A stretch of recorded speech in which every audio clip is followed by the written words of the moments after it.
Yep, there's the room, and it's empty and waiting for us as promised. Navia is such a good person. Now that the serial disappearances case has been solved, no one's going to come after us for anything. Even without Silver standing guard, we can just completely relax. Why don't we stay and rest up here for a while? Even machines in Fontaine need to stop and recharge now and then. Oh, come on! This place isn't that bad. Besides, how often do we get to stay in an actual base? Oh, fine. Remember that detective story Paimon read before? Well, the author is about to release a new book, so Paimon wanted to buy it as soon as it came out and have a quiet place to read it. Yippee! Then it's agreed. Come on, let's get some sleep. We'll need to be up first thing in the morning to get in line and buy a copy.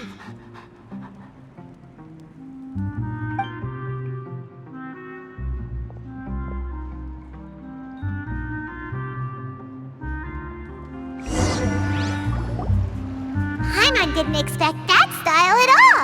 Even though it's a detective novel, it's also like a social documentary. It's actually pretty good. No!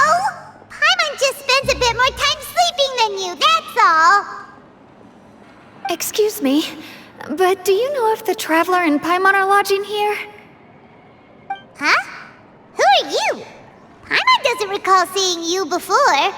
Wait, you're not here to give us trouble, are you? A blonde traveler and a chatty little fairy. Whew, looks like I found the place. Good thing I asked the Spina di Rosula. Seems they sent me the right way. Hey, what do you mean by chatty? Paimon's always careful not to talk too much. Most of the time, anyway. It's an honor to meet you both. I was sent from the Palais Mermonia. Monsieur Nuevillette wishes to see you. It seems he has something important to discuss in person. Nuevillette? He wants to see us again already? Huh. We talked so much the last time we met. Has something happened since then? I am not privy to the details. It would be best if you came to the Palais Mermonia and asked Monsieur Nuevillette in person. If you say so, but Paimon has a bad feeling about this. Now that I've delivered the message, I'll take my leave. Thanks! We haven't left the room for a few days, so we'll head over once we've freshened up a bit.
Huh? Why were you just standing there? You daydreaming or thinking something over? Yes, I did send someone to fetch you. But as for what I'd like to discuss next, well, I still have some reservations. Given that we've already made the trip here, you should just tell us. Bet you need us to help you with something, right? I do indeed have something I'd like to ask you to do. However, you should wait until after I tell you the details, then decide for yourselves whether you'd like to help or not.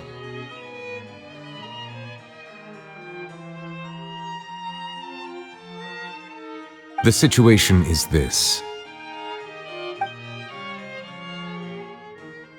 It has come to my attention that the Snezhnayan harbinger known as the Knave wants a diplomatic meeting with you, correct?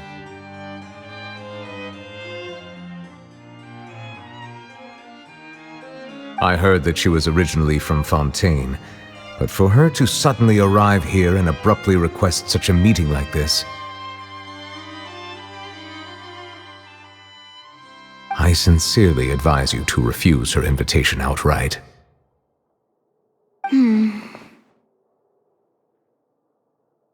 I'm sure you're aware that her purpose is most likely related to Childe's recent predicament. We convicted one of the Snezhnayan harbingers in a court of law, but we have yet to provide any form of detailed report on the matter. This does indeed provide an opportunity for Snezhnaya to put pressure on us. I believe we should adopt an evasive stance until we can provide a proper explanation and have a preliminary plan on how to deal with the matter.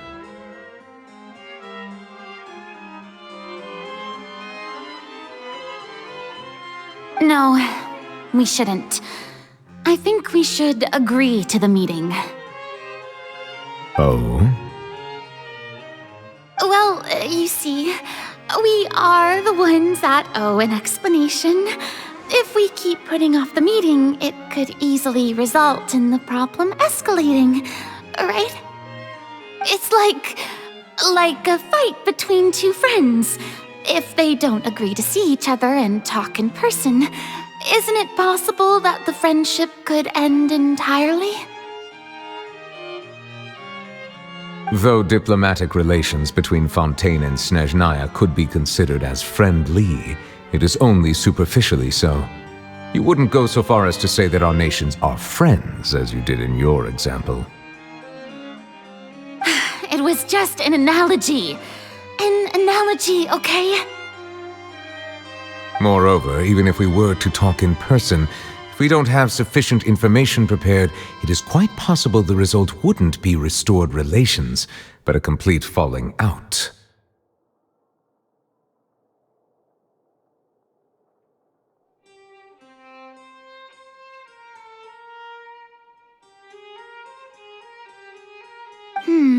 I don't think we should overthink those possibilities yet. Even if the logic of the divine is not immediately apparent, its wisdom will only be revealed with time. Besides, you'll be at the meeting.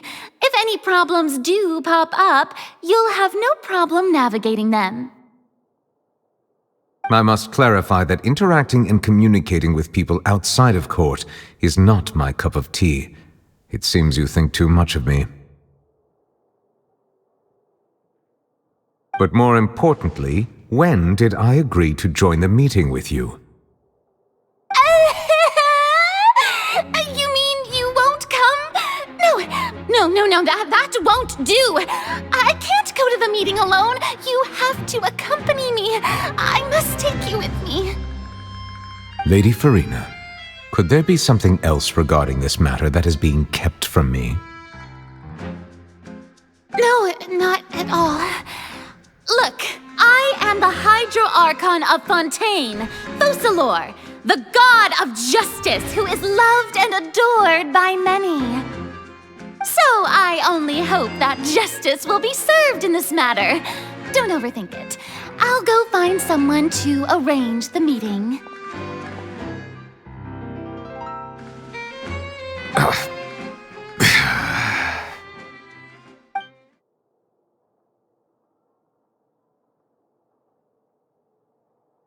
Though it could officially be considered a diplomatic conference, I prefer to see our meeting today as an ordinary tea party.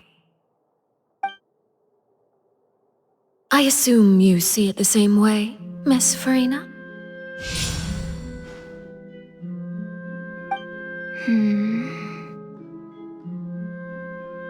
Lady Furina?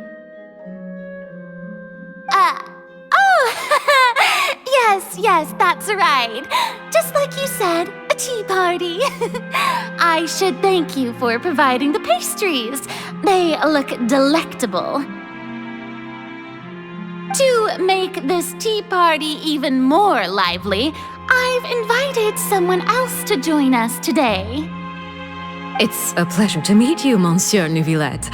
I was born in Fontaine, so naturally, there's no need to introduce the nation's revered Iudex to me. Hello. The pleasure is also mine. First, I would like to thank the two of you. I'm often away on business outside of Fontaine, and I'm told that the children of the House of the Hearth have been well taken care of by you. Oh, I'm not referring to when my children, Linny and Lynette, were falsely accused by you. Please don't misunderstand. The children of the House of the Hearth are often misunderstood, perhaps due to the reputation of the Fatui. There's no getting around that. All I meant to say is that Fontaine has been stable in recent years. The people are well off and the children lead happy, fulfilled lives. That is something truly worth cherishing, and no one wishes to disrupt such peace. Now then, you have come regarding the matter of Childe, correct? Well, yes. It appears the ever-busy Iudex Nuevillette doesn't wish to waste time with diplomatic pleasantries, and hopes that we can get straight to the point of our talk.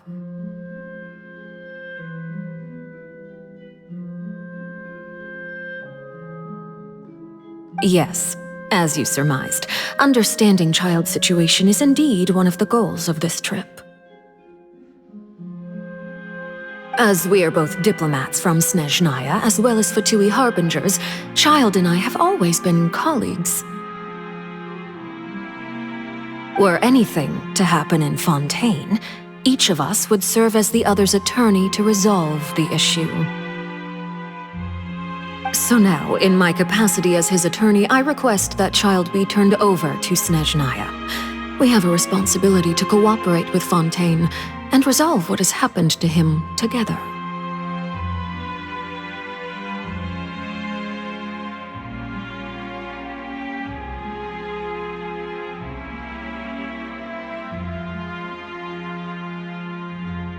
The rules governing attorneys only apply before a trial has concluded. Since a verdict has already been rendered, we see the case as settled. I apologize for being unable to grant your request.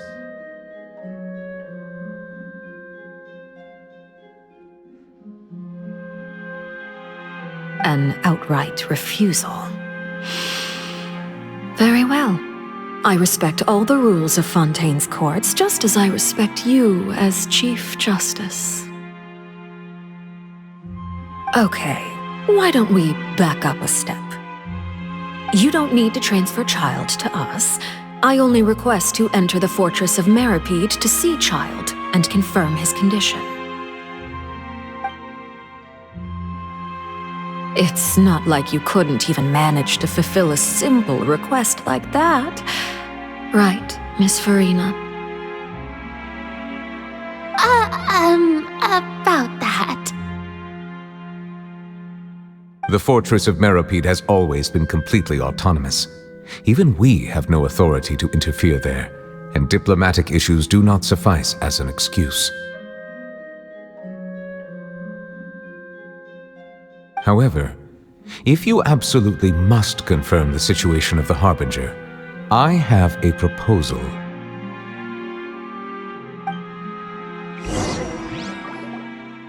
The knave showed up already? Well, Linny did say that Father will be returning soon.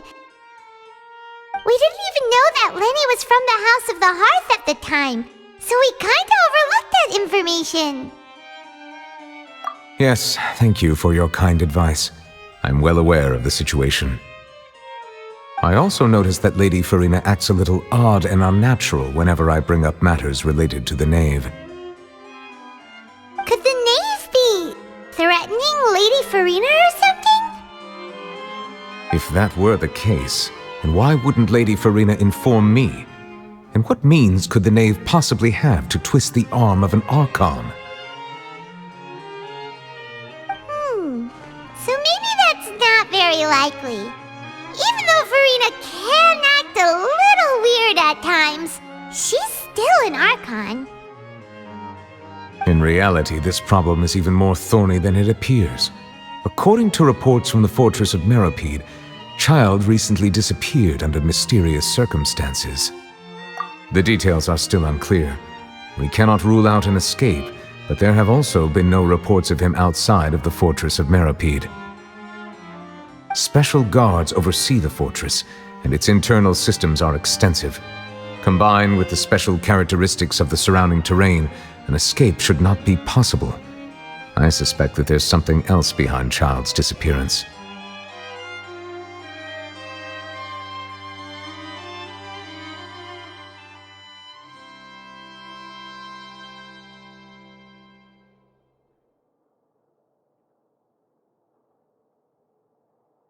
I was only willing to share this information with you because you are friends of Childe, and it is my duty to see justice done. So this is what you wanted to see us about before? Yes. I would like you to go to the Fortress of Meropide and investigate Childe's disappearance. This was my proposal during our meeting with the Knave. Rather than allowing her to intervene, I offered to send someone to find out about Childe's situation and report back to her in detail.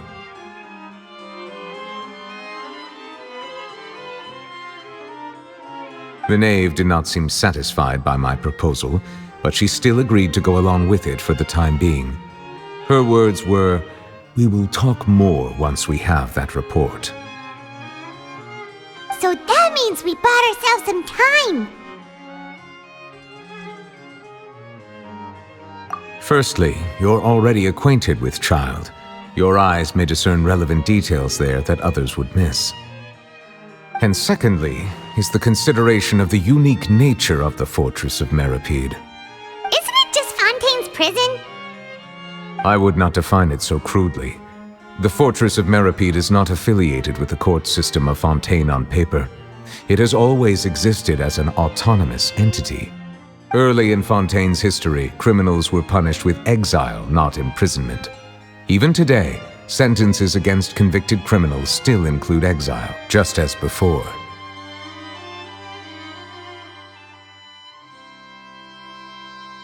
The Fortress of Meropide may seem like a prison, but it should in fact be regarded as a gathering place for exiles. All we do is dispatch guards to keep watch and help maintain security, but we have no right to get involved with any other matters. Although I do have a personal relationship with the administrator there, neither myself nor the courts have the right to be directly involved with the investigation, no matter how serious the grounds. Oh, Paimon gets it now. That's why you need us to conduct our own investigation as a third party, right? Correct. I will arrange false charges against you so that you may secretly investigate inside the fortress during your detention. This will save us a lot of unnecessary trouble. So, are you two willing to accept my proposal? Yeah, no matter how you look at it, it seems we're the best choice. Alright, we hereby accept this difficult task. Reluctantly. You two have my sincere thanks. This matter is of critical importance to Fontaine's current situation. Also, I hope that both of you can keep this operation a secret.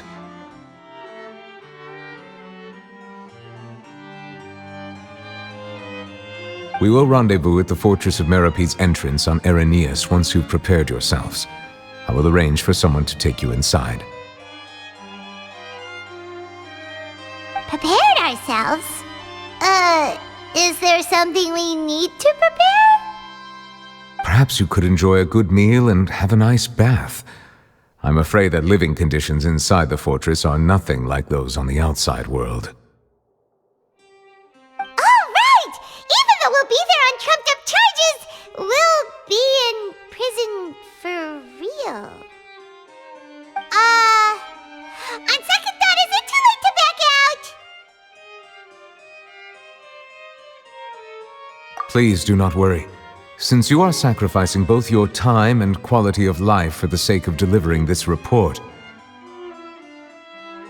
You will be compensated according to the highest standards permitted to legal staff, regardless of the outcome.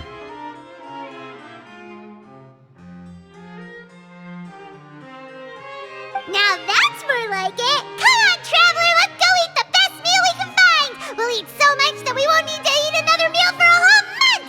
Your treat. Are you leaving now? In that case, please take this cake as a token of my personal gratitude.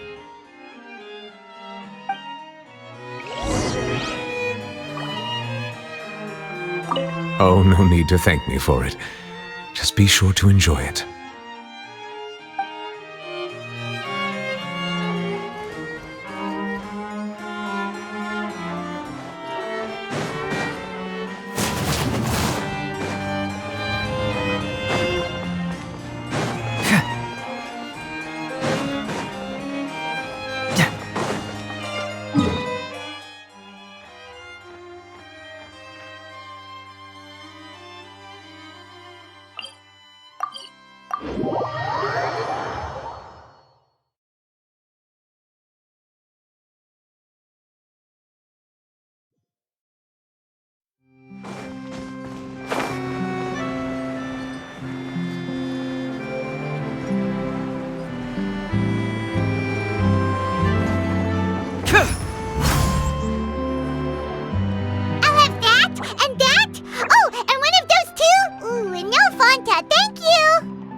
That cake was pretty good.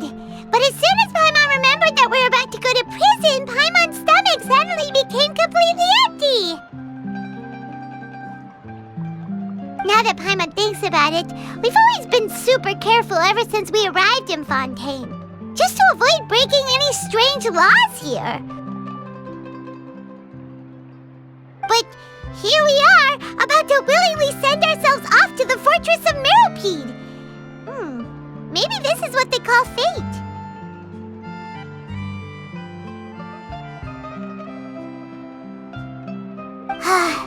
Let's just try our best to investigate everything quickly once we get there. Paimon doesn't want to stay in prison too long.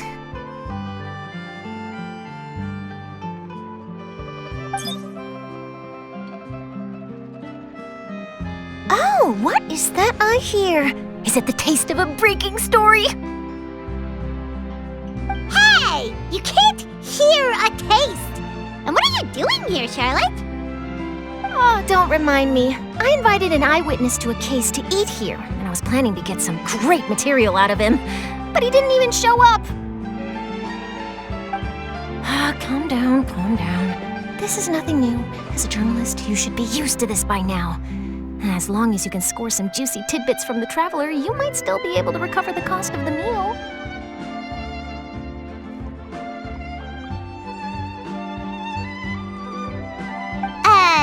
You know we can still hear you, Charlotte. Never mind. It's nothing. I just heard you mention the Fortress of Meropide. You didn't commit a crime, did you? Please tell me all about it. No way! We would never! We're just going there to...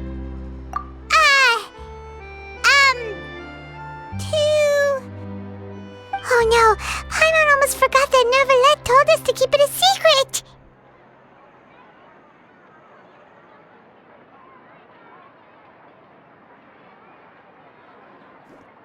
Huh? You're being arrested for that? Oh, but now that I think about it, I suppose that's not completely unreasonable. That's pretty despicable, almost as offensive as committing theft. You mean Paimon really did something that serious? Sorry, Paimon really messed up. Well, in that case, it's nothing particularly newsworthy after all. Oh, how disappointing. All right, there's still a chance. Since you're going to be at the Fortress of Meropide, would you be willing to help me gather some material for a story? About that, Paimon doesn't think we'll have any time. Oh, it's nothing difficult. All you have to do is think of a way to get some time face-to-face with the warden of the fortress. He was awarded the honorary title of Duke in Fontaine. Sounds really cool, huh? Only those who have made significant contributions to the nation have been conferred this title. It's incredibly rare.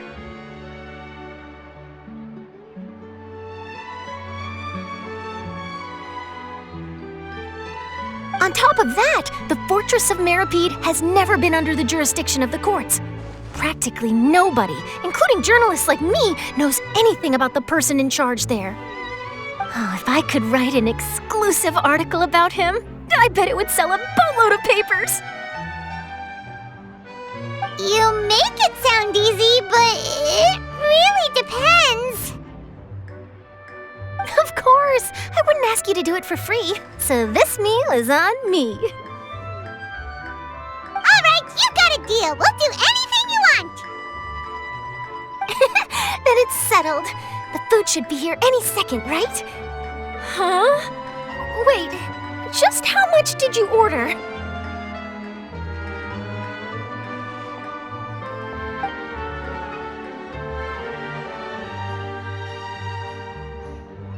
Oh, Paimon's so full. Well, guess we have nothing to regret now, so let's get going. I had no idea you could eat so much. That didn't go according to plan. Please, please, don't forget about the material for my news article.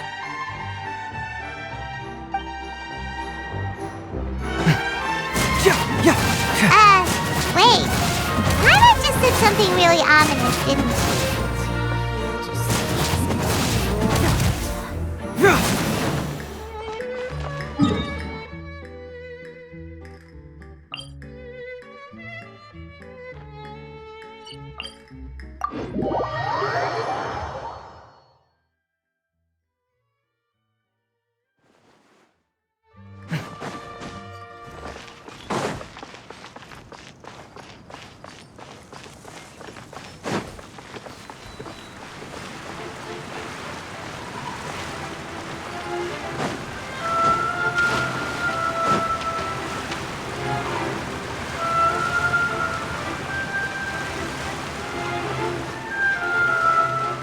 No two cases are alike.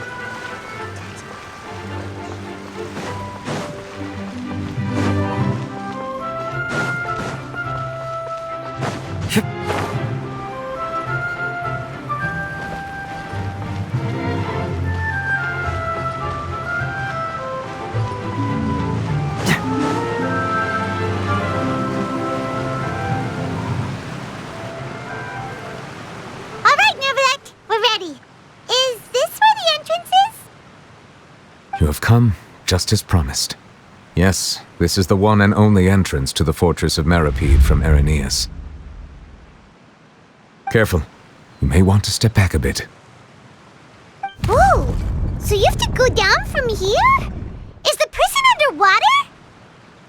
Utilizing both the barrier of the water as well as the fear humans have of the depths, the Fortress of Meropide is naturally the perfect place to confine and guard criminals.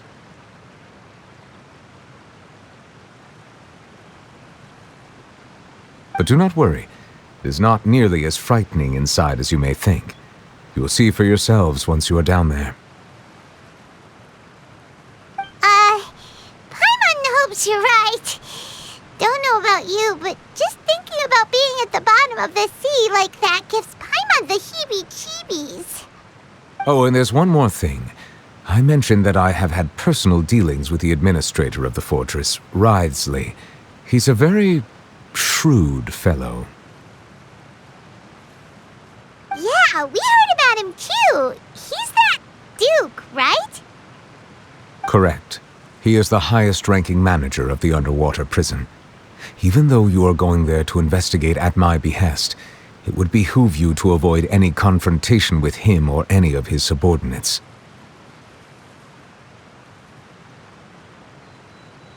The Duke rarely ever leaves the Fortress of Meropide, but that does not mean he is not privy to all that is happening inside and outside the fortress. He is quiet, but not unaware, so please bear that in mind.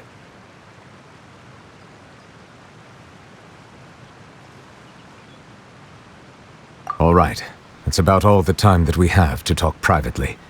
I'm counting on you two. Don't worry, we won't let you down. Good. Madeline! I'm here, Monsieur Nuevillette. These two are the newest convicts, I presume? Don't worry, they won't escape on my watch.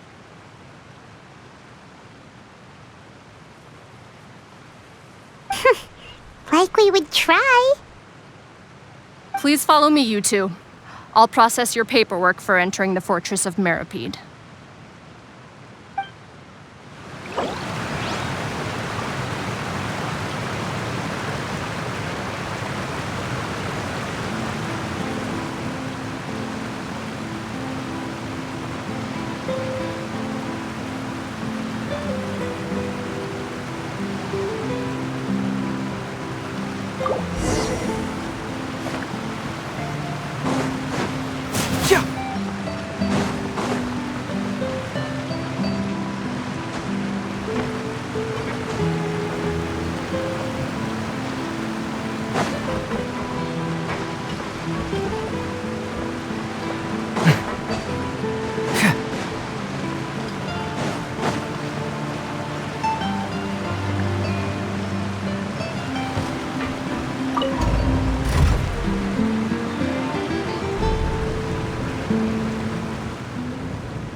Are we already underwater now?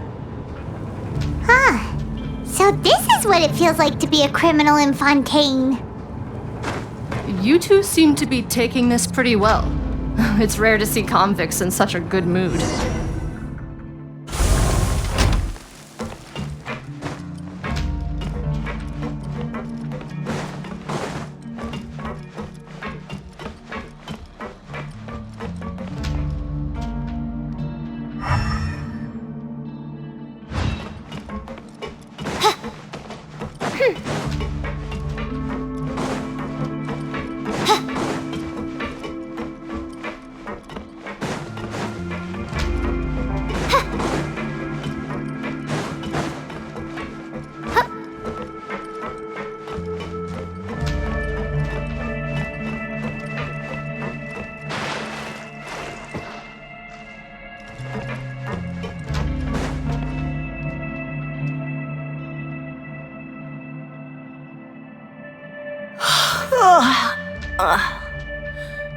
Oh, it's you, Madeline. Why'd they make you make the trip down here today? Monsieur Nuevillette personally requested I escort these two convicts. I suppose he was concerned others might not be up to the task.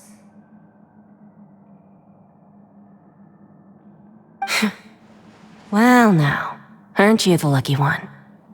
Must be nice to be on good terms with the big shots like the Chief Justice. The only people I get to see every day are the new inmates. Well, have you tried service with a smile? Who knows, it might help your professional reputation. Yeah, right. As if. Every criminal comes through here looking miserable. How can I smile with such a toxic work environment? And even if I did smile at them, the convicts would probably just think that I'm some freak getting some kind of twisted enjoyment from their pain.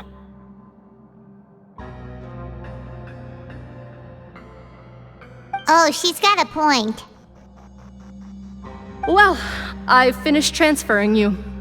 You two will register here, and Maret will guide you through the remaining procedures. Yep, I'll take it from here. You head on back to that bright and sunny world above.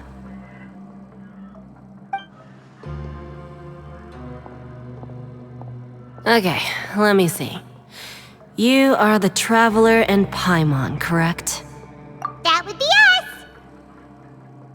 Let me confirm your charges and sentence. Let's see. You two are charged with eating a cake specially prepared for the Archon by a Snezhnayan envoy without the Archon's permission, thereby incapacitating the political center of Fontaine for a brief period. Sentence: 45 days?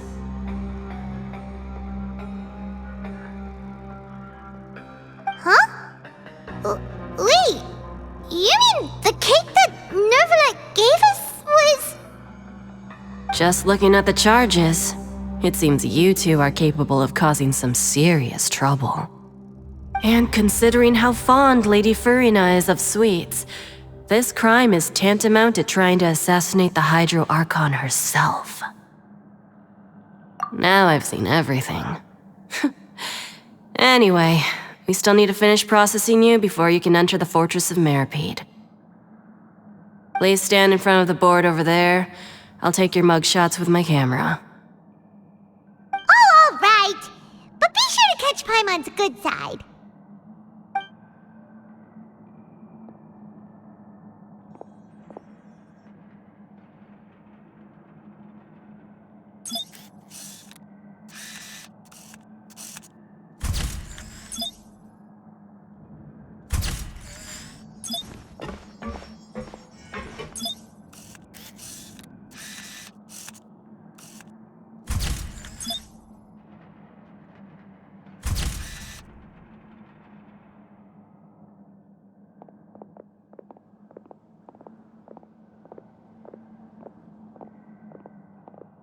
And we're done. Thank you for your cooperation. Next, someone will be along to guide you inside the fortress. Please be sure to cherish this opportunity for rebirth. Huh? Rebirth? Isn't that a little much? We're only gonna be here for 45 days! You two are the new inmates, right? Follow me. Oh, okay! Paimon is Paimon and this is the Traveler! Save it. Not like I'll remember your names. Move it.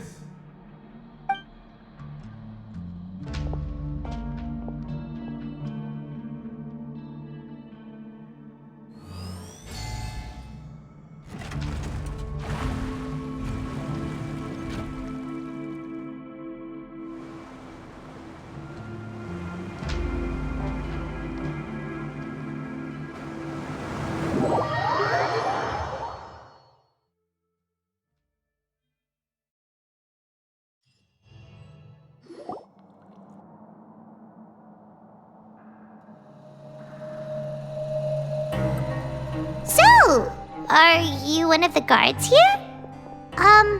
Is there anything we should be careful of while we're here?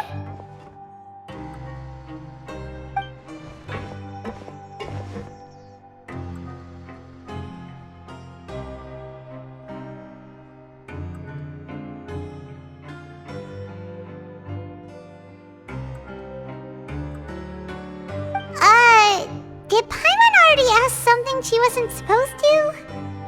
Why should I tell you anything? What's in it for me?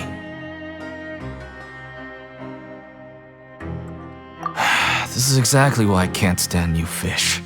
I wouldn't even be doing this if it weren't for the credit coupons.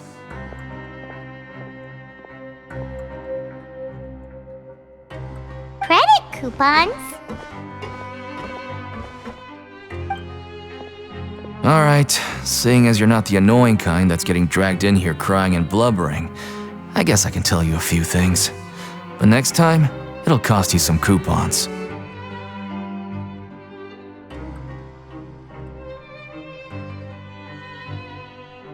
Mora means nothing here. Here, we use credit coupons. Coupons can get you almost anything in the Fortress of Meropide. Desires? Fulfilled. You want power? No problem. Coupons can even change fate itself.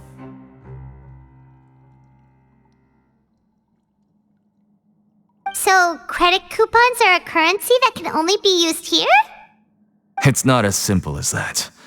Like Moret said, everyone gets a chance at rebirth. No matter how much money or power you had before, it means nothing once you set foot inside the Fortress of Meropide. You have to start over and earn your coupons.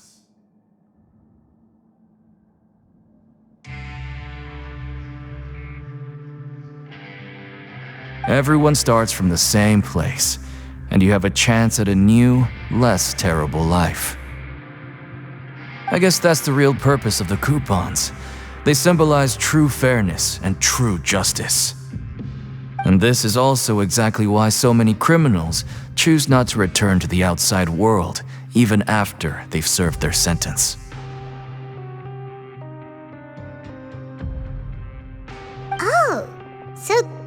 what the Fortress of Meropide is like. Huh. Paimon was under the impression that it'd be more like a prison. It certainly ain't all sunshine and roses here, but it's also not the worst place to be. You'd better take a good look at the scenery now.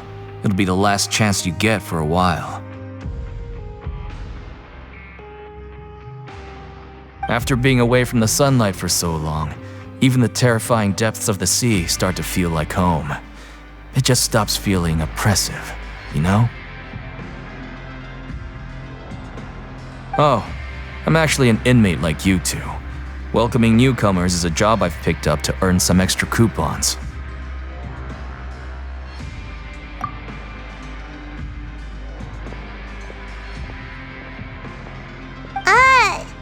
Why aren't you answering us again? I've told you enough for free. Any more info is gonna cost you. So all you care about is Mora! Wait, no. Coupons? Almost there. It's down through here.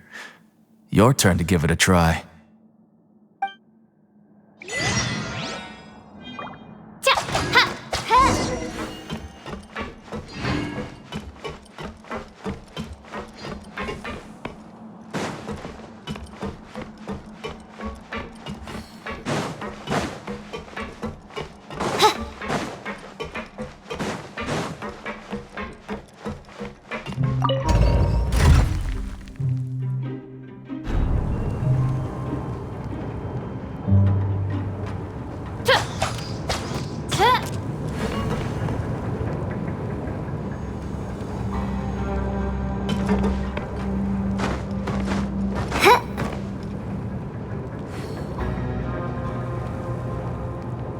So, we're going even deeper now?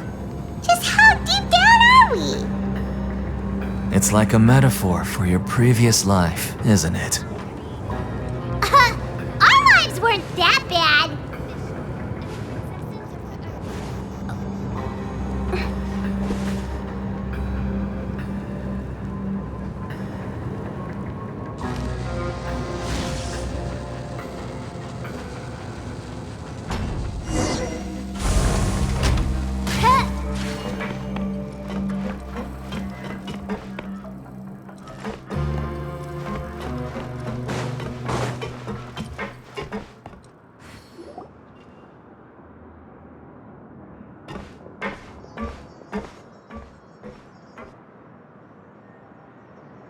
So this is the actual entrance to the Fortress of Meropide?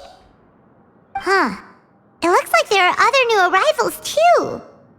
Oh, they sure don't look happy. Maybe we look too relaxed for fresh convicts. Oh, right. We're on someone else's territory now. We need to think of a good way to act like criminals to get by. If we're discovered, even Nuevillette might not be able to rescue us. Hey! Don't scare Paimon! Oh, Paimon's not ready for all this! Look, I don't really know you, and I have no idea what kind of crime you committed, but you wouldn't have happened to anger someone important, did you?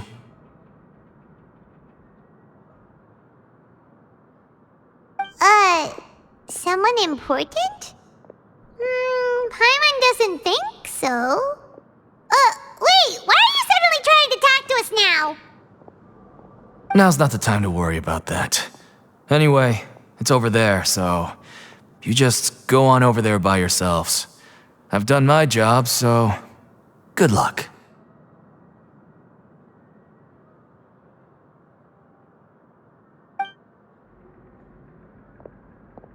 What was that all about? Wait a second. Are there usually so many garden mechs around here? They're already onto us? Prisoners numbers 7459 and 7560. Welcome. Oh, no need to be anxious. These garden mechs aren't here to attack you. In fact, they're here as your honor guard.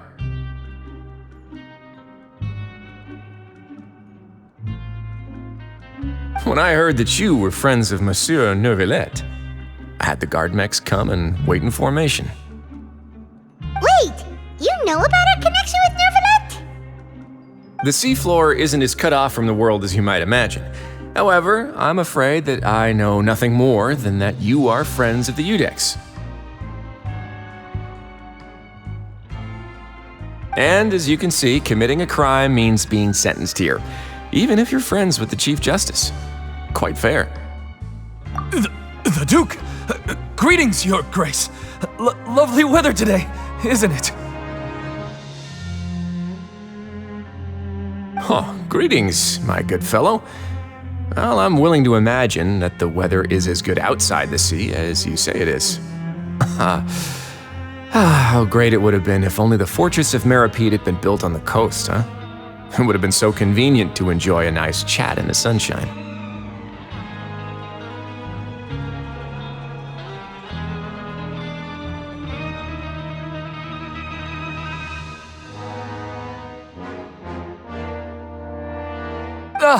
My profuse apologies. I just got so nervous when I saw you, So this is the Duke. He sure looks a lot younger than Paimon imagined. The Traveler and Paimon, correct? Mr. Deacon here was responsible for your welcome. I trust you were satisfied with his guidance?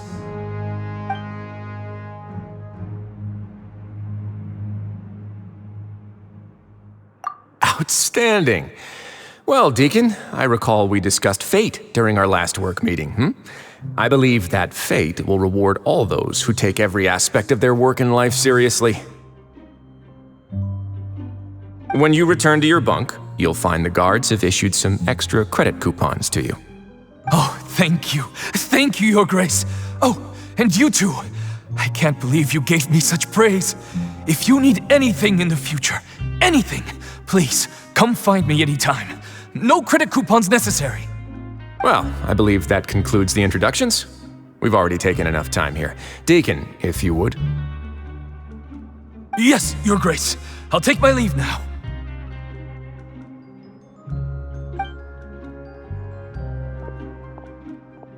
Please, follow me. To make you feel more welcome, I'll show you around the various facilities of the Fortress of Meropide. I hope it'll help you adjust to life here.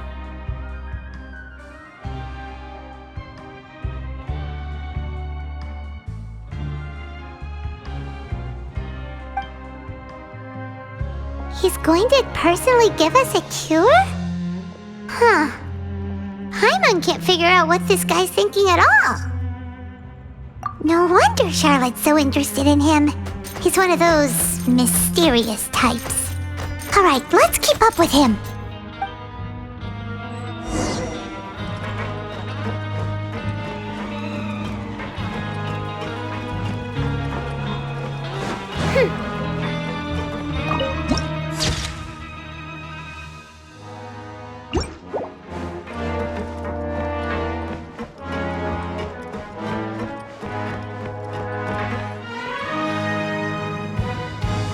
There's no need to be so reserved. The label of criminal is nothing but one of many identities, and being criminally inclined here at the Fortress is just one of many ways to survive.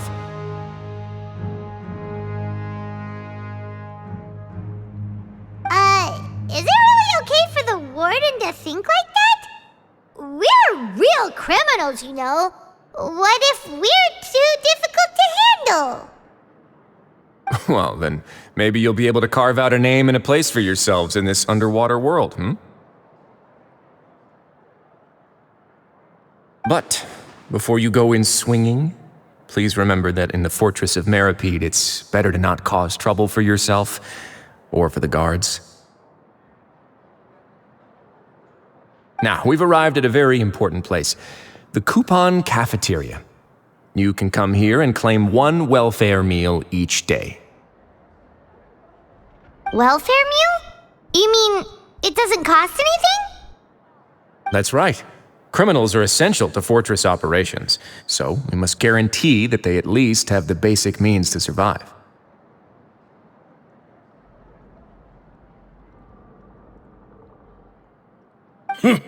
But that's not how it was. Back in the day, it cost you reward coupons just to get a cup of water here. For fish like you who just arrived with nothing, you'd have to go to work hungry until you earned enough coupons to eat. It was only after His Grace became the administrator that we got the free meal rule. Now everyone gets a square meal every day, even no-good slackers who've never picked up a wrench in their whole lives. Nobody starves to death here. In the Fortress of Meropide, credit coupons are the only currency, and everything must be purchased. In some sense, you could say using the coupons is a form of trade. But trade is always conducted by people. So if we want trade here to prosper, we need everyone to work hard and live their lives. If nobody could even afford a meal, then the whole fortress would be up in arms. And that would only make things more difficult for me. So, rather than saying that we're giving everyone a free meal here, you should say that everyone's hard work has improved the living conditions in the Fortress of Meropide. Your Grace's reasoning is correct, but what I said is also true. Whatever the case, hard work is rewarded here. You'd be hard-pressed to find anywhere else as fair and reasonable. Right! Paimon sees your point. By that logic, this place doesn't seem so bad after all. Oh, wait, no. We shouldn't drop our guard so quickly. But it seems the inmates really respect the Duke because of his attitude, right? We should still try to verify the truth with our own eyes.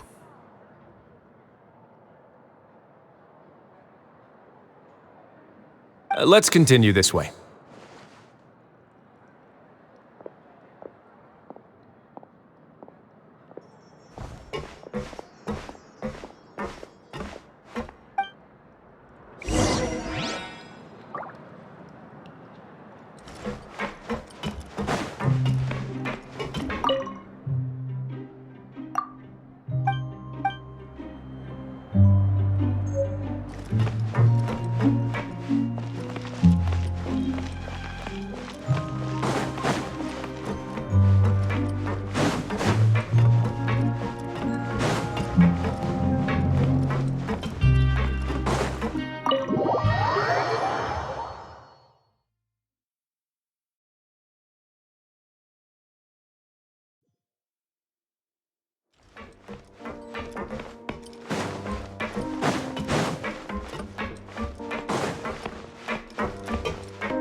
This place is known as the Pancration Ring.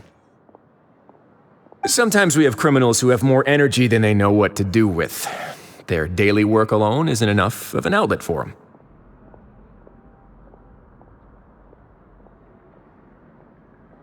So, instead of leaving them to their own devices, we've provided them with this dedicated venue.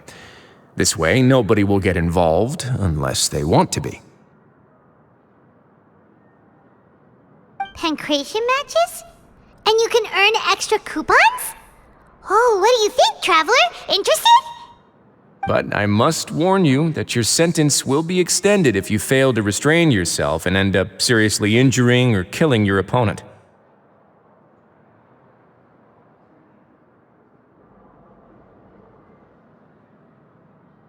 So, did you set this place up too? No, actually. I just granted approval for the organizer to use this area to build the ring, and I collect a portion of the proceeds in return.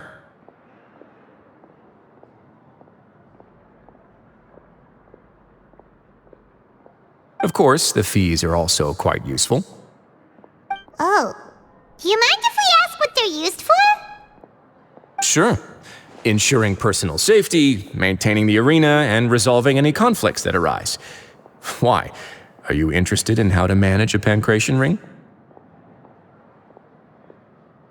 Oh, no. Paimon was just wondering if that's how you paid for everyone's welfare meals. A reasonable guess. I see you have a talent for entrepreneurship. Oh, you hear that? Paimon has a talent! So we can start a business here? That is something you can discuss between yourselves later. Let's move on for now.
Your Grace. Good morning. I mean, good afternoon. No, wait, what time is it again? What time indeed? Time waits for no one, so it's best to keep an eye on it. My apologies, Your Grace. Jeez, that guy's so nervous he almost forgot to breathe. Sorry, forgive my manners. These are the dormitories, which is where inmates sleep. The guards will inform you where your bunk is later. In the Fortress of Meropide, criminals usually spend most of their time in either the production zone or the sleeping areas. The production zone? What does it produce? Is that where we'll be working? Not necessarily. Though working in the production zone is the most reliable way to earn credit coupons, if you have other skills, you can skip your shifts to earn them in other ways. Wow. Wait, you're the manager of this place, and you're just telling us to our faces that it's okay to skip work? The fact that the Fortress of Meropide has continued operating completely autonomously is proof enough that most people are willing to work honestly and earn a stable income.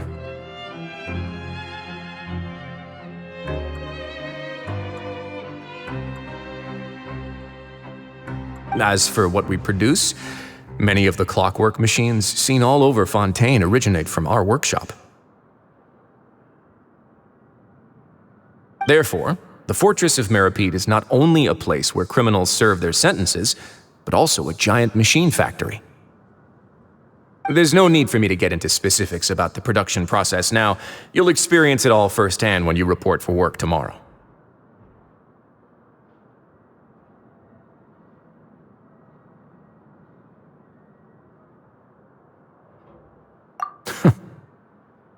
Let's move on.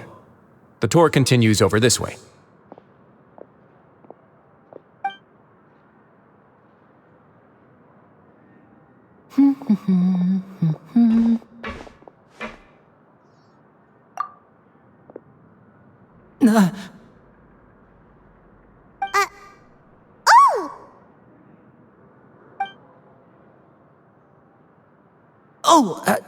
You really scared me there. I didn't expect to see you here, Your Grace. I thought maybe I was so tired from work that I was starting to see things.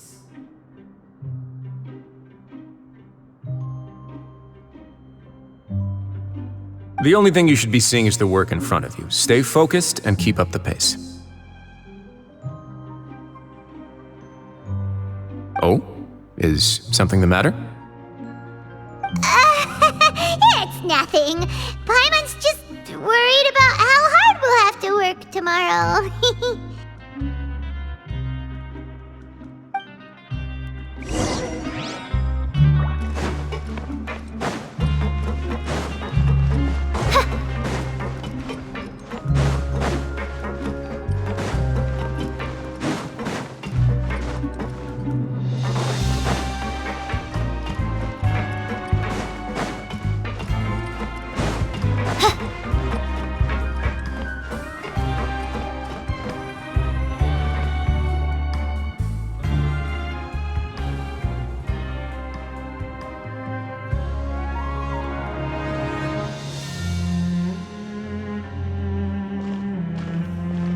Your Grace? What are you doing in the infirmary at a time like this? Oh no, you didn't injure yourself, did you? Not yet, unfortunately for you. But thank you for your concern, Sigewinne.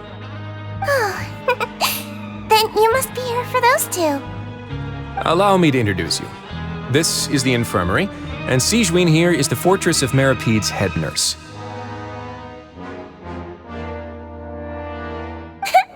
Hello, new faces. They call me the head nurse, but I actually handle all the nurse-related work all by myself down here. Since you seem to have some rare downtime with no patients, perhaps you could find the time to join us for dinner?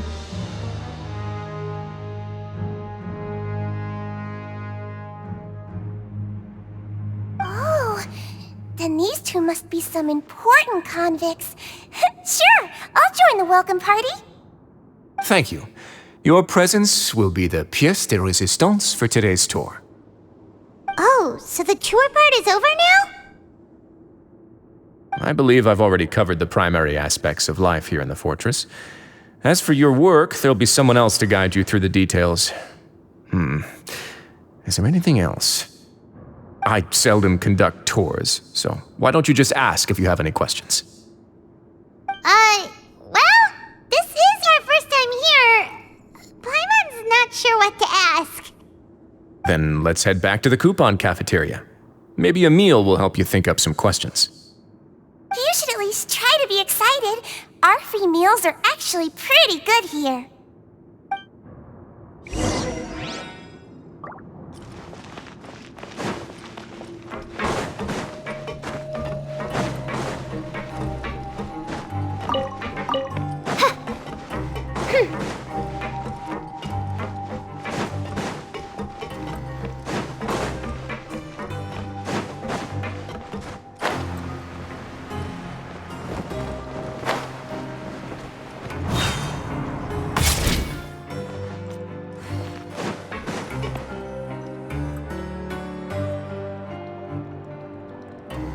What do you think of the food?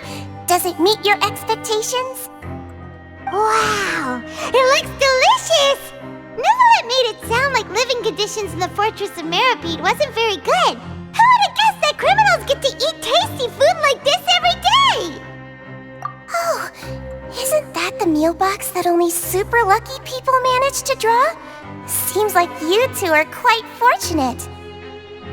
It actually has nothing to do with luck in this case. I had a word with Walsey, so you didn't have to draw lots like everyone else. Oh, you mean the meals are random? Yes, what you get to eat depends completely on your luck.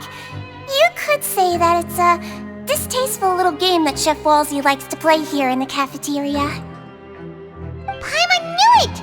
If criminals got to eat tasty food like this every meal, the crime rate in Fontaine would skyrocket for sure! Excuse me, did I hear you mention Nuevillette just now? I've been wondering how he's doing. Is he busy with work? Has he been taking care of his health? He seems healthy no matter how you look at him, but he works so hard all the time, so it must be really tiring. Sounds like he hasn't changed a bit. Looks like you can stop worrying so much, Sigewinne. Oh, that's good. But I still feel like it's been too long since I've heard any news about him. No news is good news. Maybe next time I've got something to discuss with him, I can invite you to accompany us. But isn't the Fortress of Meropide independent from Fontaine's court system? What do you two have to discuss? Well, we provide all kinds of mechanical products for official use, and some essential goods have to be obtained from the overworld, so we naturally have to stay in touch about this and that. Monsieur Neuvillette's character is unimpeachable. No matter the question, you can discuss it openly and freely with him. Talking with him feels quite effortless. In light of that, I am quite willing to go out of my way to show respect and accommodate him. In fact, right now, I'm treating you two as guests invited by Monsieur Neuvillette. But unfortunately, I can only do so until the end of this meal. After this, you two will just be inmates here. You're very welcome. Well, your new life awaits.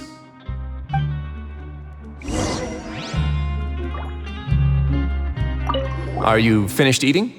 Then I recommend that you return to the dormitories and rest. You have work to do tomorrow. Perhaps you were hoping to ask for some special privileges? Sorry, you'll have to use credit coupons like everyone else. It's not as comfy here as you might imagine.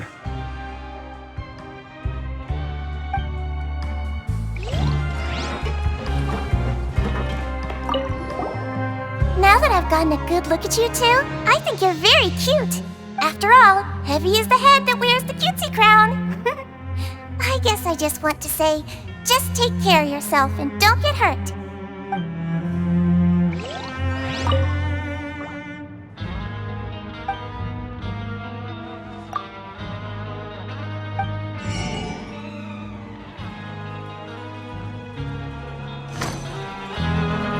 Grab yourself a welfare meal. Are you finished eating? Then I recommend that you return to the dormitories and rest. You have work to do tomorrow.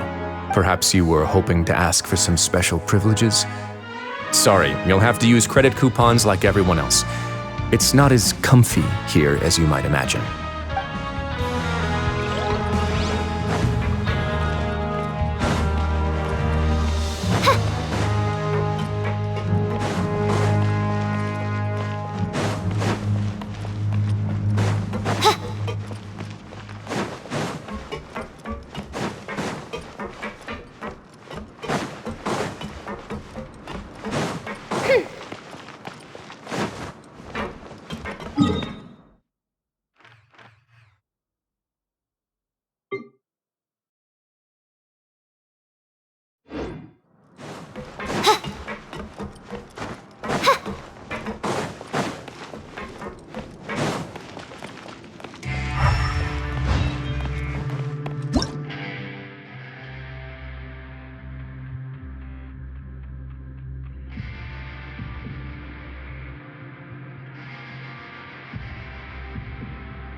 I do worry about the well-being of my retinue during my impromptu absence. I'm sure the good people of the Adventurers Guild are absolutely fine, mein Fräulein. I created another universe and founded paradise. For I, Fischl, am the Prinzessin der Verirrt...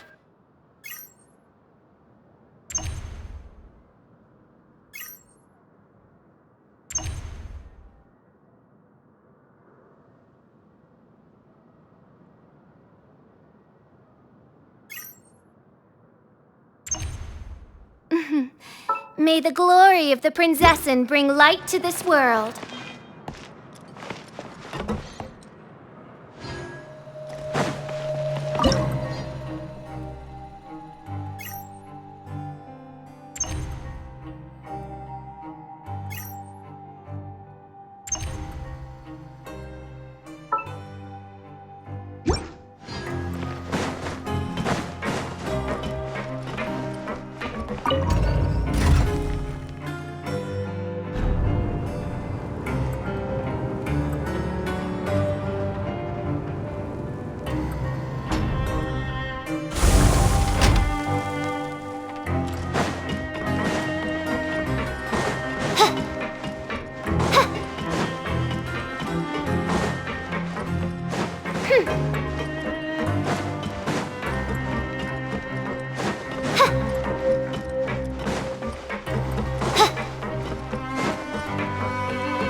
Traveler in Paimon, right?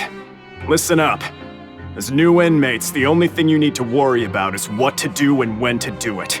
Don't make any extra trouble for yourself. Your bunks are right over there. Follow me.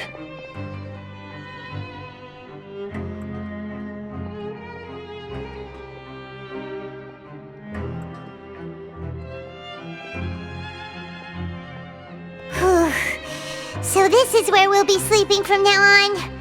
Oh, Paimon can't believe this!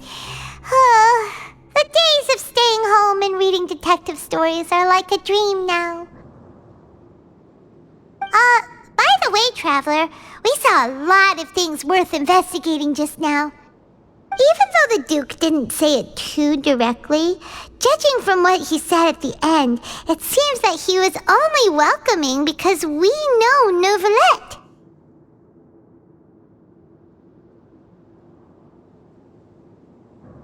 We are criminals, and Paimon did eat that cake, but we're actually here to help Nuevillette.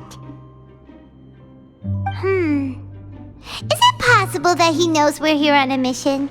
Or is Paimon overthinking things? Yeah, Paimon thinks so too. He probably knew why we came here from the very beginning and intentionally wanted to send us a message. Maybe something like, "Hey, I have my eyes on you, so don't try anything funny." Yeah, you're right. It's not like we can go back to Nuevillette empty-handed and say, "The dude looks scary, so we gave up." And besides, the Duke said that he was willing to go out of his way to show respect for Nuevillette, right? So, we at least need to try. But Paimon hasn't gotten a clue where we should start our investigation. You mean... Yeah, that's what Paimon was thinking too! Paimon almost spilled the beans when we ran into him. Fortunately, based on his attitude, it looks like the Duke sees Lyney as just another inmate. We worked so hard to help clear Lyney and Lynette's names, and yet we turn around and bam! He's in prison anyway! Oh, right! Lyney and Lynette are from the House of the Hearth. They work for the Knave, so they could be here to investigate too! Huh? Oh, it's a card! Paimon didn't notice it earlier. It looks like a magician's prop. Lyney must have left it here. He's in prison and still doing his little tricks, huh? Let Paimon have a look. It was nice to bump into you again. Let's catch up in the production zone tomorrow. What in the world? It's written like he's greeting a buddy on the street. Paimon thought he'd write something important. so. We can ask him what's going on tomorrow. Let's get some rest now.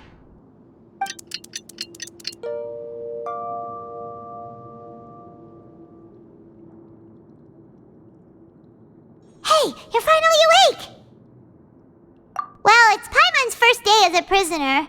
Last night, Paimon dreamed about getting interrogated by the guards until Paimon told them everything, and then Paimon woke up. Hey, come on! It's just a dream, okay? Paimon wouldn't really squeal. Maybe? Hey, lazy bones! What are you still doing here? If you don't want to starve, then get yourselves over to the production zone. Sorry! We're going right away!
Ah, you must be the catch of the day.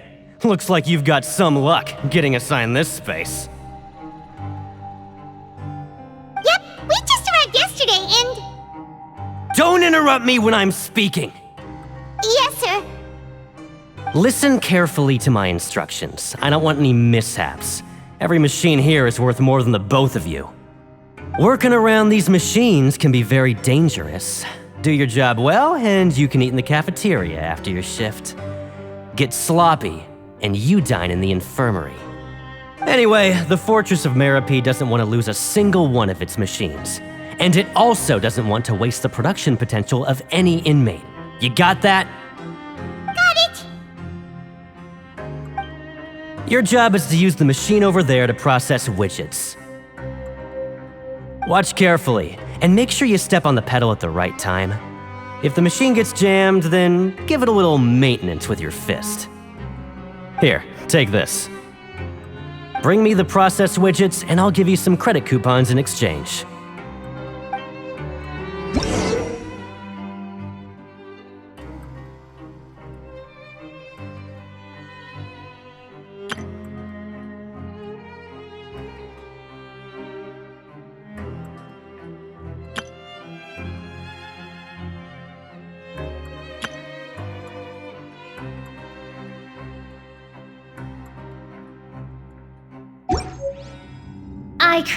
Bring me the process widgets, and I'll give you some credit coupons in exchange.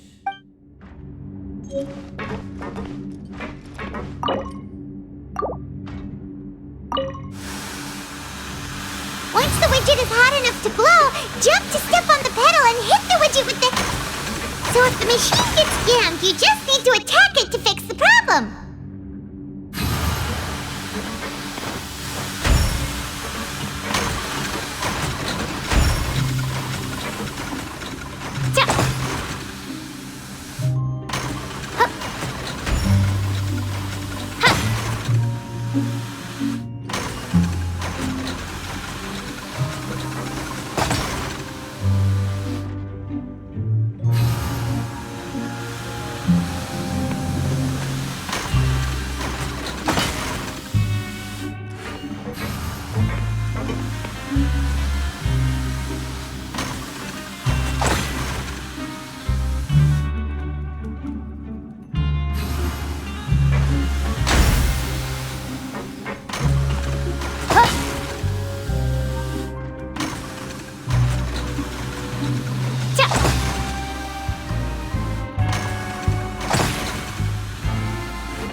to glow, jump to step on the pedal and hit the widget with... So if the machine gets jammed, you just need to attack it to fix the problem.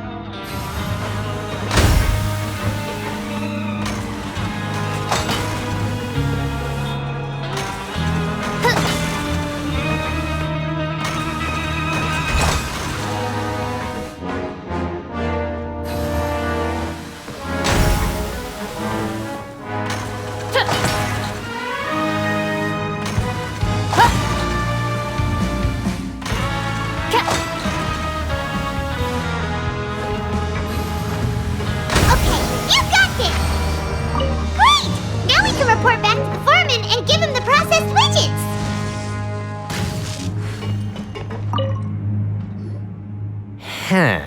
This one is tolerable. Though since the processing is done by machine, the product is all pretty much the same anyway. Alright, I'll pass you for now. And we'll count up how many credit coupons you've earned.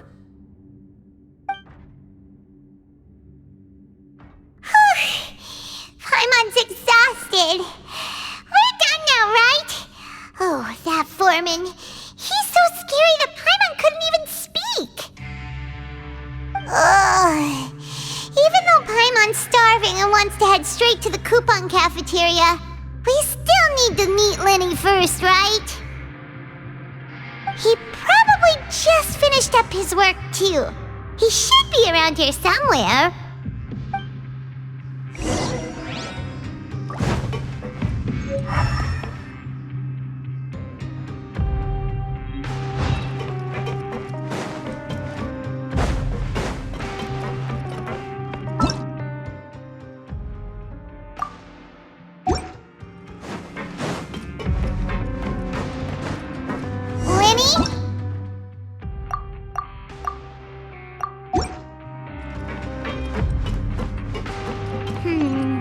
He doesn't seem to be around here. Let's try looking somewhere else.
Could he be?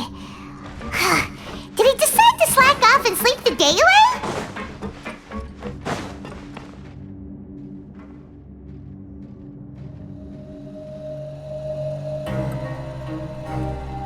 Hey, over here. Oh, you scared Paimon! How did you appear out of nowhere like that? Oh, you scare so easily now? Is there something worrying you these days? You little... The only thing we're worried about was trying to find you. Sorry. Come over here and keep it down.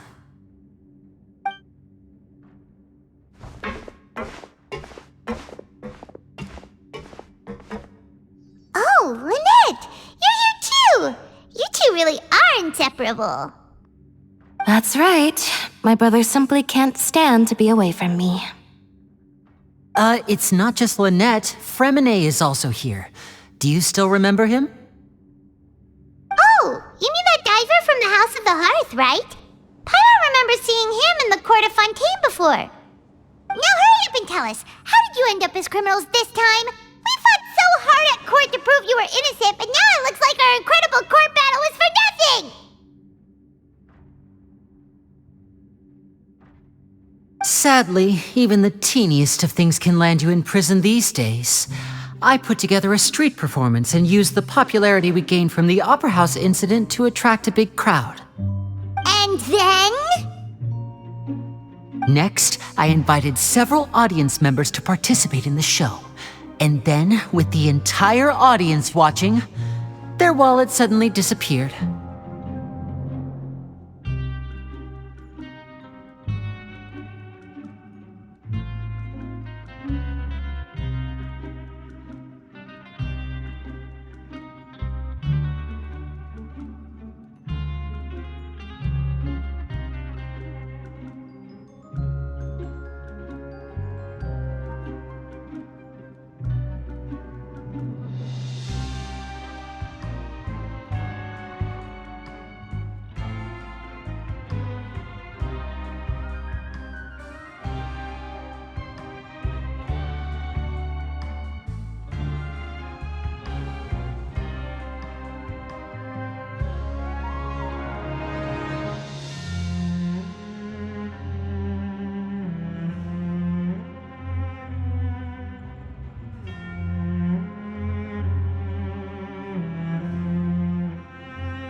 My brother was charged with theft, and I was charged as his accomplice, having assisted him in his crime.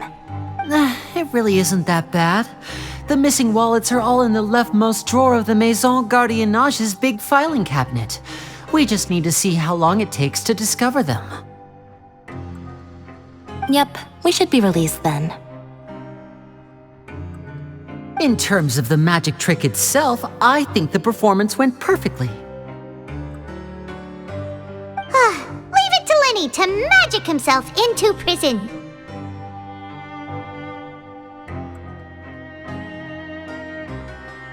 Indeed. Last time I hid my identity from you, I promised that I'd tell you absolutely everything if you were angry about it. No more secrets.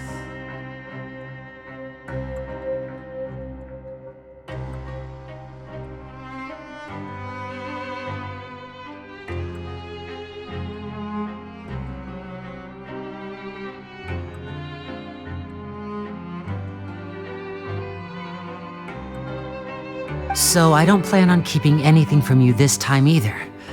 At the moment, the House of the Hearth's interests don't conflict with yours at all. We were instructed by the father of our house, the Knave, to come here and conduct an investigation.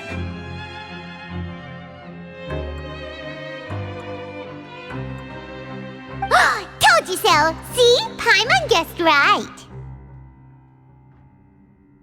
As for what we're investigating, perhaps you haven't heard, but the Fortress of Meropide hides a secret.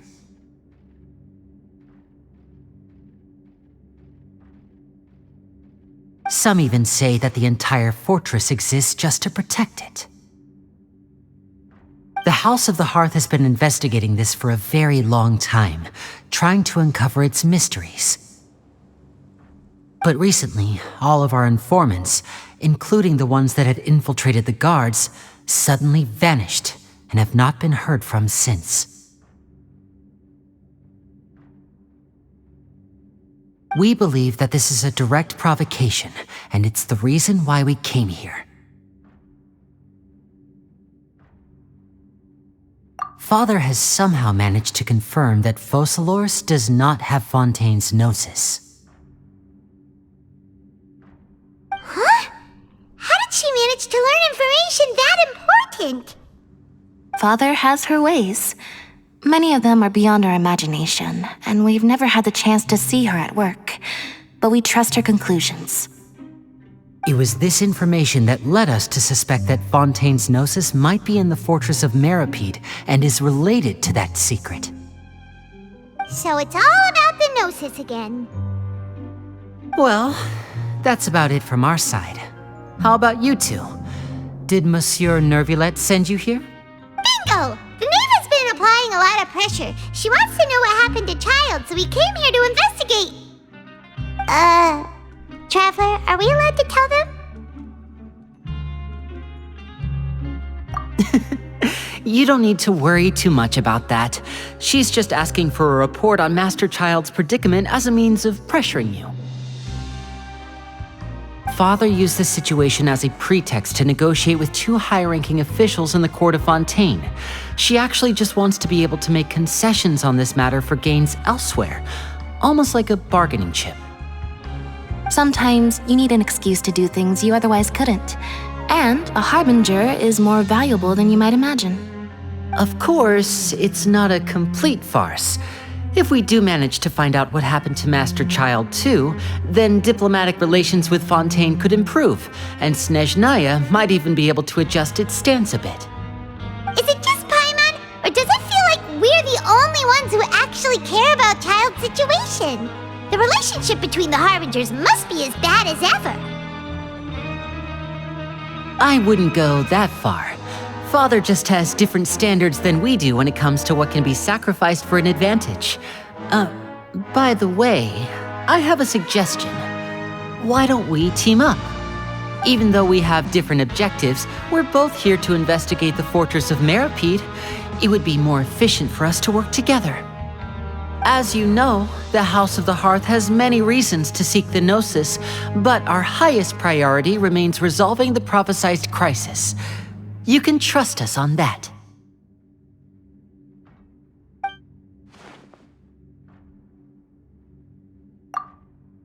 See, I told you. Is that so? Sure enough, it won't be easy to convince them to cooperate with us. Lenny seems to be thinking pretty hard about something. Of course he is. Lenny has been looking forward to a chance to reach an understanding with you ever since last we met.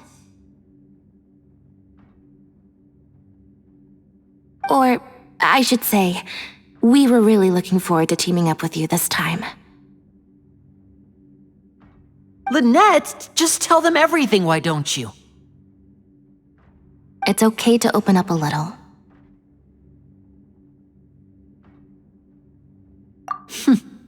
Very prudent of you, and consistent with your behavior since we first met. That's reasonable enough, and I agreed to cooperate on these terms as well.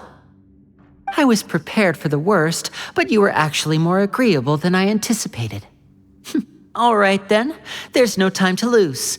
I have some information to share, so listen carefully. Since Lynette and I arrived here, our investigation uncovered the fact that the Fortress of Meropide has a forbidden zone. Most people just clammed up and wouldn't talk, but after asking the right questions, we were able to confirm the existence of the forbidden zone from the guards. You should be aware of that while you're investigating. A forbidden zone? Could that be where Childe disappeared to? You're right, we'll definitely keep that in mind. Good. That's the most suspicious thing about the fortress that we know of so far. We have a few other unanswered questions, and we'll be investigating those as quickly as we can. Anyway, I hope you find our information useful at least.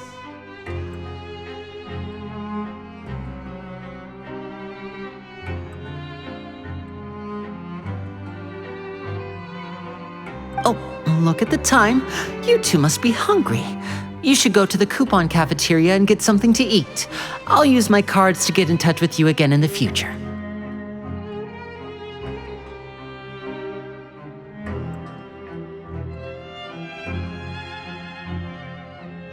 Oh, that's just what Paimon wanted to hear! Paimon's starving after all that work today. We can talk more about the investigation later. Let's go get some grub!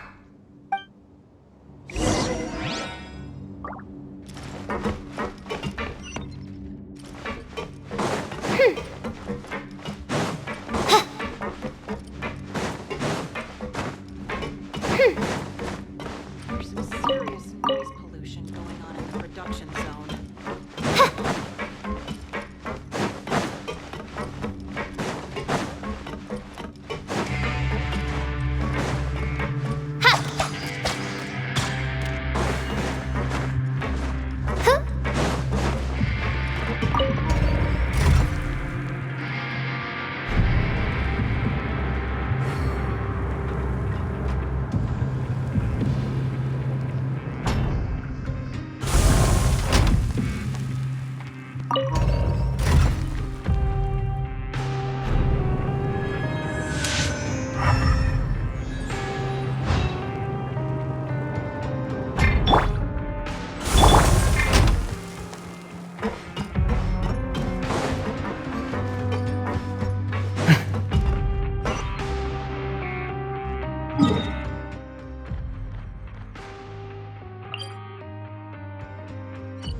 Oh, he wasn't kidding.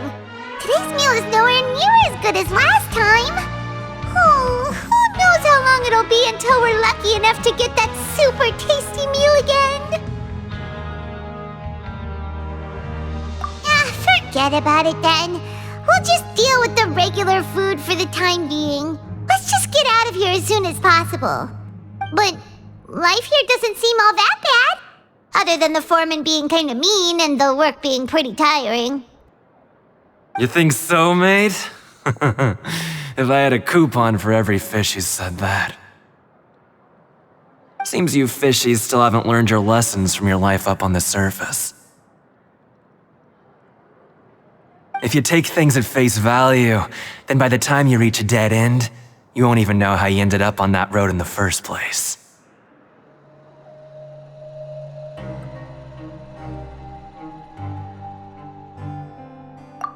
I like your attitude. I can, let you in on a little something. Everyone's been telling you to just follow the rules and not cause any trouble for yourself. Am I right? But what they don't tell you is that the rules aren't exactly what they pretend to be. The rules for being a prisoner. The truth is, this place has a lot of hidden rules. Huh? Hidden rules? What do you mean?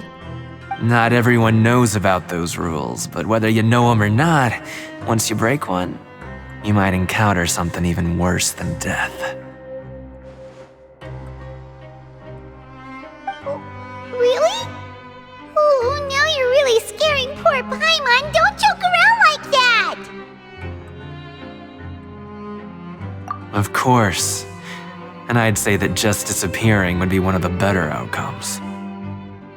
Oh, you mean that if there really are hidden rules, then Childe's disappearance might have something to do with that?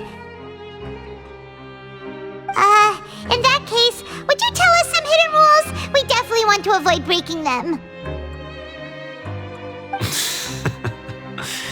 Come on, mate. This is valuable information. The difference between life and death. Do you really think you can just ask and I would tell you? Paimon understands, but we don't have many credit coupons yet.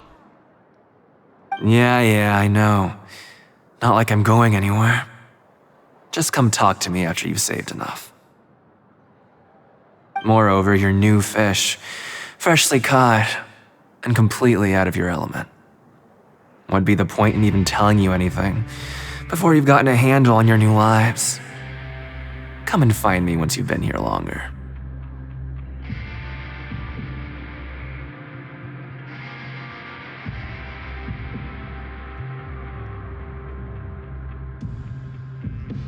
I'm usually around the rag and bone shop.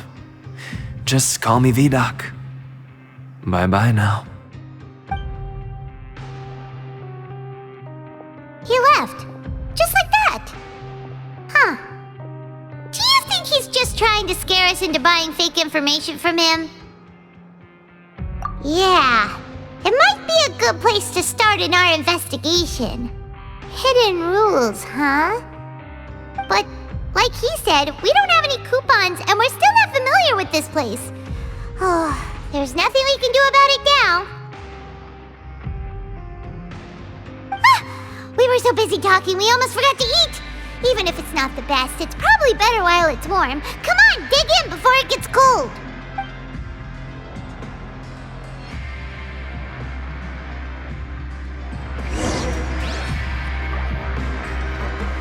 Grab yourself a welfare meal.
confirmed with the guards that our shift is set for every morning, and we're free to do whatever we want all afternoon.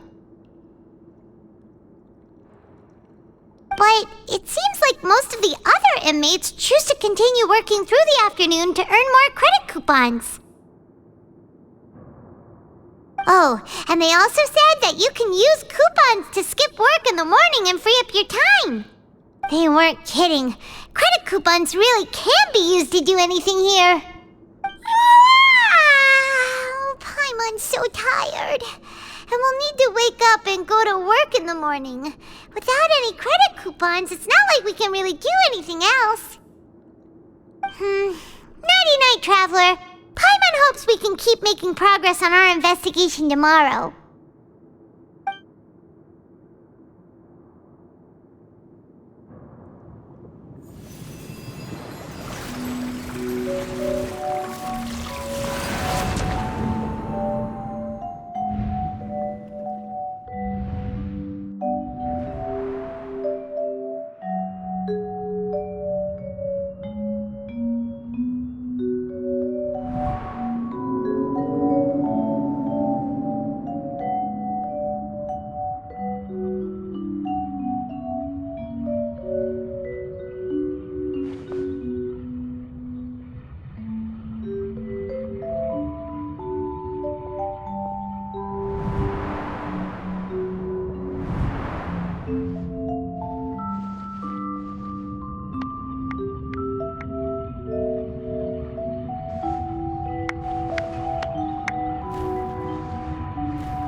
You seem to have something on your mind.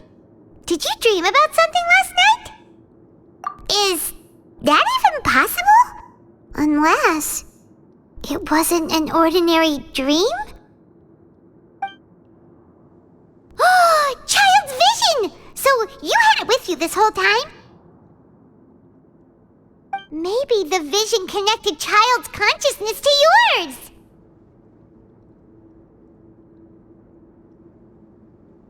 And our investigation has its first major breakthrough! Good thing you brought the vision with you here.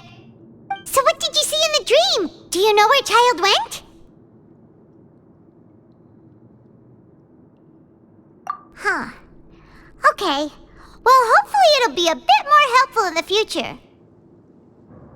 What's more important now is that it's the start of another new day as prisoners! Let's do our best to earn more credit coupons! What's the plan for today?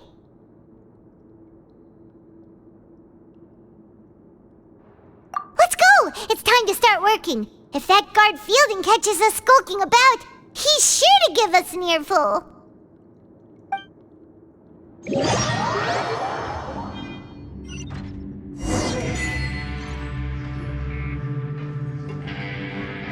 Look who decided to show up! Get your butts in gear and get to work. Time's a-wasting. Good, here you go. Remember to give me the widget once you've finished processing it. Why aren't you allowed to working? And don't go walking around with the widgets.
Paimon's beat.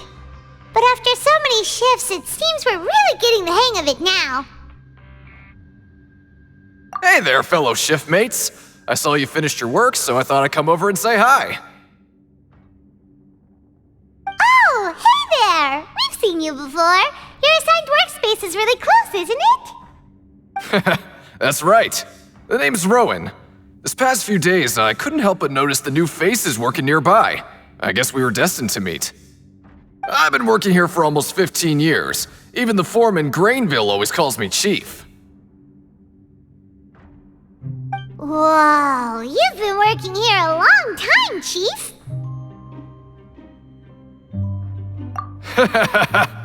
If there's anything you'd like to know, just ask me.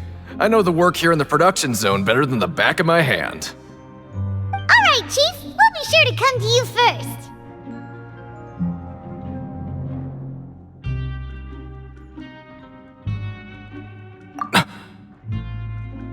Did you just ask about the rules?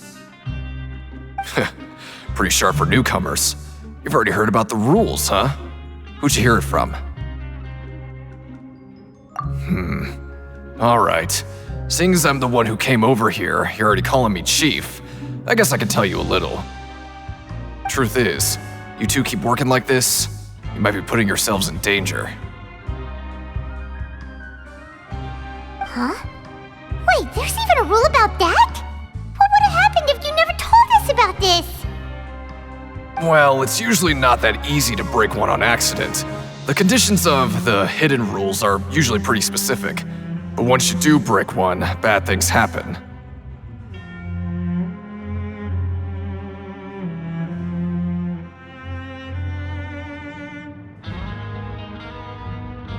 If you work continuously in the production zone for 3 days, and if all you do besides eating and sleeping is just work,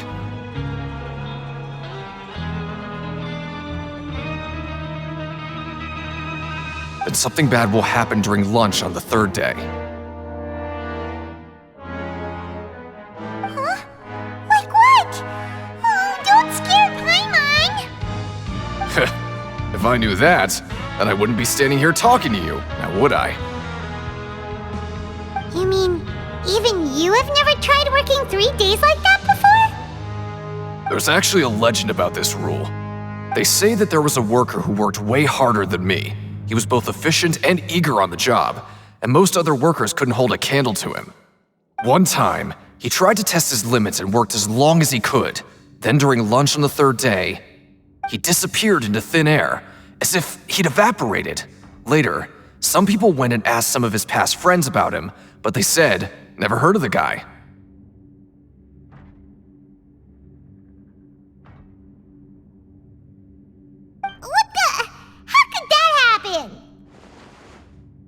Unfortunately, we were assigned different production zones. I never saw for myself what he looked like. Wait, are you thinking that it was... Huh? Oh? You... Listen, kid. This ain't the kind of thing you should be curious about. Let me tell you, you're better off forgetting about it and looking after yourself. Now I kinda regret ever telling you. Yeah, I agree with Chief here. Do you really want to try?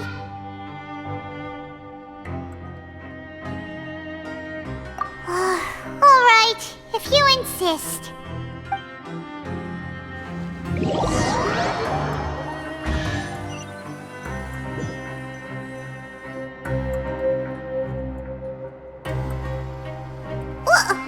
What is this garbage? Ooh, it looks disgusting! Oh, Paimon misses your cooking now. What would you like to do this afternoon?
Since we have time now, let's focus on investigating some more.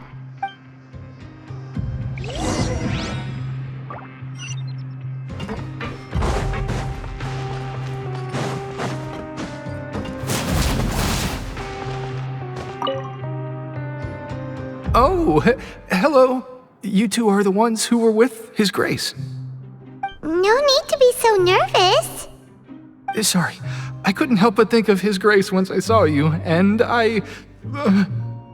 well, it's hard to say. Maybe I am. He's got a very overwhelming presence. It makes me feel like I'm just some insignificant little bug. Wait, seriously? Oh, I'm always indecisive, and I tend to make a mess of things. It's like a reflex. I just instantly start to tense up the moment I see a smart and capable person like His Grace.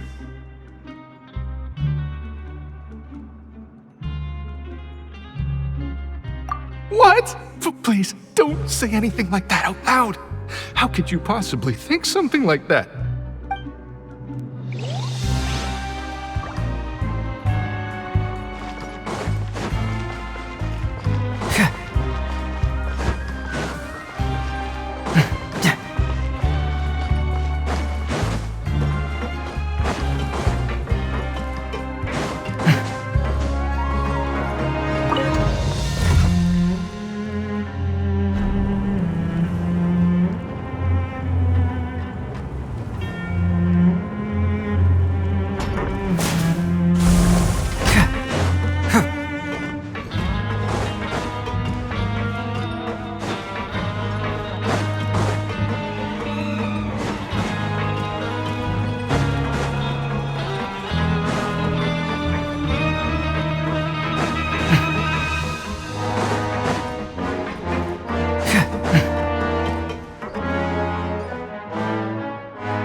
Oh, wonderful. I was worried that you'd be busy trying to earn reward coupons all the time, but it seems like you haven't neglected your investigation work after all. Paimon likes having more coupons, but no one wants to work all the time. Have you also been investigating the area, Lynette? No, I was just slacking off, and you happened to catch me. My brother is still obsessed with anything remotely related to the Forbidden Zone. But knowing him, it won't be long before we get more leads. Oh, before I forget, this is for you. Huh? Credit coupons? Why are you giving us these? I've been here longer than you. Coupons aren't a resource in particularly short supply. What is in short supply are interesting people to talk with. Aw, that's so nice of you, Lynette. We'll be sure to make good use of these coupons then. Thanks a bunch!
Yeah! Yeah!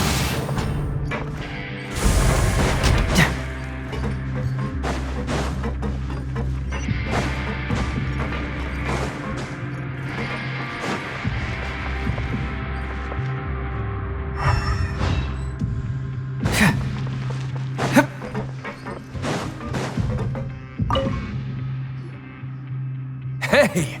It's the Traveler and Paimon! No need to tease me, okay? I won't trip on the same step twice. Listen, I feel ashamed about last time. Thank you for praising me in front of His Grace. Here are the extra credit coupons he gave me. I'd like you to have them. Huh? No, we couldn't take them. They're your reward after all. But when I was welcoming you, I didn't do anything but give you the stink eye. Come on, I insist. These coupons are nothing compared to getting the attention of His Grace. I won't take no for an answer.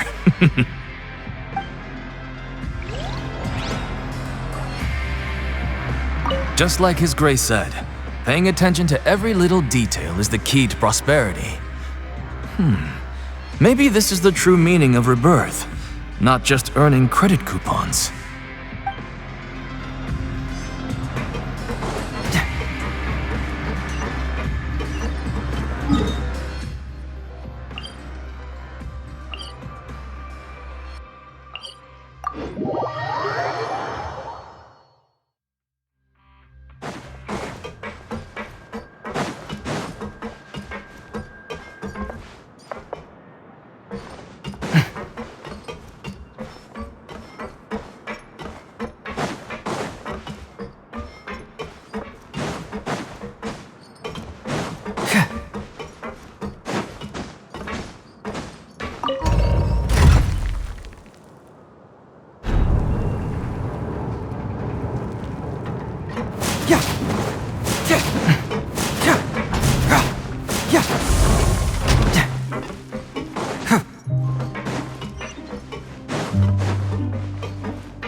Oh, you want to stop investigating and go rest?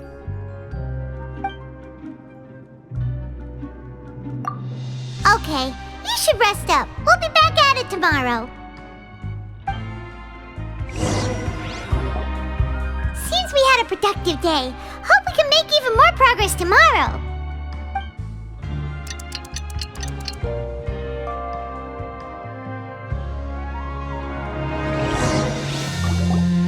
Oh, Paimon doesn't want to get up.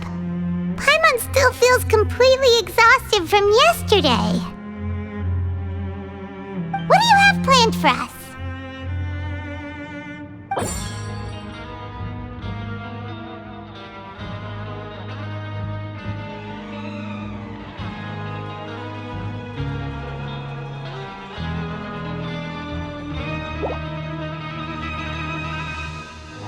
But Paimon really hopes the foreman will be in a better mood today.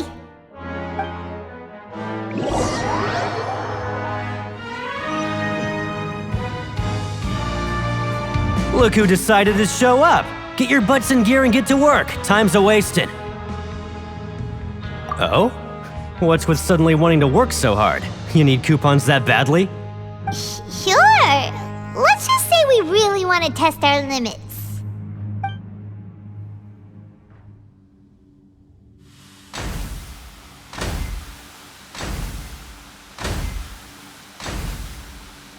Nice! We did well today. Let's keep it up!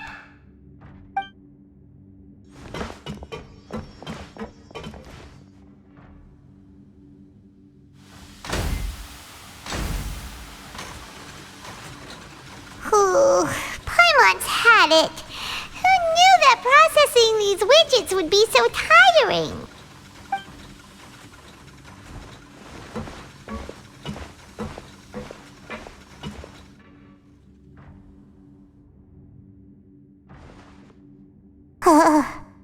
That's it. Paimon doesn't even have the energy to talk anymore. Is it time to eat yet?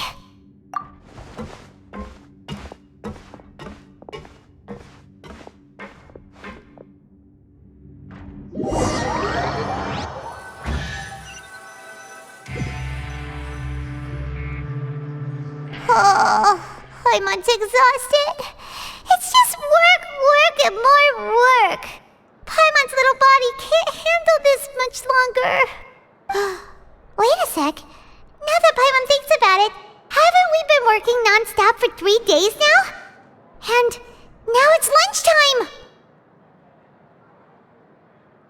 Oh, Paimon feels a shiver going down her spine. What's going to happen? But it doesn't seem like anything's changed at all. And we made it to the coupon cafeteria safely.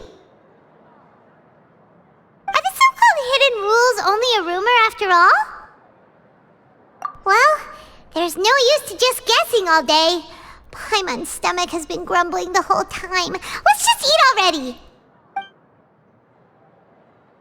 Paimon wonders what we'll get today! Maybe we'll get the super lucky meal! Wait, what? What in the world is this? What's with Paimon's food? And yours is the same! Is this stuff meat? But it looks and feels so bizarre! What kind of chef would make food like this? What do you think is going on? Is this the bad thing that Rowan was talking about? No, stop right there. Paimon gets what you mean, just don't say it! Hey, isn't that Woolsey over there? He must have made the food, right? So let's just ask him about the food and be done with it! Hey, Woolsey, have a moment? What is it? I'm about to go report the numbers for today's free meal, so you'd better make it quick. It's about the meat in our meals. Look, does it seem normal to you? The meat? Oh, that. Looks perfectly fine to me. Totally normal. You better hurry up and chow down. How could this be fun? Hey, don't leave! You barely even looked at it! Hey! Ugh, what should we do now? Woolsey wouldn't even give us the time of day.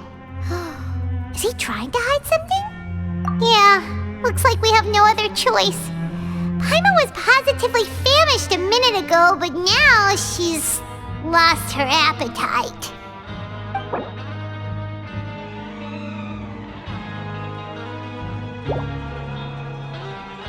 What would you like to do this afternoon? Okay, let's see if we can find any new leads.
If I were you, I'd make the most of my time here.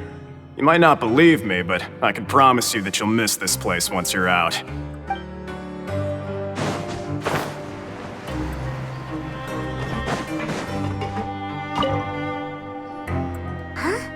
Rowan?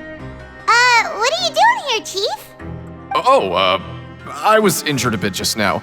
Nothing major, I think I just pulled something. Little mishaps like this are unavoidable at work, you know?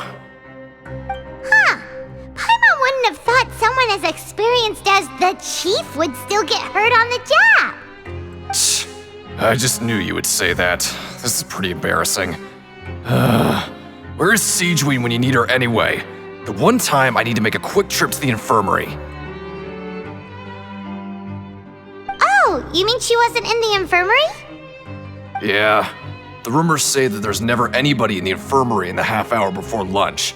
and nobody knows where Siege Wing gets off to.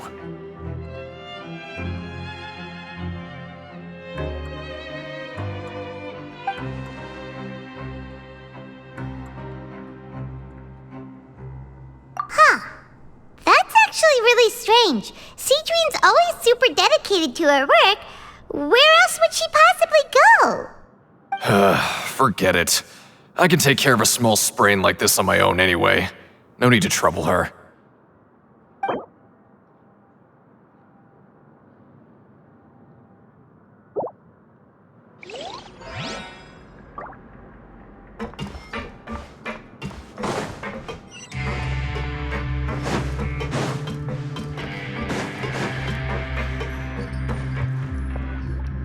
Hey, look! There's something here! Looks like a research notebook. That suspicious guy peeking into the infirmary just now. Are they a fan of Cedrine? He must have dropped this. Let Paimon read it real quick! The Melusine perceive the world very differently from humans. There are significant deviations. As a result, their sense of aesthetics and beauty is also very different from that of humans. This must be taken into consideration when giving gifts. Ooh, this all sounds pretty serious. He sure did his homework. And as for the notebook, let's take it.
Cedrine?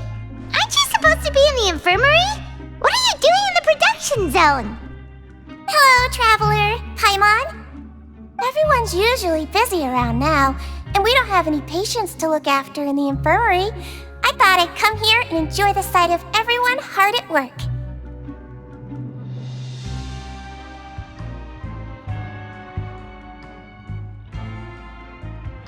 Enjoy?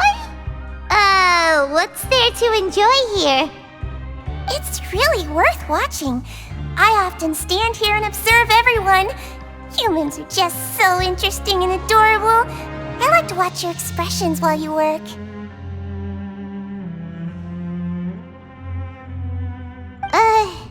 Are you talking about pets or people?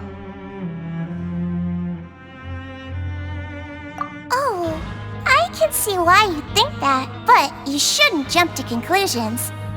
See, we Melusines are a different species, and we see the world very differently from humans. It's very easy for me to observe everyone's condition. All it takes is one look, and I can tell which workers are exhausted. Wait, Melusines can see that? Huh, that does sound useful for being a nurse. Yes, running around tending to everyone's health is very fulfilling. But I'd much prefer it if you're all happy and free from exhaustion and pain in the first place.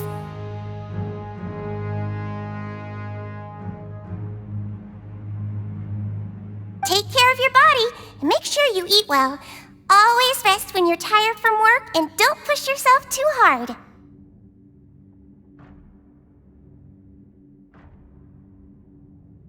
We'll definitely take care of ourselves. Thanks for the reminder.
You want to stop investigating and go rest?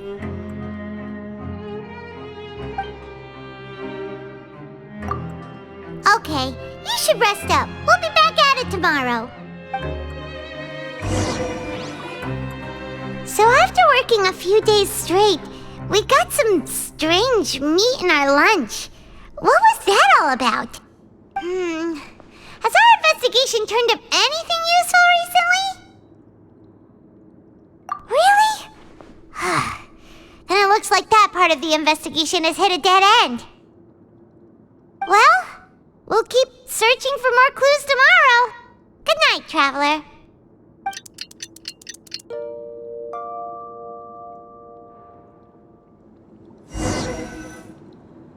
Oh, Paimon doesn't want to get up. Paimon still feels completely exhausted from yesterday. What do you have planned for us?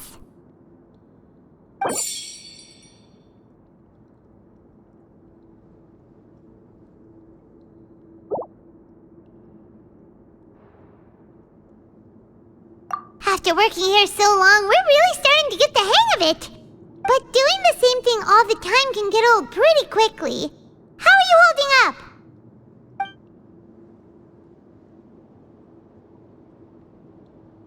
Yeah, it's good to kick back and relax once in a while.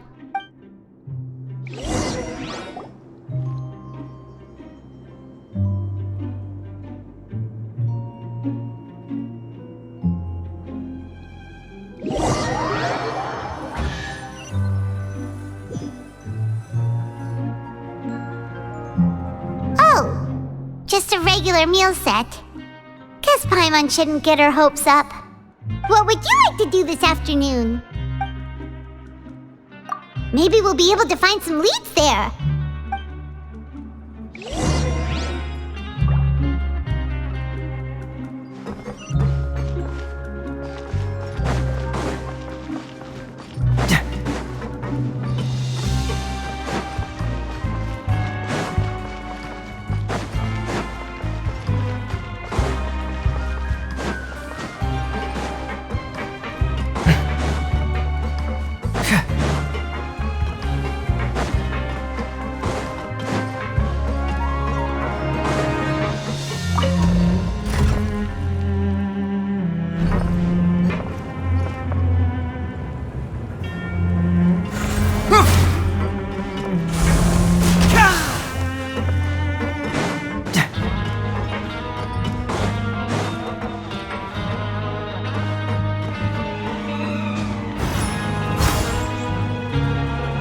Oh, you must be the Traveler, huh? Sorry, mate, but competitors as strong as you are prohibited from participating. I don't make the rules, mind you, but I was given very specific instructions. Even convicts value their lives, don't they? I hope you can understand. But we have a game here that'll let you show off your strength, and you'll even earn some credit coupons in the process. What do you think? Interested? And if we lose the game, will it cost us credit coupons? Of course. That's the cruel reality facing every competitor in a place like the Pancration Ring. Okay, great. Let me walk you through the rules. The targets in front of you will pop up one after another. You'll need to hit the targets in the same order that they popped up. If you can complete a few rounds in a row with no mistakes, then you'll win credit coupons. But the second you mess up the order, you'll lose. Game over. The game costs 300 credit coupons to have it go. So, you up for it? Thanks for your patronage, mate. Now, let the game begin.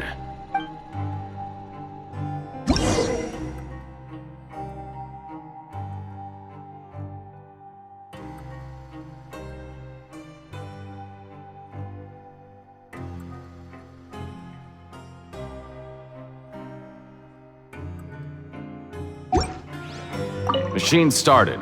Good luck.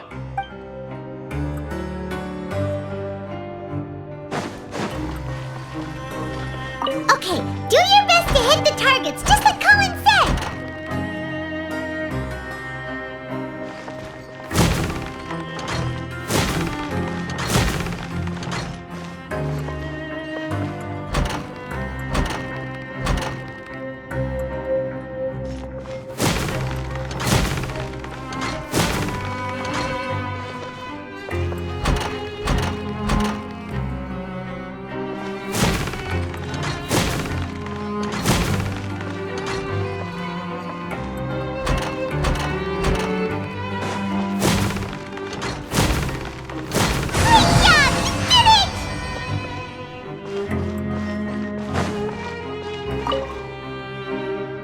Your strength really shouldn't be underestimated.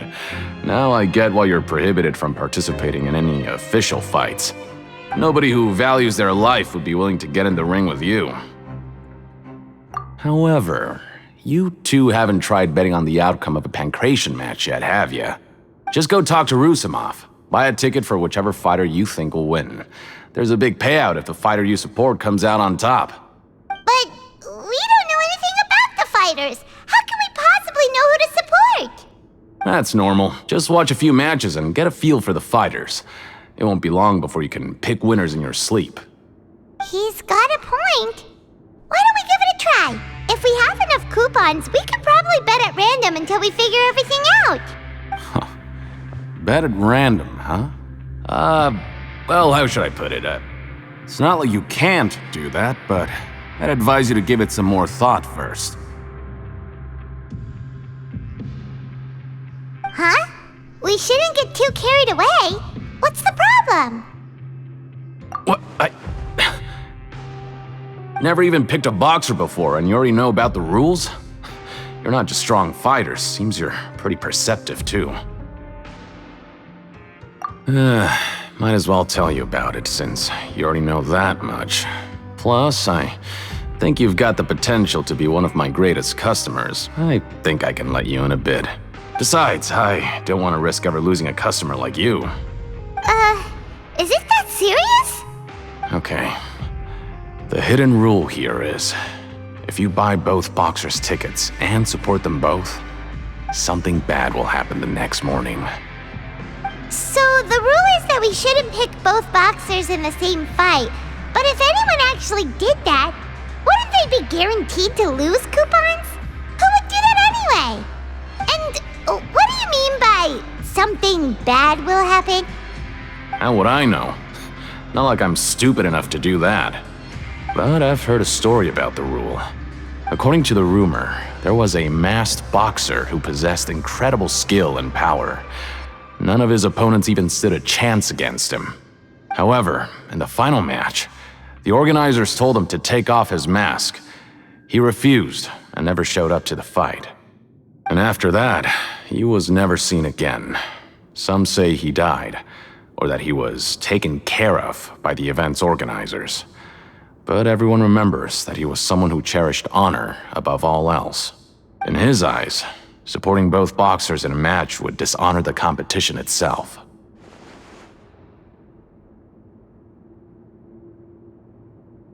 So you mean it's like a curse? He'll take vengeance on anyone who does that? No, he was always wearing a mask, like he was intentionally trying to hide his identity. I don't even know anything about his past. Traveler, do you think that boxer was...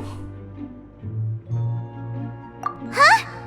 We will? You're not serious, are you? Look, here I was just trying to be nice and warn you, yet here you are trying to break it on purpose? Yeah, it sounds pretty scary to Paimon.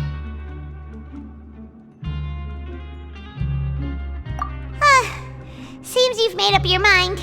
Just be sure to protect Paimon, okay? Betting on both fighters will set you back about 3,000 credit coupons.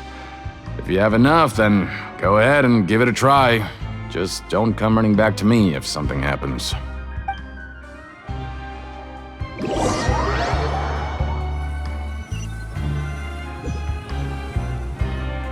Aw, looks like we won't get a chance to sleep in as long as we're here. Let's get to bed early.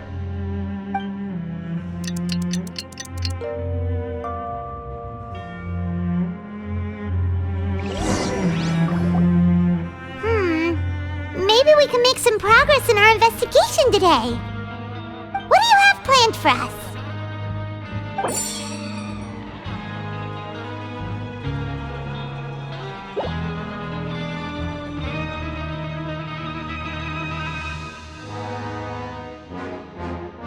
After working here so long, we're really starting to get the hang of it. But doing the same thing all the time can get old pretty quickly. How are you holding up? Yeah, it's good to kick back and relax once in a while.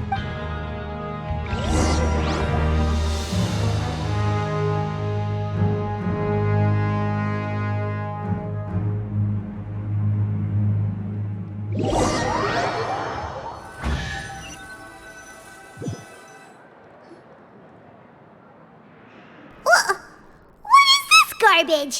Ooh, it looks disgusting! Oh, Paimon misses your cooking now. What would you like to do this afternoon? Sure! If we're not going to work, then let's kill some time at the Pancration Ring.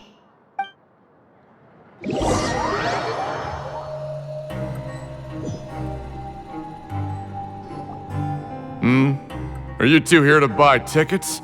Better be quick about it. Another match is about to start. Who are the boxers in the next round? We have the reigning champ, Le Grappler, versus a contender from the Eastern Prison Block, Demon Horde. Are those their nicknames, or did they choose those names themselves? Either way, super weird. Since you're new around here, I'll help you out and give you a little suggestion. Even though Le Grappler is the crowd favorite, Demon Horde is a first-class dark horse with incredible potential. Anyway, for this match, I recommend that you pick... Huh? For both fighters? I can tell you're new to this, but I didn't think you were completely clueless. Maybe you don't quite understand the rules, no? Let me try to explain again for you more clearly. You see... No need. We're aware. Alright then, if you're absolutely sure. Remember, no refunds once you buy the tickets. Yeah, we got it. Just shut up and take our coupons.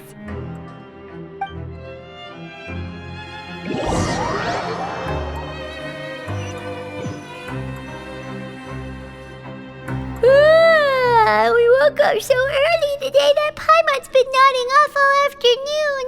Good thing it's finally time for bed.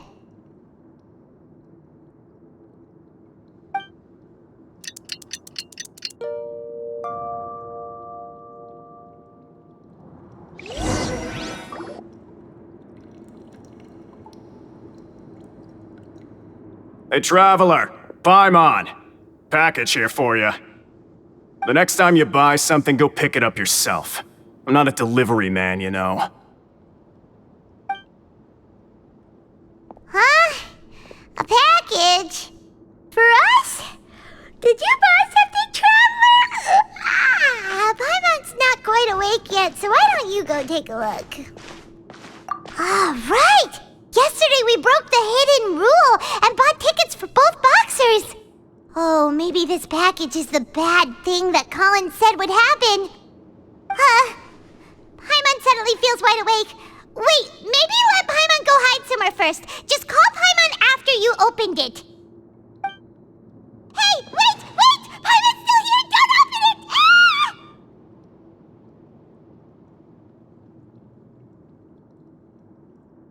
Huh? What is it? Are you okay? Let Paimon take a peek too.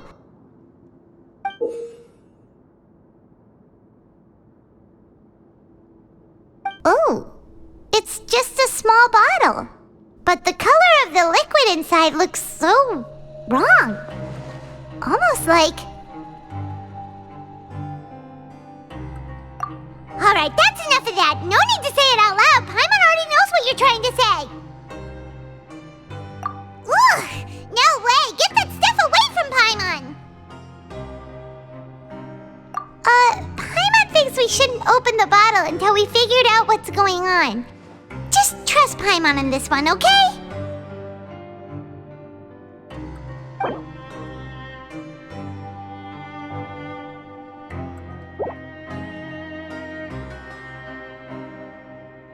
What do you have planned for us?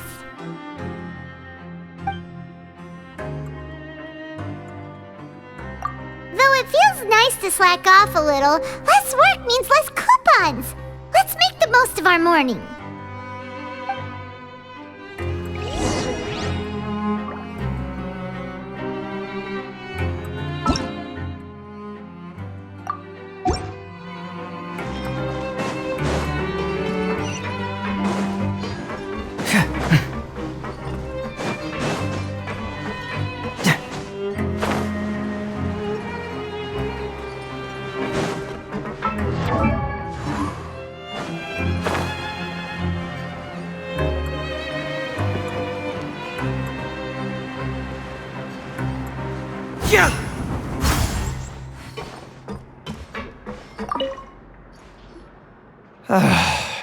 If there's no way to send it all out, then maybe I'll never get a chance to leave.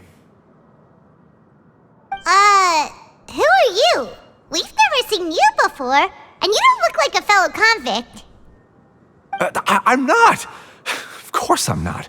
Please, don't mistake me for a criminal. I'm a good, law-abiding citizen. Then what are you doing here? You sure seem anxious about something.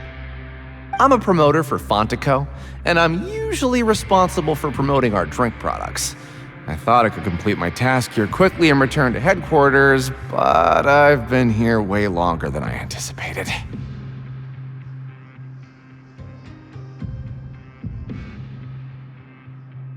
Oh, a promoter from Fontaine? So what kind of problem did you run into? I'm so upset. It's all because of that Duke. After discussing the company's promotional plans with him, he told me outright that my project was worthless. However, in light of our long history of successful collaboration, I still tried to patiently explain the details. However, to my surprise, he just cut me off while I was speaking. Let me take a moment and recall his exact words. I'm just gonna stop you there and say no. If anything, I'm saving you time.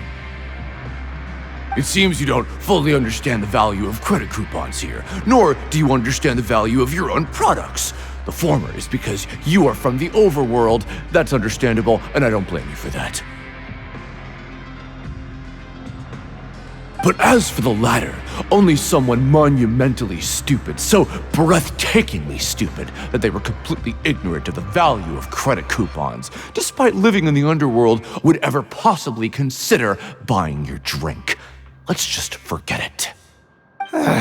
Anyway, that's how he rejected my proposal and asked me to come up with another solution with the condition that it doesn't cause any trouble for him. Can you believe that guy? Well, he is the head honcho here. Not much you can do about that. We met him too and could tell that he's the kind of guy that's hard to pin down. Fine. I know I should just let it go. I'm on his turf after all. His house, his rules.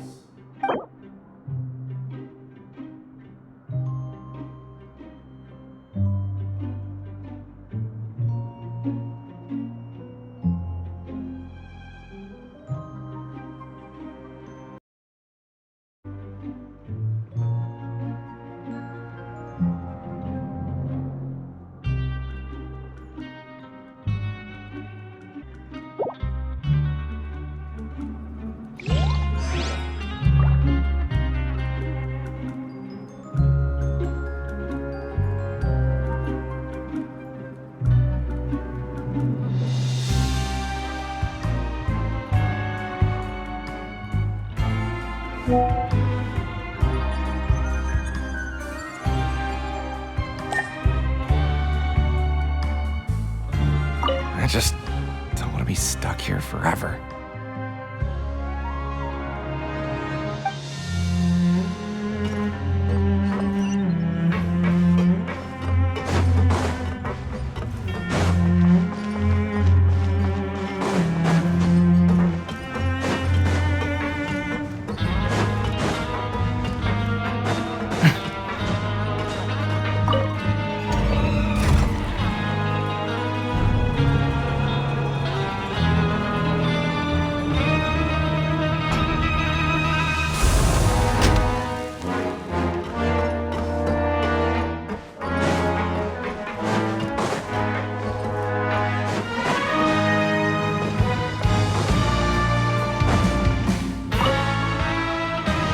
Hey, I heard you crazy fools really did it. You bought tickets to support both fighters, didn't ya? Well, did anything happen? Well, the next day we received a mysterious package, but we still haven't made any sense of the contents. So it is real. You didn't become cursed or anything like that, did ya? Are you both still okay? Wait, are you sure that it's still you controlling your bodies right now? Paimon's not sure. What do you think, Traveler? Is Paimon still Paimon? Oh, okay. Well, that's good. Yeah, you two don't seem to have changed at all. But I wouldn't let your guard down just yet. Still, I didn't expect you would actually do it. You'd actually throw away coupons like that just to satisfy your curiosity? Even if we bought tickets like everybody else, it's not like we could hope to earn any coupons. When it comes to things like this, it's always the organizer who makes the real profits. Hey, just what are you trying to imply? The Pancration Ring is an honest business, and we really don't make much from selling tickets. We make so little that even the current tournaments can only be held thanks to funding from the producer of Fanta.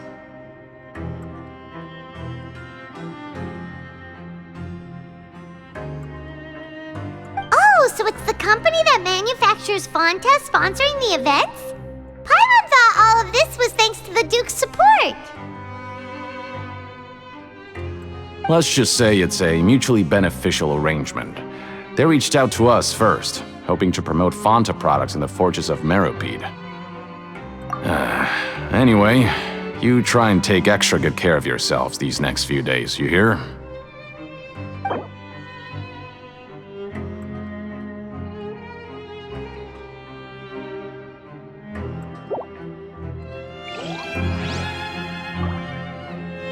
Oh, it's you. You must be absolutely loaded with coupons if you have time to stroll around like this.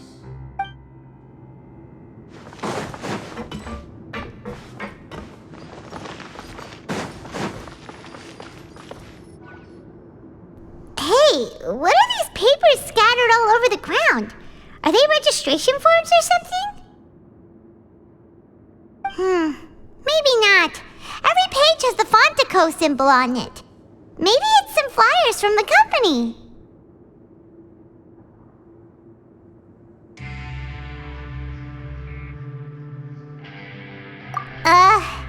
Okay.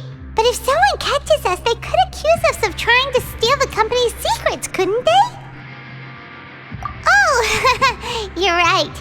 Guess there's nothing to worry about then. Let Paimon have a look here. Without assistance from the Fontaine Research Institute, development of the new product has been slow, and some researchers on the project have voiced concerns.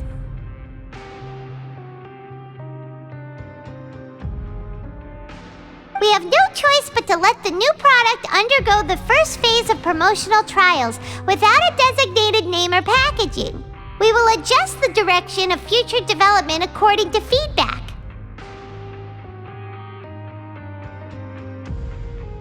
We have decided to only conduct closed, small-scale trials for the time being. Sure doesn't seem like anything unusual. The company is just trying to develop some new products besides Fonta. But it sounds like things aren't going well at all. Let's put these papers back where we found them and make it look like nobody went through them. Okay, good.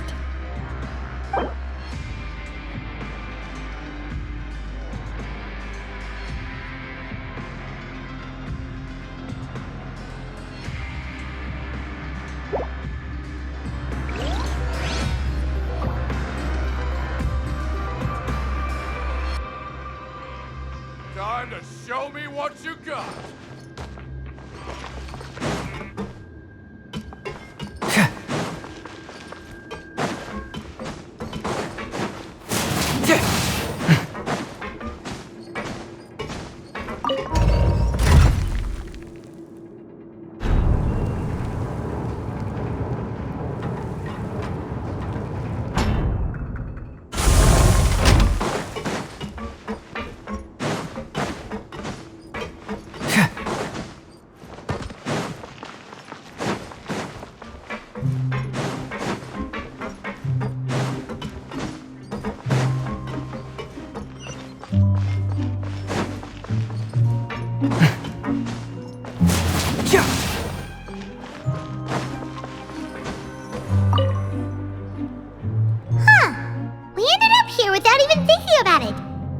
Something to eat?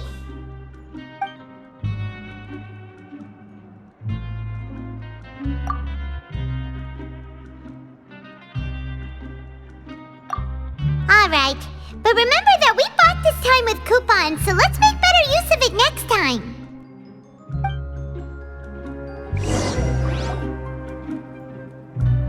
Oh, just a regular meal set. Guess Paimon shouldn't get her hopes up.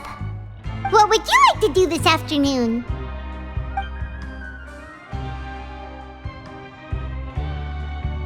After working here so long, we're really starting to get the hang of it.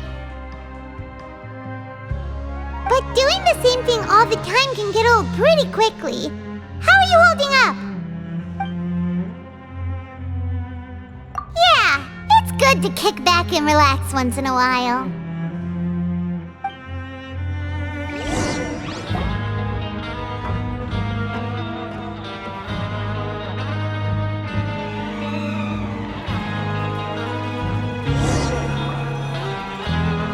Mysterious box? A bottle of crimson liquid? Paimon still doesn't know what to make of it. Do you have any ideas, Traveler?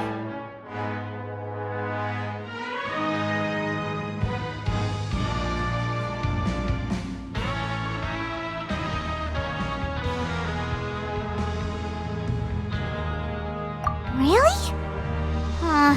Then it looks like that part of the investigation led us nowhere. Well, maybe we'll have better luck tomorrow. Good night, Traveler.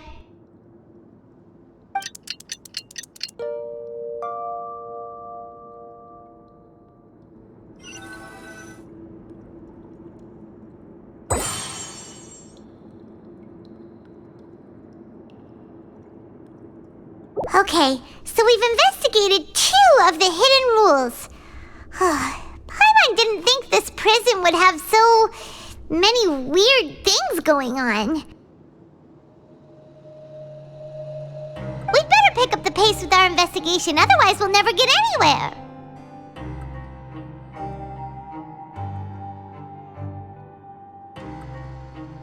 Yeah, let's skip work for now and put our time to good use.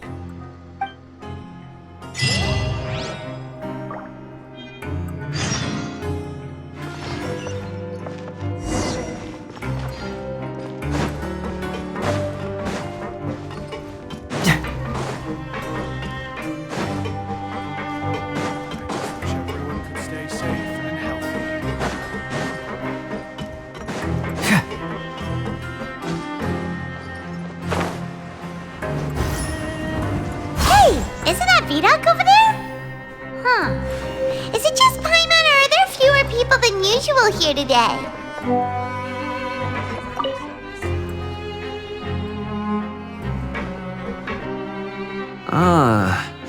Seeing you at this time must mean you've already saved up a lot of credit coupons. Or at least enough to skip work. Seems you're getting into the swing of things around here. Impressive. Very impressive.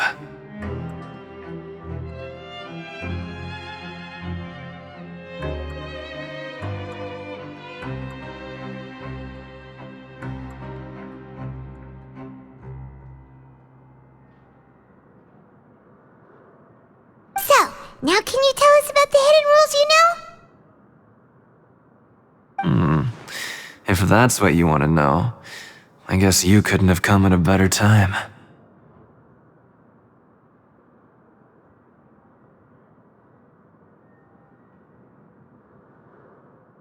Huh?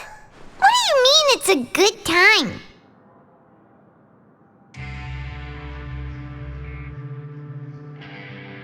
Leonid and those other pesky broke urchins have all gone to work in the production zone. I wouldn't want them listening in without paying up.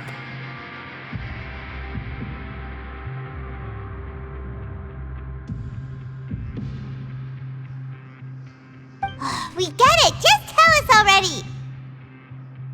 So, you know those pipes that make strange sounds? Don't ever, ever go near them at night. Even if you manage to avoid the guards, you might find something even more terrible there. Something even more terrible? Like what?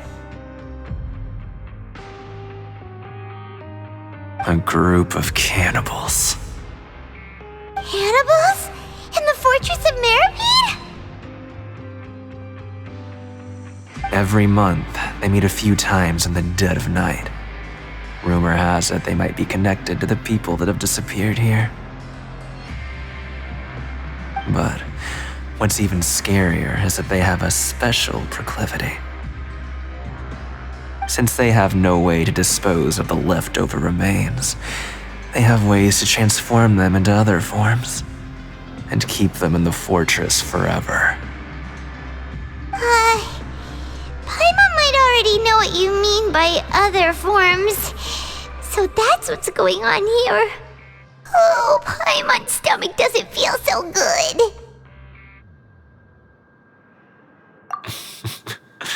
You two look pretty skeptical. No matter, learning the truth behind dark secrets isn't necessarily a good thing. I've got things to do too. I suggest you just act like I never told you anything.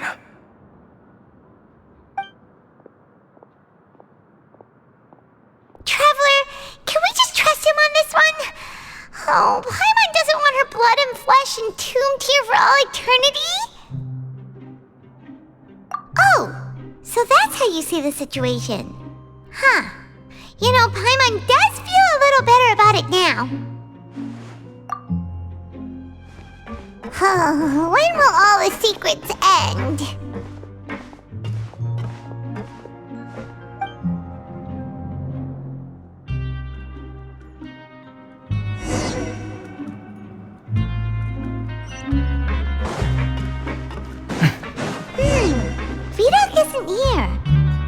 they went to work in the morning or back.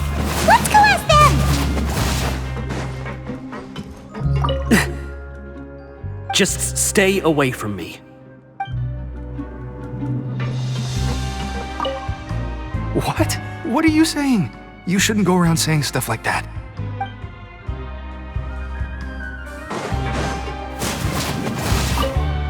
What are you talking about? Listen, you should keep your nose out of other people's business.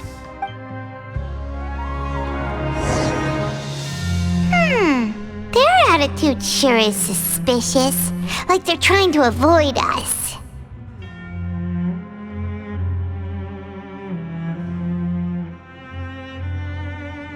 But if they're being so obvious about acting weirdly, do you think they might just be trying to lure us in? Oh, this is all getting way too creepy for Paimon.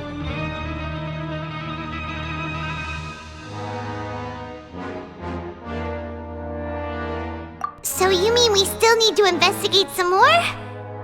Okay, if you say so.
Fielding?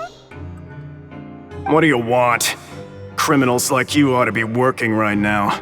Catch my drift. We just want to ask you a simple question.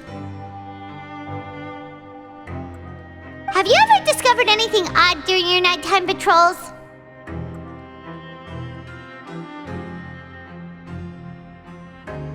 Why are you asking about something like that? Whatever happens at night isn't your concern. All you need to worry about is getting enough sleep.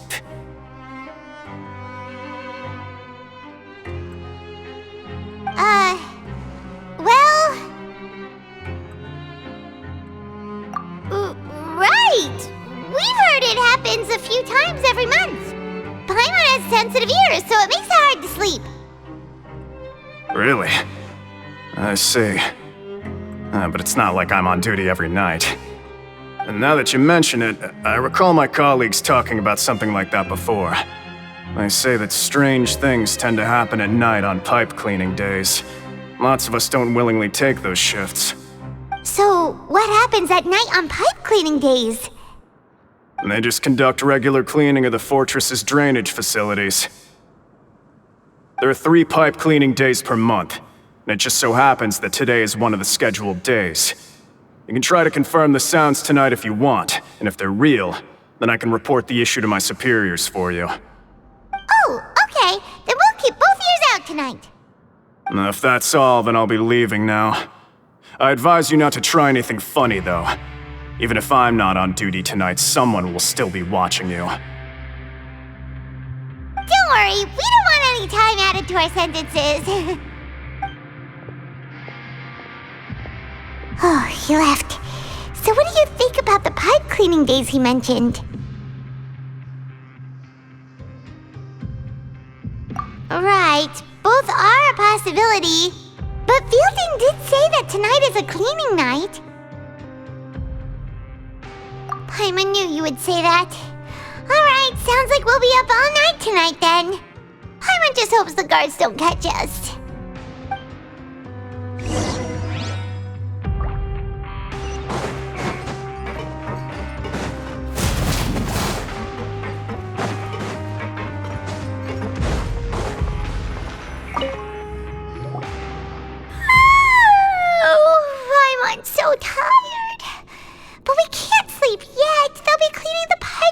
night, so it's the perfect chance for us to investigate. Whatever. Just be sure to wake Paimon if she dozes off. Paimon's worried something might happen if you go alone. Huh? Traveler? Did you fall asleep already?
To Paimon.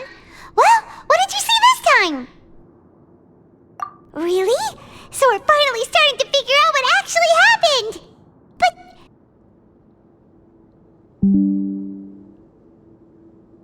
Okay, well it's about time for us to get moving. Just be careful to avoid the patrolling guards.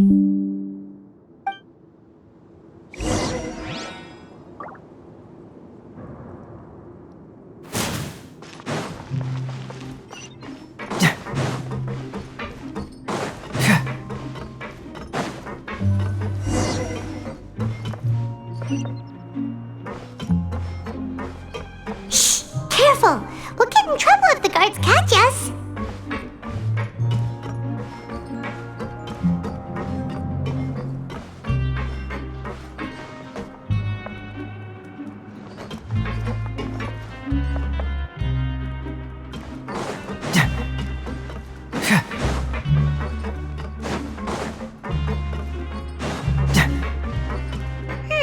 This should be the place!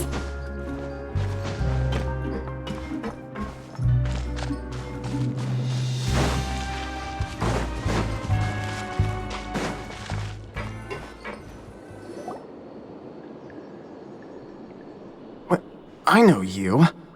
You were the ones we saw. Huh. You've got guts showing up here. You know who we are, right? You'd better leave now. Ain't nobody coming here to save you. What'd you say? Yeah, so what if they were? If you push us, we can make those rumors a reality at any time. Hey, what's the point of all those rumors anyway? What exactly are you trying to do? I don't have to tell you anything. If you turn around, go back to the dormitories and act like you never saw anything, then I'll pretend that you never showed up here. Yeah, scram. Nothing worth seeing here. Huh? What did you say? Isn't that exactly what Boss said when he left? Hey, do you know our boss? Whoa. We had no idea our boss was such a big deal. He always kept his identity a secret. So, did he have you come here to find us? Oh, so you're Childe's crew here? Seems like he had no problem fitting in. We're the only ones who heard him say those words when he left that night. So unless he somehow told you those exact same words after that... All right. I guess that's proof enough for me. I believe you. Wow, those dreams of yours sure come in handy. We gave him the business for a while and would always give him a hard time when he first came to the Fortress of Meropide. But here in the fortress, the strong will always earn respect. He was working the longest hours and racking up wins in the Pancration Ring. You could always see how amazing he was, even when he was teaching us a lesson. So eventually, we all decided to follow him. But one day, he suddenly told us that he had to find a way to escape this place, no matter the cost. He said it was because he heard that call again. And as his crew, if the boss wants something, then it's our job to get it done. So, we got to work and used the hidden rules that were here to make up and spread the rumor about the cannibal rule. We just wanted to give him a better chance of escaping on a night after the pipes had been cleaned. Oh, thanks to your rumor, nobody would want to come anywhere near here, prisoner or guard. Wow, it sure is easy to exploit people's fear of the unknown. But hasn't Childe already escaped? Why are you all still coming here after pipe cleaning day? Because as far as we know, the pipe he went into isn't actually an exit. It should be a dead end. It leads to an abandoned factory area, and even if there were a way to escape from there into the sea, we're still way too deep. No one could ever reach the surface alive.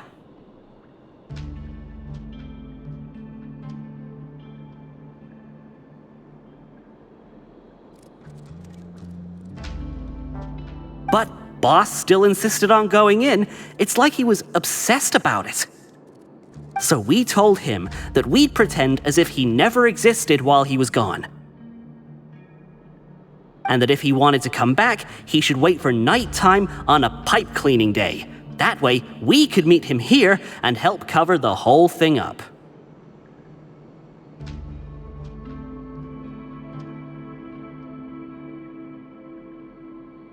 So you come and wait here through the night a few times a month just because of that promise?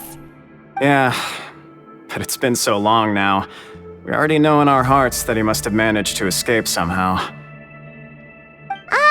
it also possible that something unfortunate happened to him? Nothing could ever defeat Boss or slow him down. It's one thing we know for sure. Okay. Paimon was just brainstorming possibilities. All right. Keep quiet and follow us.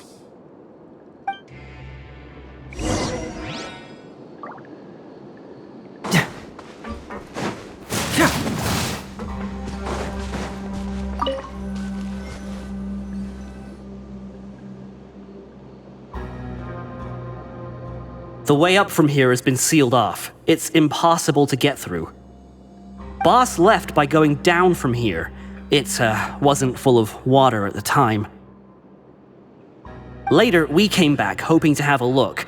That's when we found out it had been completely flooded. It's impossible to navigate unless you're an extremely skilled diver. Do you think Childe got trapped by the water? Not likely. We all know that Boss was an incredible swimmer. Really? Then have him come investigate, pronto. Just be sure to tell us if you get any news about Boss.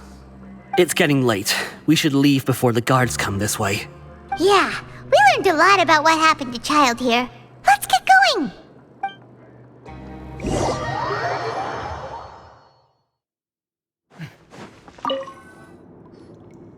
Whew. We finally learned some key information. Seems all of our investigative work has finally started to pay off. When you said you knew a diver, you were talking about Fremine, right? If we ask Linny, he'll definitely have Fremine help us. Ugh. Why is Childe like this? What was he doing going into the pipes? Not making our jobs easier, that's for sure. Fortunately, though, it seems like it's only a matter of time now before we find out what really happened. Now that we can finally relax, I'm starting to feel super sleepy. Let's try to get some rest while we still can. Nighty-night, traveler!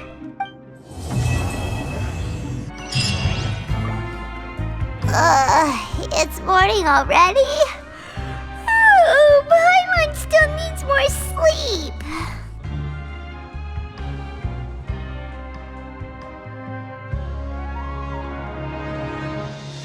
Huh? Wait, look over there! Isn't that... It's one of Linny's cards! Let Paimon see what's written on it! Maybe you haven't heard, but today is the monthly free day. Everyone has the day off today, which makes it the perfect time to do some investigating.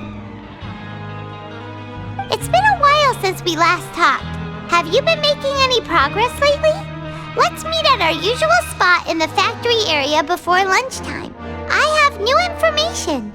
Ooh, today's our lucky day. We have the day off.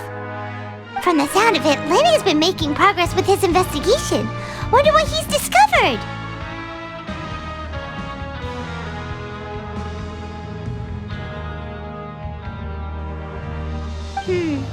We still have some time before we meet up. Let's talk with the people here for a bit more before we go.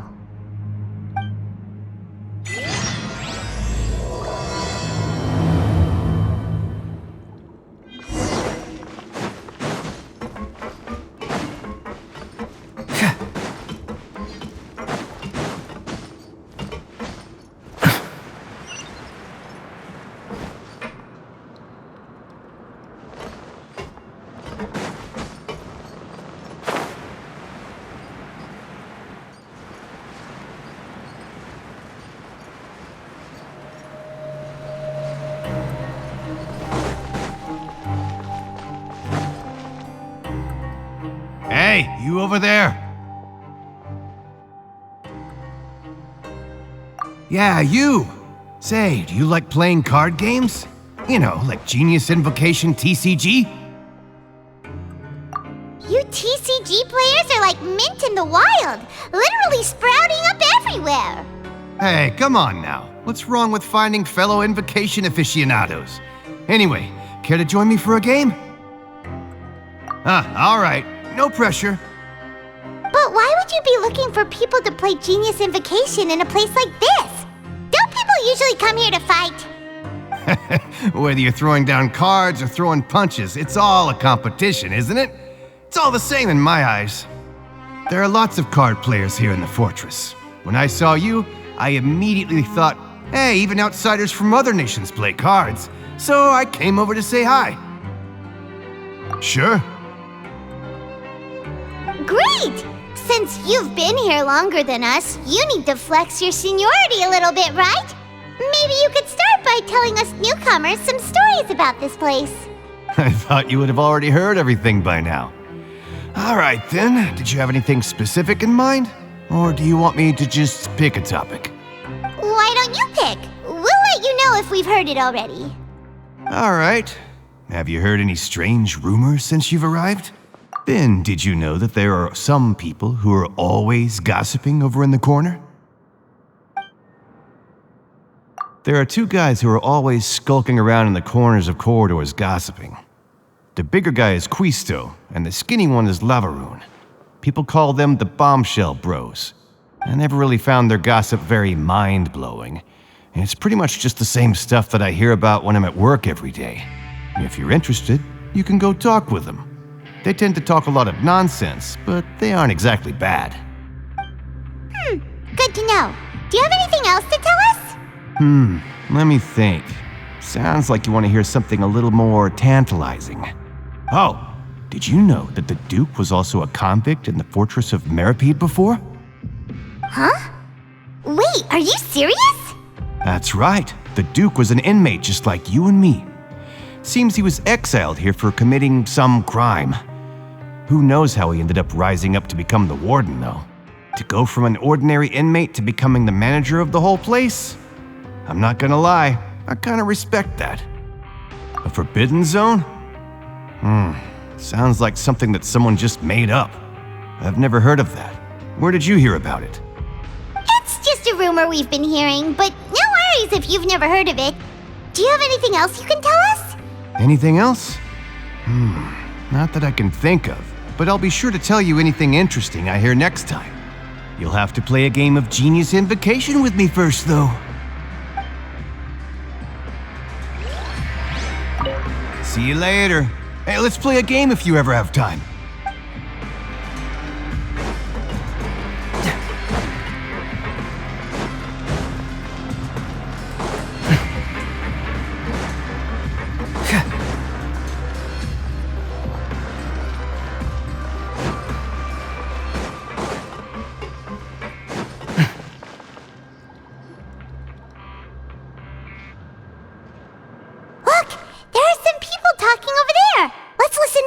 conversation.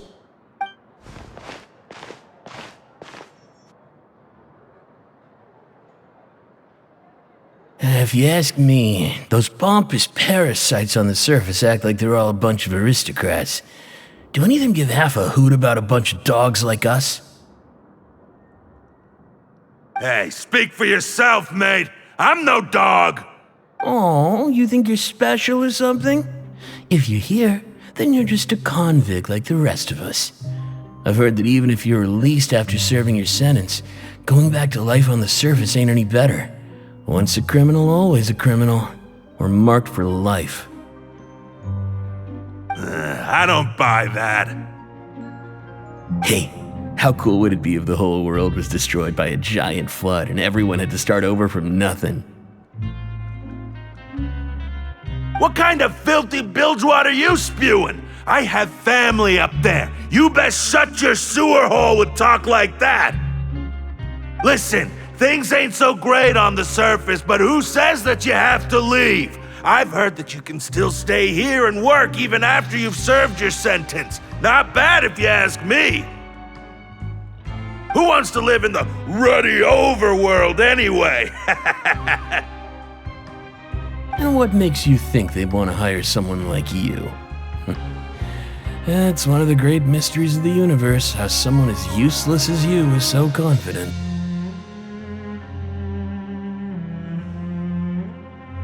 Whoa. Sounds like they're really unhappy about the overworld.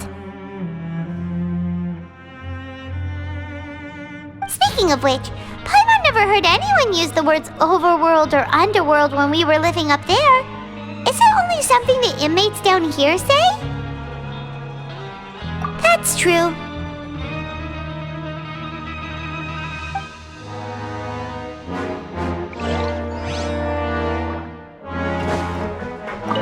Anyway, I've already decided to stay here.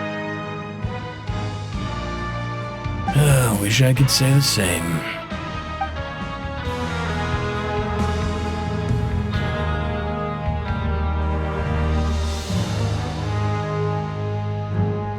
Anyway, I've already decided. Wish I could say.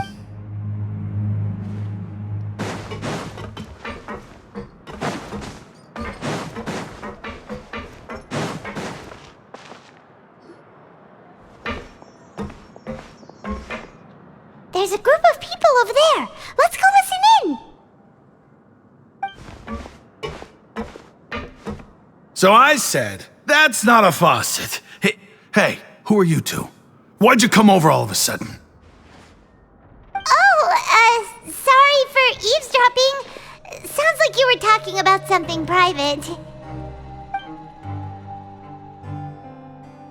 What's the matter?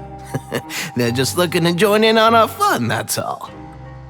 Hey, don't pretend like it's okay for them to just interrupt us like that. Yeah, fine. You're lucky we don't mind extroverts that much. You hear that, Quisto? What nice! Your expressions tell me you're looking to hear some juicy info, am I right? But before that, it just so happens that I know you two. Really? Are we that famous? You're kidding. How often does anyone get a personal tour led by His Grace himself? Practically everyone was talking about it.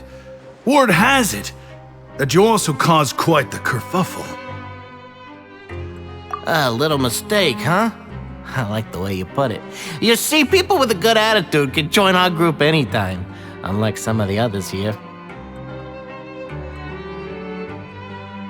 Your group?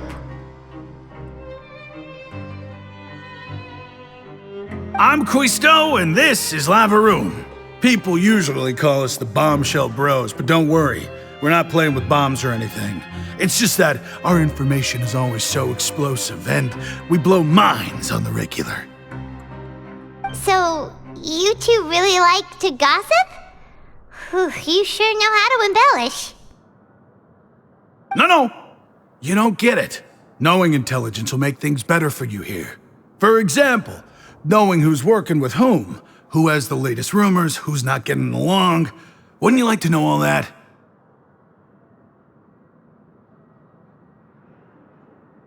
Whoa, all this info's worth something, you know?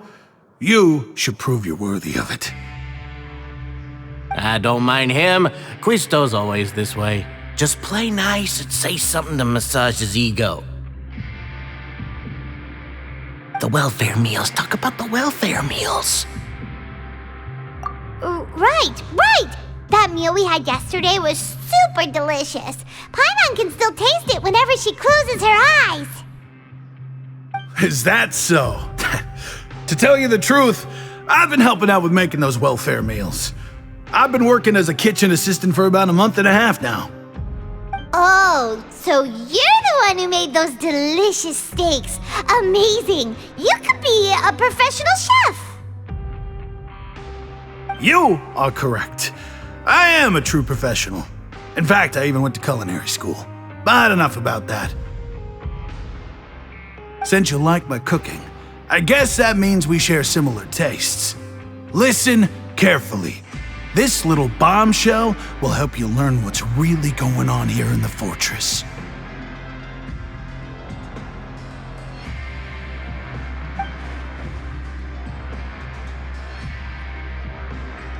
Listen, kids.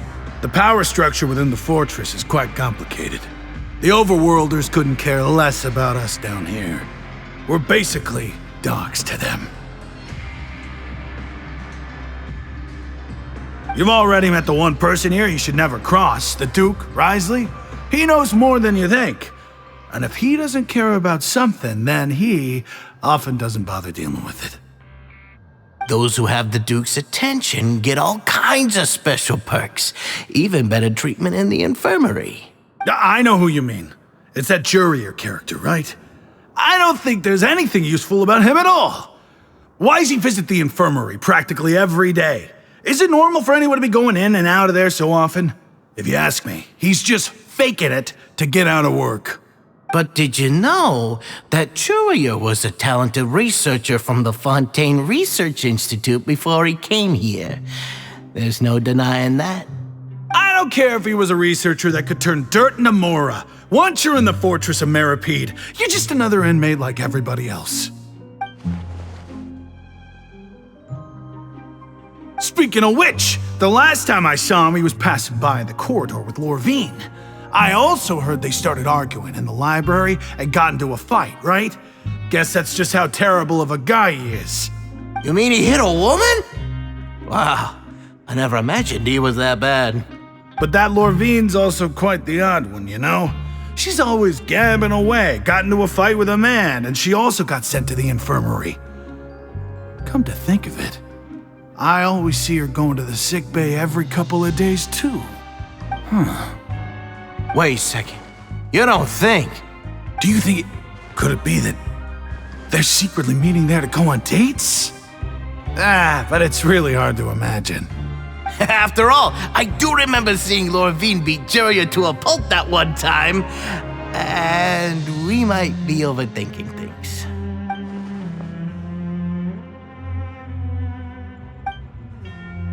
Okay, we've talked to just about everyone, and it's about time for us to go meet Linny.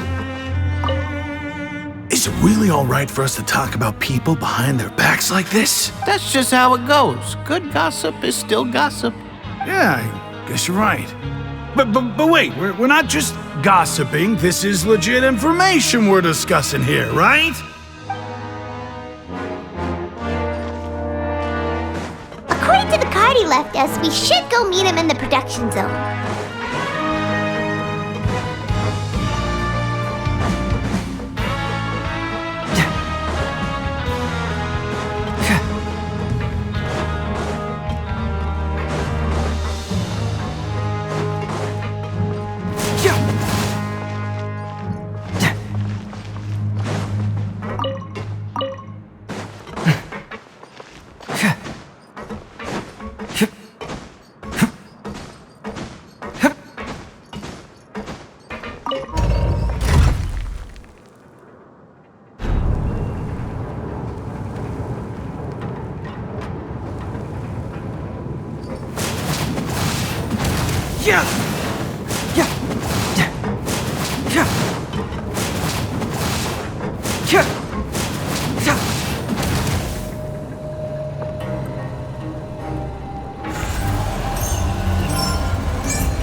Huh?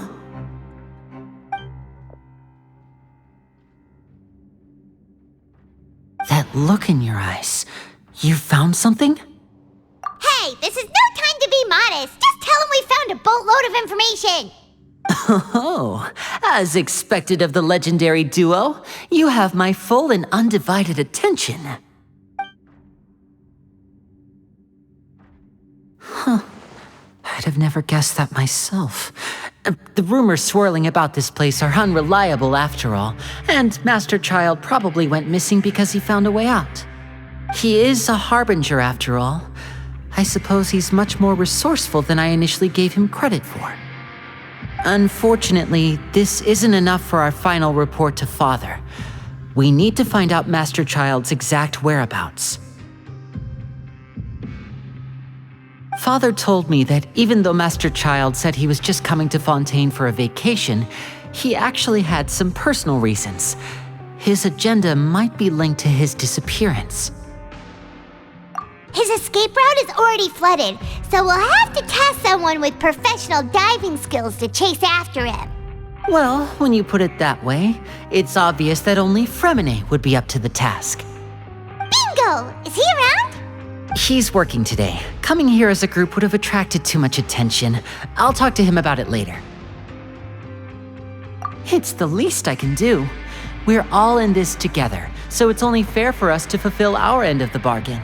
Honestly, I'm far more impressed by you guys managing to collect all this information right under Wriothesley's watchful eyes. Collecting information has always been our strong point. Now, let me think. To find out more information, Fremine will have to retrace Master Childe's original route. And if he's to do that, he'll have to set out on the next pipe cleaning day at the earliest. That's 6 days from now. And after that, he'll probably take another 2 or 3 days to return. You can even estimate how long it'll take for him to get back? We've been working together for a long time. We know each other's capabilities like the backs of our hands. Traveler, what say you to meeting here 9 days from now? We'll be able to pick up Fremine while we're at it, too. Oh, and there's just one last thing we'd like your help with. Though we can just sit back and wait for Fremine's report on Master Childe's whereabouts, we still need to make more progress on the investigation of the Forbidden Zone. Fremine's no master of disguise, Lynette's still working on getting intel from the other areas, and I'll need to spend some time helping Fremine prepare for his diving mission. So, you are the only ones we can count on. What do you want us to do? Will it be hard? Well, I won't call it easy per se, but I think you'll be able to pull it off. Listen carefully.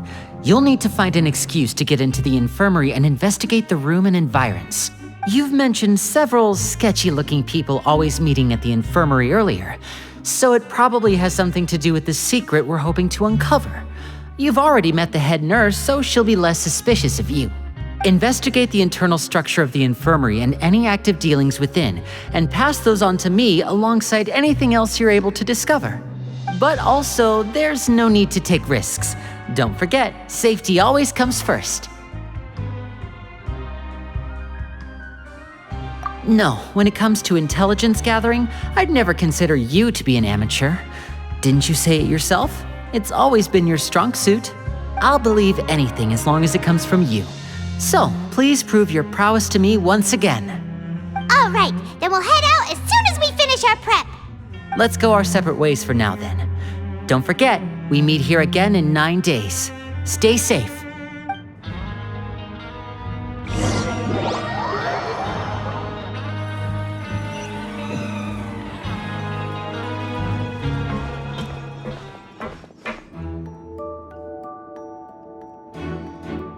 Hey, stay here for now. Paimon will take a peek.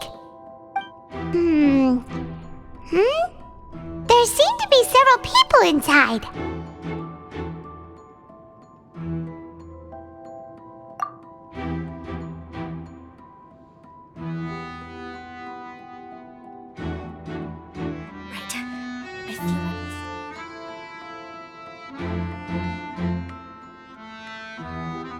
It's not impossible.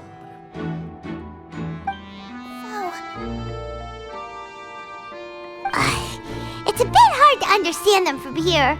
So, why don't we just try to talk to them in person? Let's go as soon as you're ready.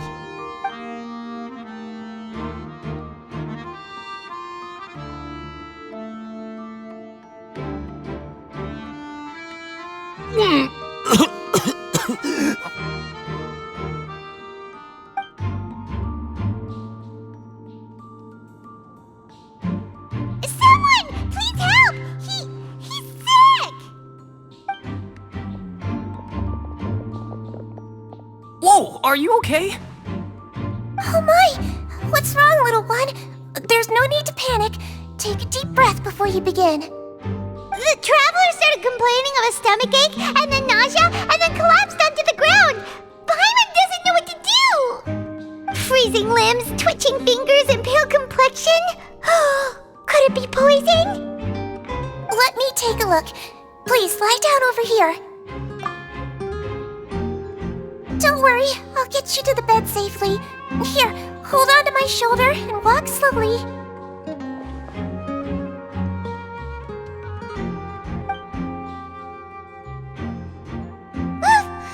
You can do it, Traveler! Don't apologize. You're sick after all. Now, please relax. I'm just going to do a preliminary checkup on you.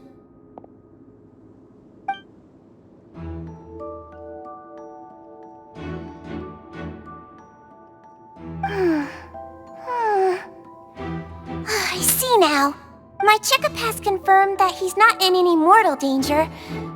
That's our worst fear out of the way. Eh? Oh, that's good. But I'll continue my diagnosis of the patient now. Please, relax and take a deep breath.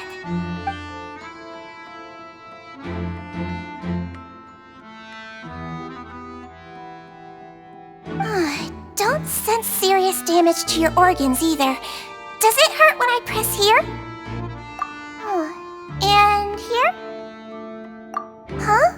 But based on my initial checkup, there shouldn't be a problem here.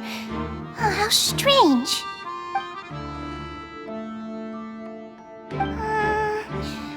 What about here? Does this hurt? Oh, I understand.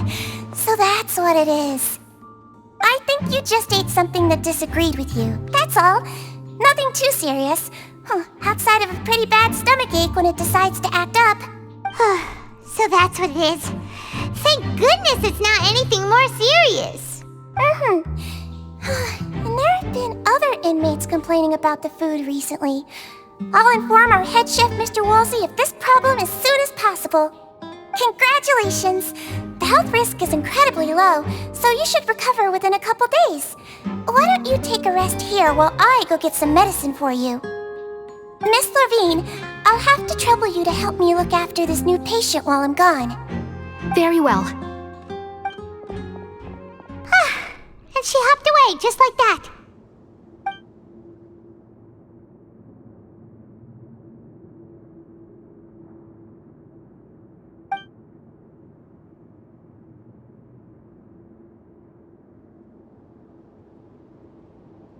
Hello. So how are you feeling now?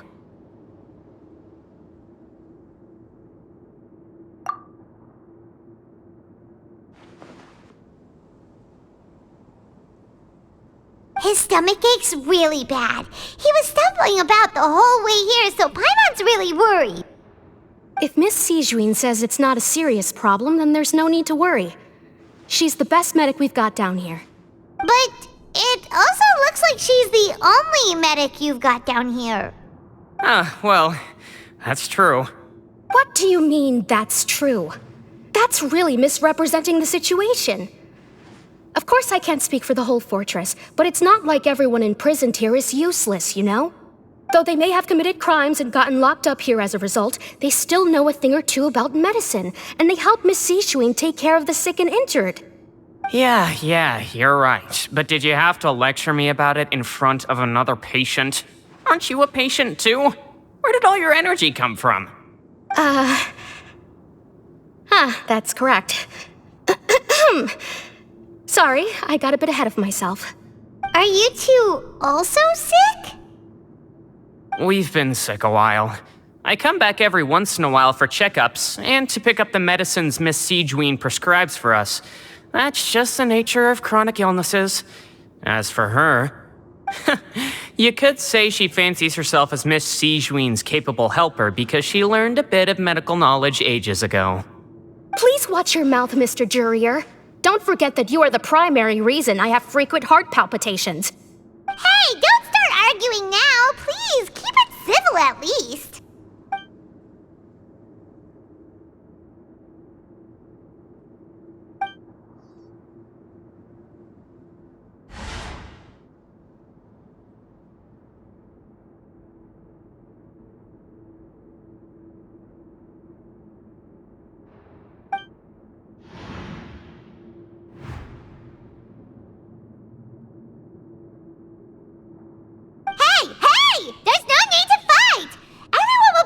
Someday, so there's no need to argue over silly things like this! But... Release. It's way too early for us to even think about that. And who the heck knows if we'd even be able to continue our previous lives?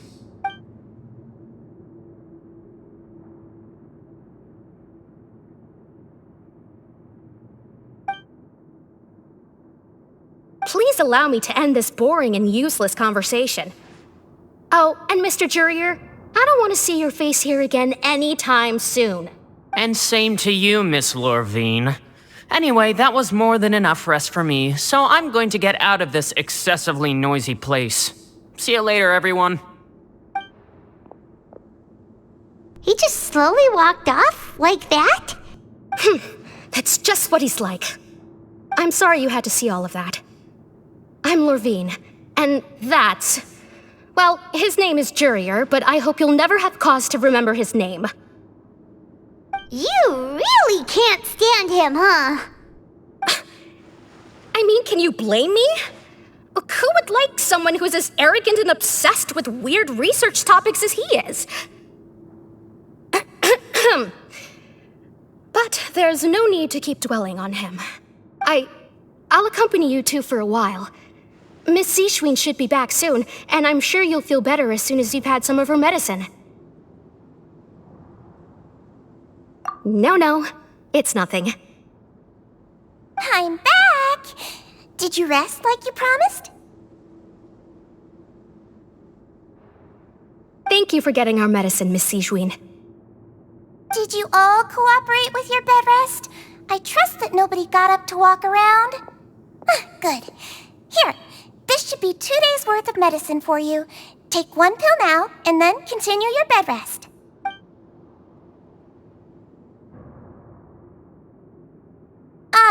Miss Lorvine, I left in a bit of a hurry just now.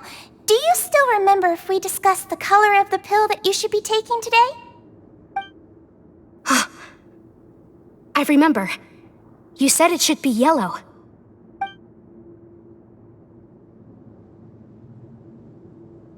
Yellow, huh? I understand. These are yours. Please, make sure to go to bed early after taking them tonight. You'll benefit from a good night's sleep. All right, then I'll also be on my way now. I hope you feel better soon, too. See ya!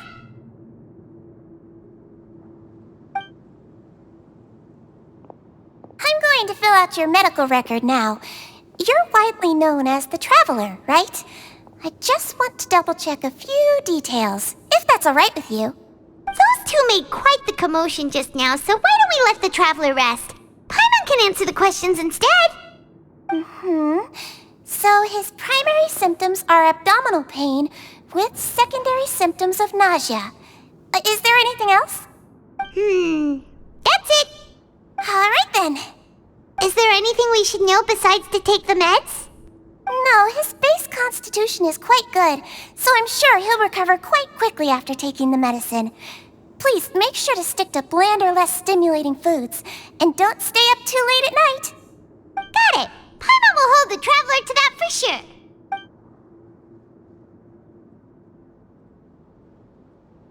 Oh, you're going to take a nap already? Okay then, you get some rest. I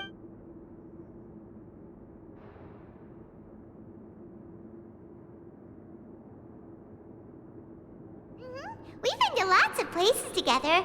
He may look a bit under the weather now, but he's actually super strong. So you're the best of companions. Well, don't worry. He'll recover soon.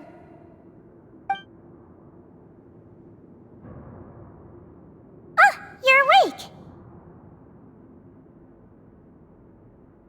How do you feel?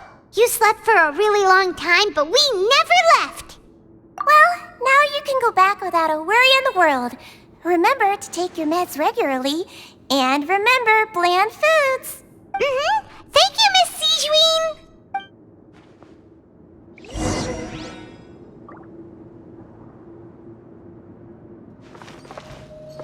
Seems like a lot of people have been coming down with an upset stomach lately. I'll need to address that.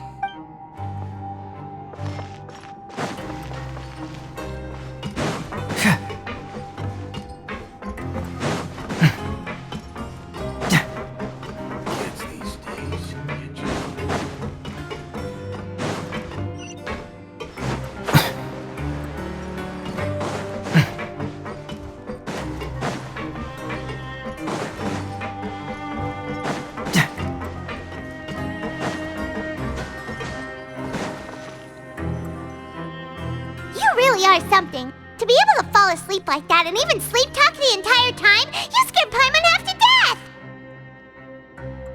No, but you kept mumbling things along the lines of, Pyron, don't take my grilled fish, and put down the Adeptus Temptation now!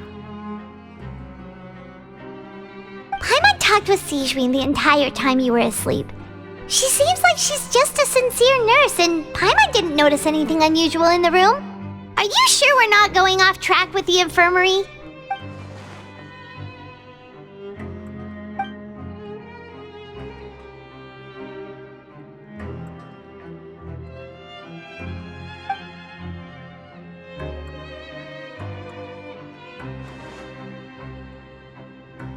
Whoa! You really are super thorough! All those tiny little suspicious things that Paimon didn't even pick up on! We've got to give the info to Linny!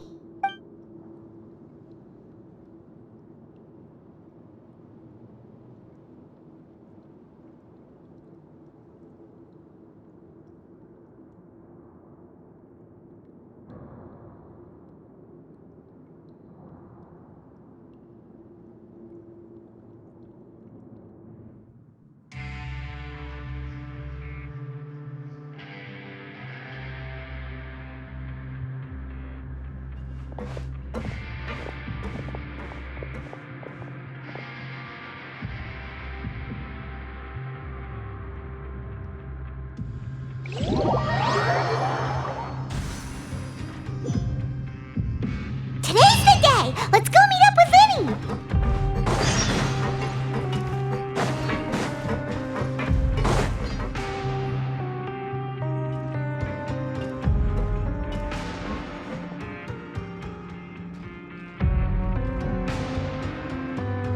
Oh!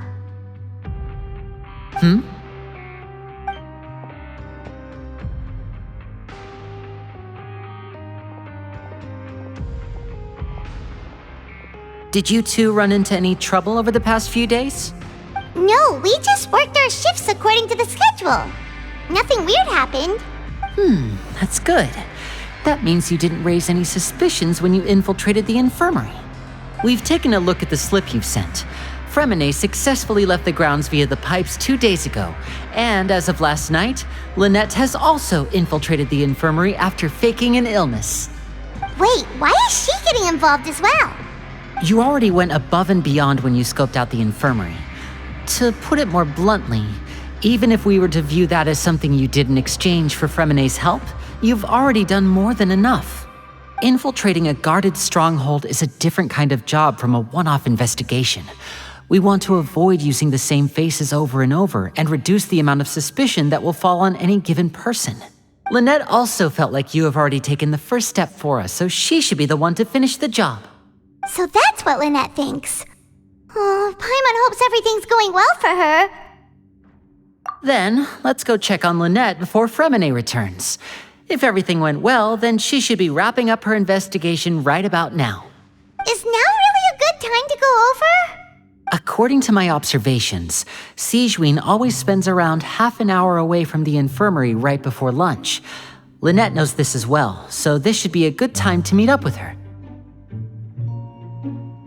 Also, I'm her brother, remember? It's only natural for an older brother to care about his younger sister's well-being. Okay, then let's head over right away!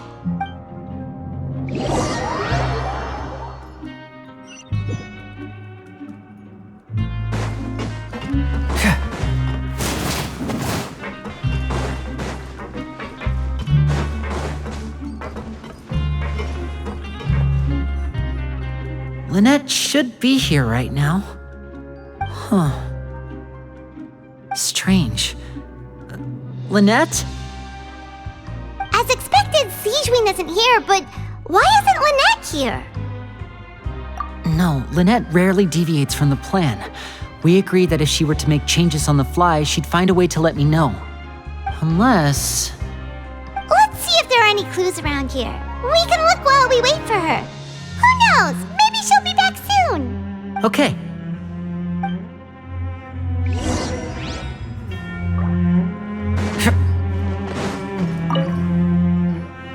None of the beds have any signs of having been slept in. Except that one over there. That's the one Lynette must have used, right? You said she was pretending to be sick. Mm-hmm. She would have said her migraine was having a particularly bad flare-up. Generally speaking, the head nurse would then ask her to lie down and rest while she left to retrieve the medication.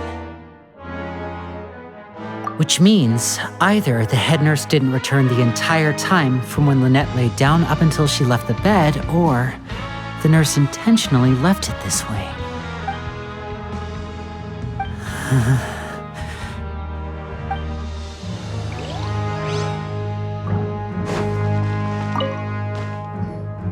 There are some books here and a few files. They all look like medical records. Advanced nursing, how to raise the spirit of your patients, a quick guide to the psychology of emotions, and the meaning of laughter. These sure are some interesting books. Who knew Sigewinne would be interested in these kinds of things? She even has books on understanding people's motivations and feelings. Is it because she's a Melusine? Or does she have a need to understand her patient's emotional state? Seems quite normal to me. These are skills that would come in handy for a nurse from time to time.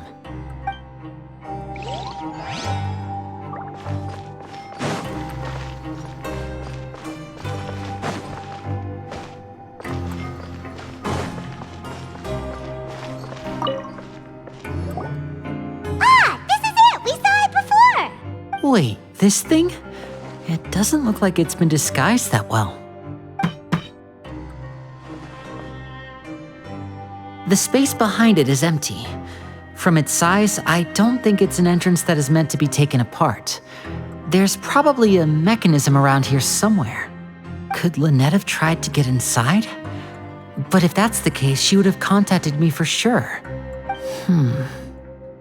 Let's look around here for some more clues. Don't panic, just take another look.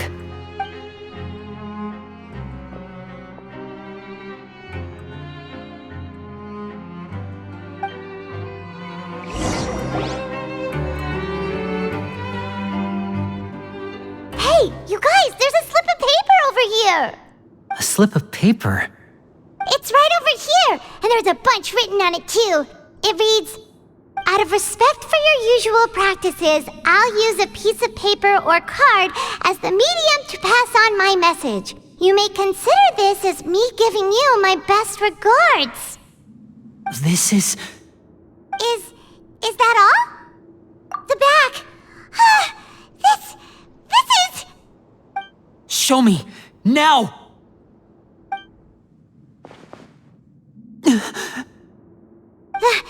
That look on your face. Paimon's reading it now. Would you care to guess where Miss Lynette of the Fatui could be right now? No. Could she have... Is she already... Writhely. Did he deliberately leave the infirmary unguarded to use it as bait? Wait, you mean he was aware of our goals from the very beginning? But why? We didn't run into any trouble last time, and he also never reached out to us since. Yes, that is a crucial question. Wriothesley, he doesn't do anything without a clear goal or reason. So this means he had no concerns about your activities from the very beginning.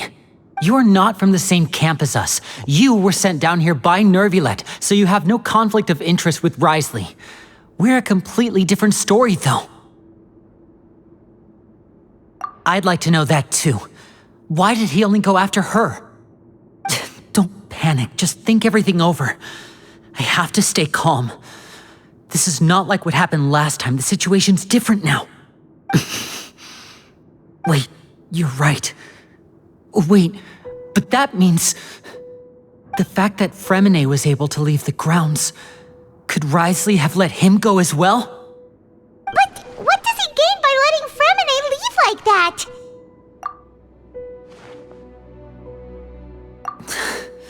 So he's challenging me and trying to provoke me, I'm sure of it.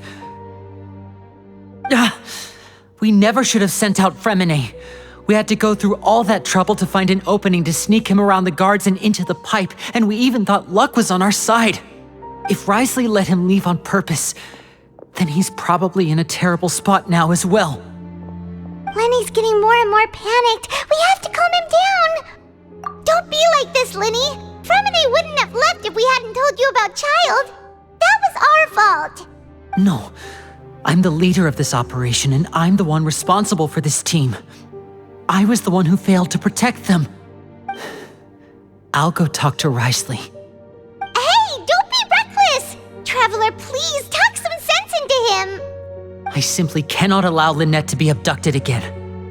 I have to go. I'll find a way to get them back.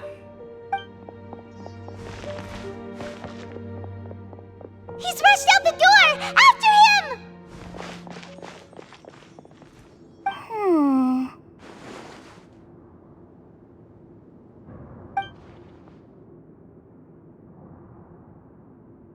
Right. I feel like we still have some room to make changes on these details. It's not impossible, but it'll require extensive testing. Is that so? Very well. Then please be mindful of the time.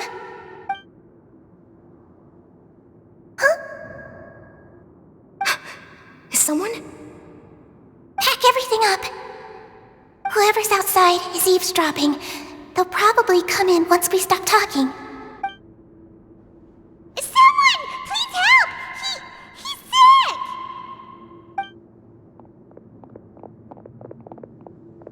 Whoa, are you okay? These two. As expected, they've already found this place. Oh, they are quite sharp. What a delightful turn of events.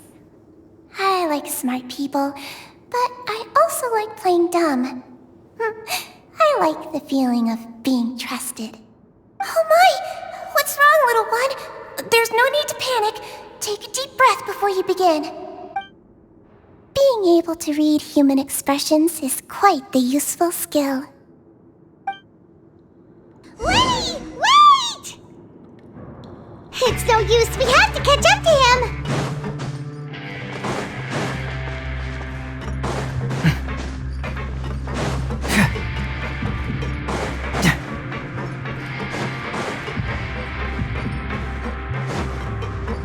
He's already out of sight. How is he so fast? Let's go head him off at Wriothesley's office.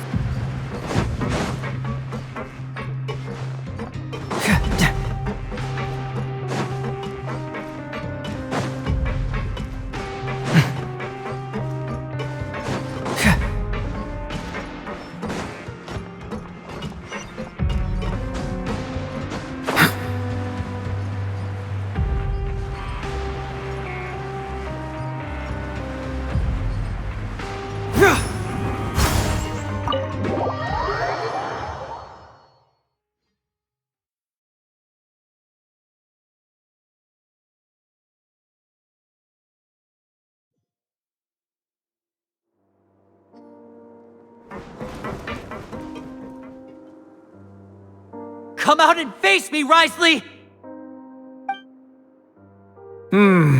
Aren't we at an administrative office space? Why don't you at least try to follow even a couple rules from the Fortress's indoor management regulations? What did you do to my sister? I ran into the young miss at the infirmary. I'd heard that she was suffering from quite the migraine, so I decided to invite her over for a cup of tea. I do have some teas in my collection that can work wonders against such an illness. Stop joking around! Where did you take my siblings? I have also heard that your performances are quite the spectacle. Miss Lynette would sometimes enter a box filled with water, only to emerge the next second from another place altogether. Maybe she'll appear behind you right now if you were to turn your head. Is he trying to trick me into turning my head? No, he's probably not looking to attack me right now. All of the hostages are in his hands, and he's even in the mood for small talk. That means Lynette is probably still alive. You knew we were investigating the infirmary from the start, so you deliberately aroused the traveler's suspicions and baited us into continuing our investigation, just so that you'd be able to kidnap Lynette. As for Fremine, no, you probably didn't even interfere with Childe's escape. You let him go, so you could purge the Fatui members that we had planted into your... There was no need to do so. The Fortress of Meropide is a pretty pleasant place. Most people enjoy their lives here. The only ones who act differently are those with personal agendas. It was quite easy to identify your colleagues. You removed our original members and spread the news of Childe's escape so Father would assign our team to come down and investigate. Fremine has also fallen into your hands, right? If you're oh so omnipotent and so in control, why would you need hostages? One correction. Lynette is in my hands right now, but Fremine is not. He's not? What do you really want? Lenny! Oh, wonderful. Everyone is here, so I'll only need to say this once. Thank you so much for cooperating with me. Eager and to the point, I see. Alas, only Miss Lynette is currently having a cup of the Fortress's finest tea. Although, as per your original plan, Mr. Fremine should also have returned to the Fortress by now. But he has neither shown up within my gates, nor has he been taken into any kind of custody. So where do you think he may be right now? Wait, you can't mean... You locked him outside in the sea? I closed the Fortress's gate to the outside world. That's all. Fremine's a star diver, so he should be fine, right? No, we're still here, so he definitely tried to find a way to come back for us. So we can't assume he might have made a break for the surface. But why would I do this, you may be asking? To have an audience with you, of course. My intel tells me that Mr. Linney is a great magician, so it's only natural for me to want to have some cards of my own when it comes to negotiating. Besides, I do recall you mentioning to Miss Lynette that you've always wanted to have a face-to-face meeting with the Lord of the Fortress of Meropide, regardless of whether it was in a personal or a professional capacity. Well, you got your wish. So, you've been keeping tabs on us before we even set foot in the fortress. Some of my folks just happened to hear a thing or two, that's all. In any case, I will be straight with you. I was willing to play dumb and turn a blind eye, so we had a pleasant few days playing games together here. But once you started focusing on the Forbidden Zone, all of that changed. Mr. Linney, the cards are stacked against you right now. Miss Lynette is in my hands, and Mr. Fremine is still slowly being pickled out there in the brine. You know just as well as I that he cannot last out there forever. You need do but one thing to guarantee their safety. I would like you to contact your superior, and ideally invite her over for a cup of tea with me. You want to see Father? But why should she bother giving you an audience? Well, if she cares for the well-being of her dearest children, she should have plenty of motivation to join me for a parents' evening. I've heard that the bonds between the members of the House of the Hearth are like the bonds of family. I don't see why she would refuse. Why did you think Father sent us to handle the Fortress of Meropide? This place is basically a no-man's land. It wouldn't be fitting for anyone as important as a harbinger like Father to come here in person. Oh, I see. So it's because she doesn't care for my place here. That's such a shame. After all, I've amassed quite the tea collection. I was looking forward to sharing it with her. Both Monsieur Nuevillette and Lady Farina have already received many samples as gifts. Was this the extent of your master plan to get to Father? No matter how much pressure you may put on me, I won't allow you to use us to blackmail her.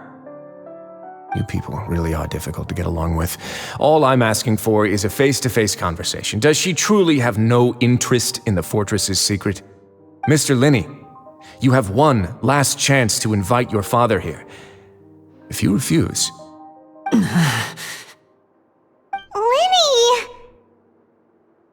Instead of asking why I'm doing this, why don't you try to see things from my perspective for a second? From the very beginning, the Fatui has been actively infiltrating my fortress. I gave you a warning by cutting off the first few operatives I found, but that only caused you to double down. Had you given up on the fortress then and there, I'd have no reason to want to talk. Mr. Fremenet left the fortress on his own, and Miss Lynette tried to pry out my secrets right in front of me. No matter how you look at it, the responsibility for this falls on you. I shouldn't ask Father to do anything because of us. 6, 5... Wait, 2, 1. Time's up. It really is a shame, Mr. Linney. Risley! Negotiations have broken down. Please leave, ladies and gentlemen. It's time for my afternoon tea. Yeah, listen to the Traveler! If you can't talk to Linny, can you at least talk to us? You do realize that I'm only letting you go because of Neuvillette, yes? You're here helping him out, and I've already done my best to stay out of your way. But that doesn't mean you can just do whatever you want. The fortress may be small and remote, but it still has its own set of laws. Then how about this? Those who are capable deserve respect. You've spent quite some time investigating my home turf by now, so why don't you tell me a thing or two about what you found, I'll ask you 3 questions. Answer all of them correctly, and I'll agree to your request. Question 1. Regarding the hidden rules of the production zone, what is the truth behind the one about not being allowed to work for 3 days in a row?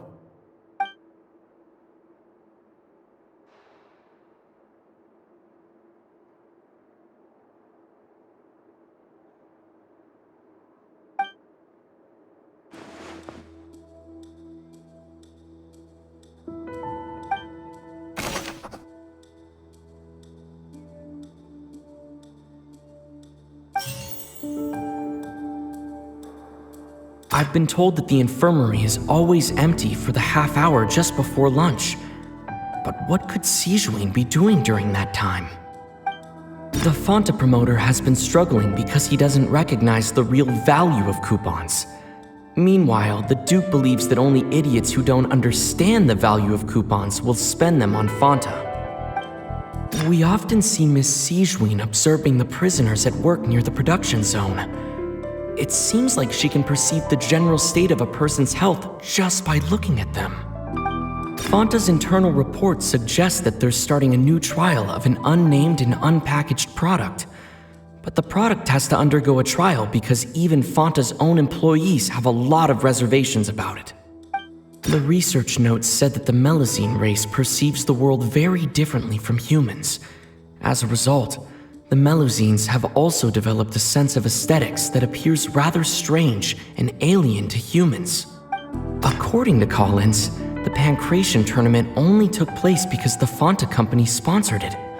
The company must want a return on their investment as well. We often see Miss Sijuin observing the prisoners at work. According to Collins, the research notes said that the I've been told that the infirmary is always empty.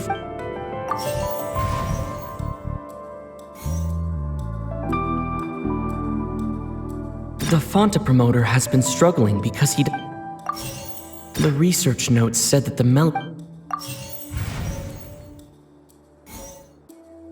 I've been told that the infirmary is always...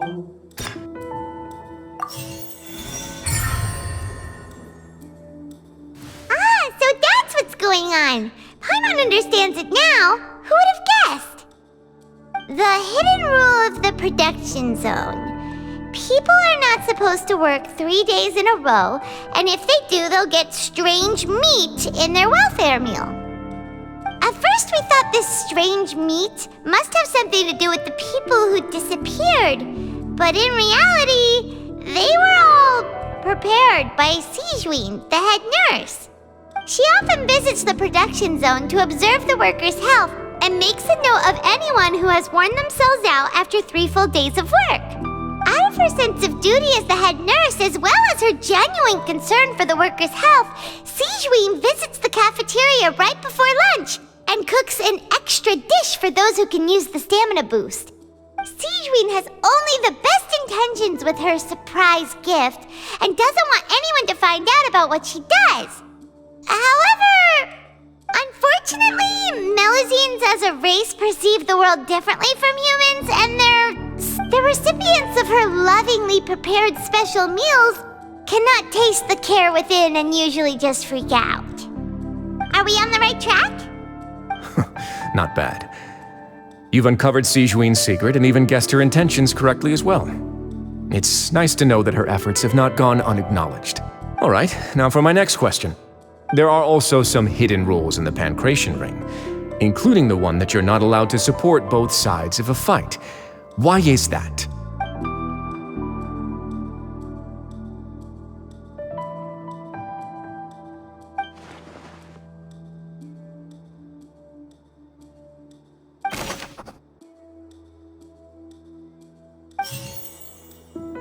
I've been told that the infirmary is always empty for the half hour just before lunch. Fonta's internal report suggests that they're starting a new trial of an unnamed and unpackaged product. But the product has to undergo a trial because even Fonta's own employees have a lot of reservations about it. The Fonta promoter has been struggling because he doesn't recognize the real value of coupons. Meanwhile, the Duke believes that only idiots who don't understand the value of coupons will spend them on Fonta. According to Collins, the Pancration tournament only took place because the Fonta company sponsored it. The company must want a return on their investment as well. The Fonta promoter has been struggling.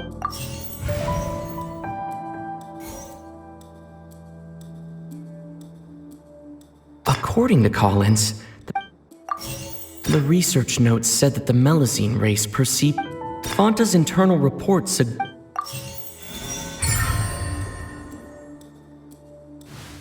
Paimon gets this rule too now, so there really was nothing to be afraid of. That hidden rule of the Pancration Ring is about how, people are not supposed to bet on both boxers at the same time. And if they do, they'll receive a package containing a strange, blood-colored liquid. People get scared when they see it because they've subconsciously begun to associate it with the missing boxer. But really, it's just a bottle of the latest yet-to-be-named and packaged new Fonta trial product. A blood-red drink. It's no wonder even Fonta's own staff were questioning the company's decision-making. The company, facing backlash from its own staff, decided to try to trial the product on a smaller scale to see how it might be received by customers. They came to the Fortress of Meropide and offered to sponsor the Pancration tournament so they could push their new product. But the Duke completely refused to even entertain the idea.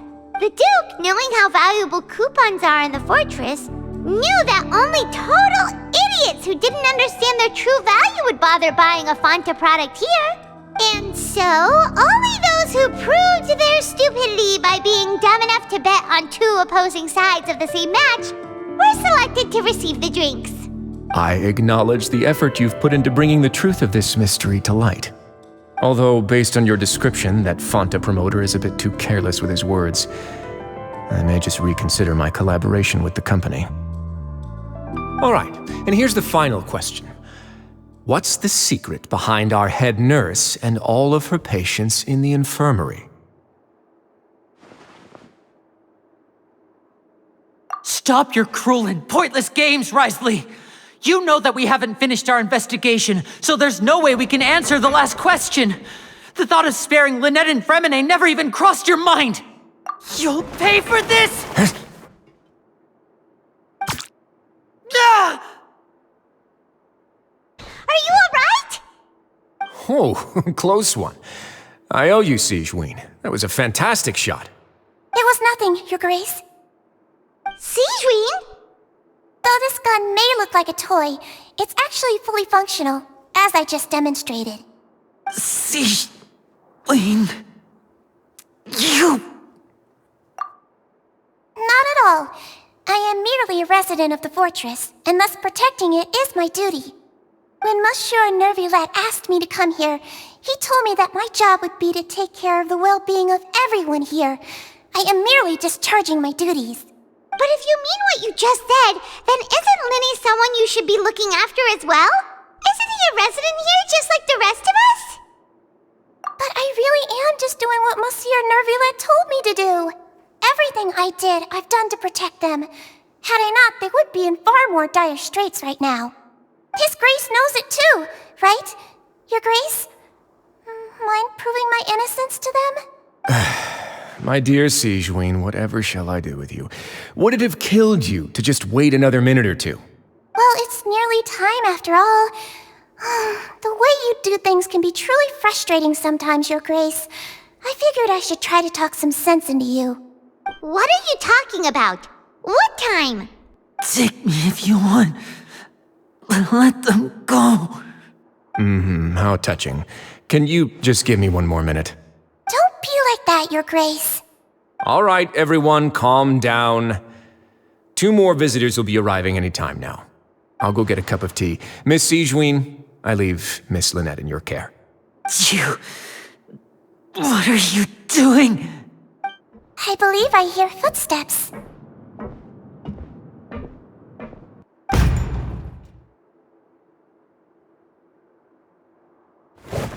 Some space, please. Ah, Miss Clorinde. My door. Fremine... Fremine! What's going on? What is Clorinde doing here? Work. I'm sorry about shooting you, Mr. Linny. The tranquilizing effect will begin to wear off soon. Please take it easy in the meantime, though. What happened to Fremine?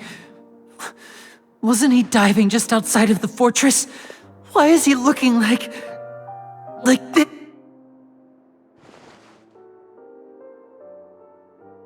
A flushed face, an accelerated pulse. He must have consumed primordial seawater. What did you say? Please, make some space. I'll need to give Mr. Fremine a more thorough checkup. Your Grace, I'll leave the rest to you. I'll talk to Clorinde while you get Fremine to where he needs to be. Everything else can wait.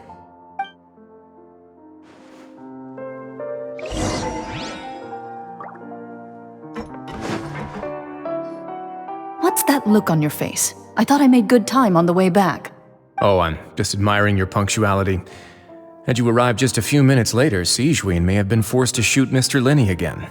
How's the situation out there? The water has changed. It's pretty much as expected. The concentration of primordial seawater has increased significantly. I was only out there a short time, so it wasn't too bad. But if one were to stay for any significant amount of time... well, you can see how that boy's doing. Where was he when you found him? The abandoned zone at the end of the pipes. A good distance into the water. Closer than I thought.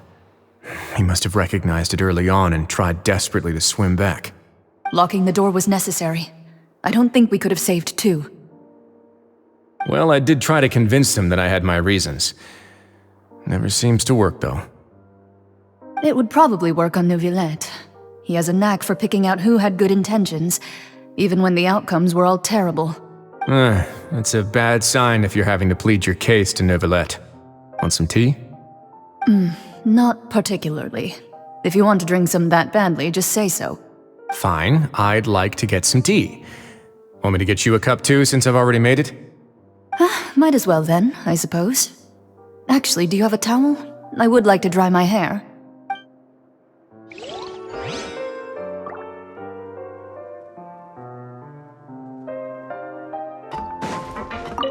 Could I tempt you with some sugar for your tea? No need.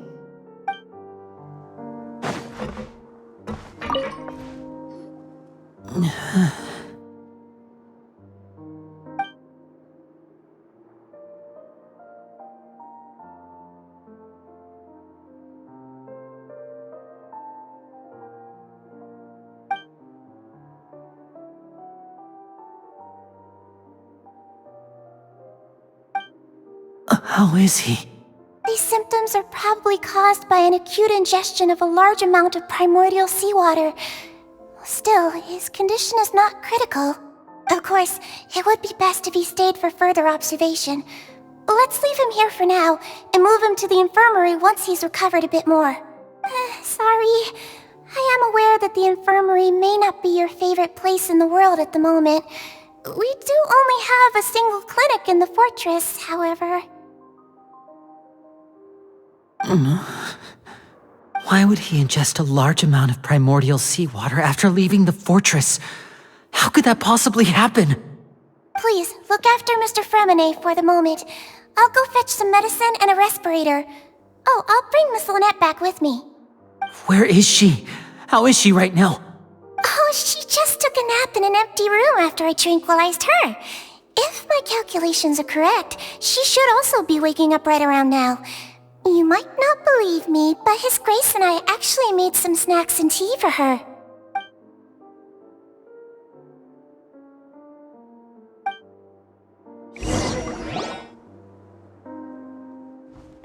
Linny, are you okay? I'll be fine. They're all here now. Don't worry about me. Are you sure? You don't look alright. My hands and feet are still a bit weak, but that's probably just the residual effects of the tranquilizer shot. I'm back, everyone. Lenny! Oh, Traveler, Paimon, you're here too. Fremine? Is he... He'll be fine. But for now, please help me lift him up.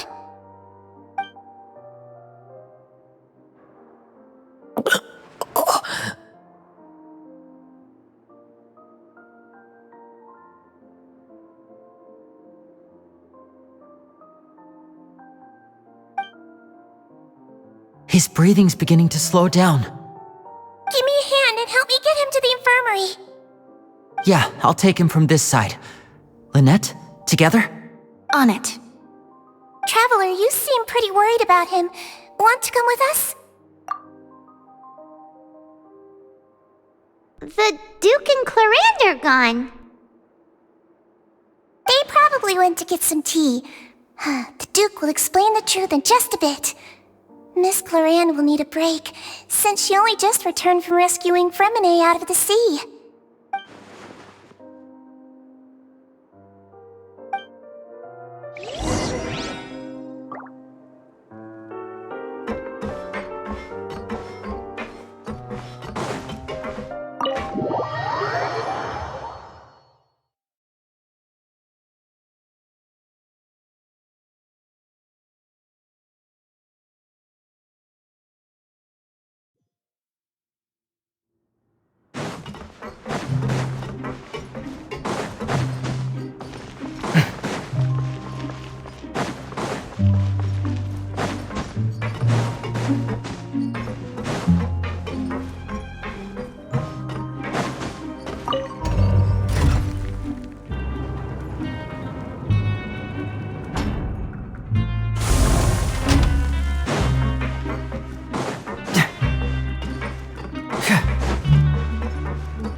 He's awake. Fremine, how do you feel? Lynette. We're all here. Where am I? The infirmary at the Fortress of Meropide, Mr. Fremine, and you are no longer in any danger. How do you feel? Don't push yourself if you're not feeling up to it. Traveler. Paimon. It's been so long. The sea. There's something wrong with the seawater. Shh, it's okay. We can talk about it after you've recovered. No, listen to me. This is really serious. There's primordial seawater mixed into the regular seawater.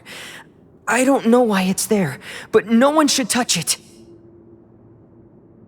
Pipes. Right, the pipes. It's all coming back to me now.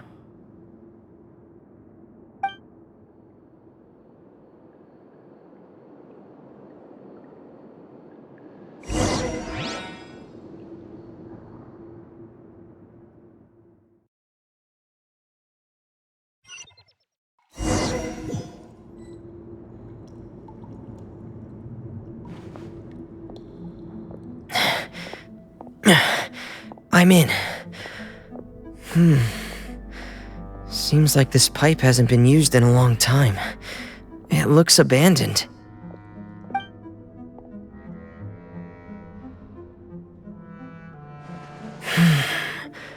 Where could Master Childe be?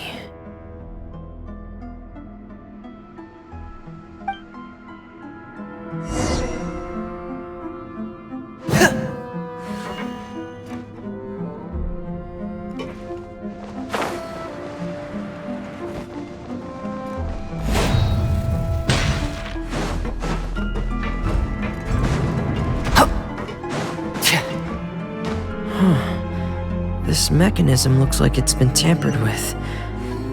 Could he have done it?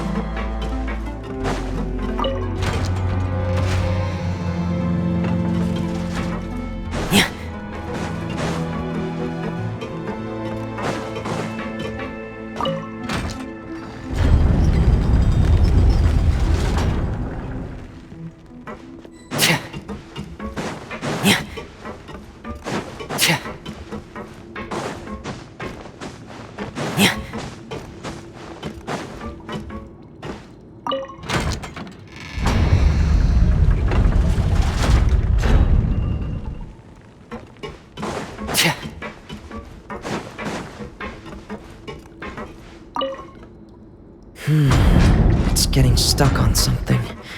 Seems like I'll have to avoid those obstacles while I turn it.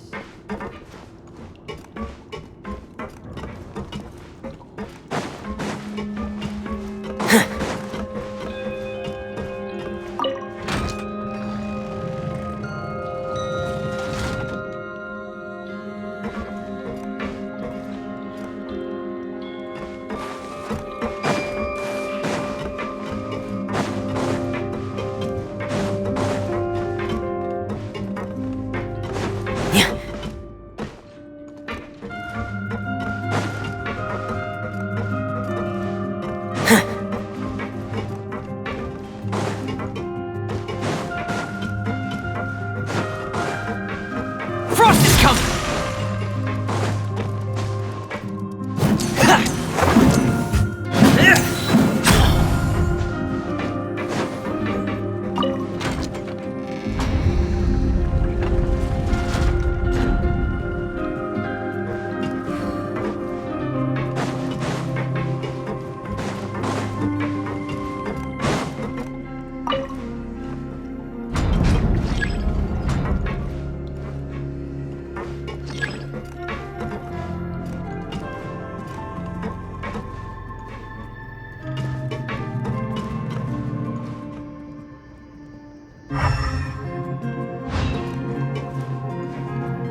This is where the water starts. Okay.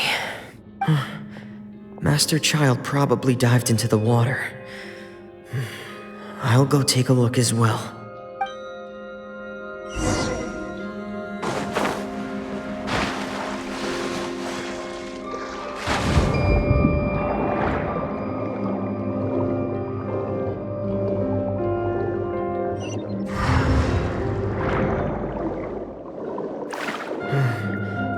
The vegetation here is a bit more sparse.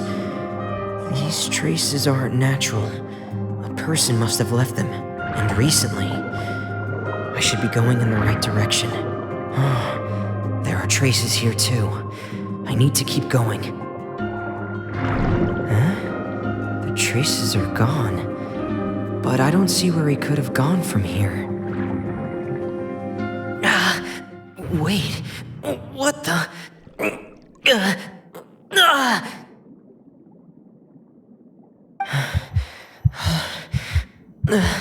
My heart is racing, and it's getting harder and harder to breathe. What's going on? No good. I have to get back. They still don't know anything about what's going on. If I turn back right now, I should still be able to make it.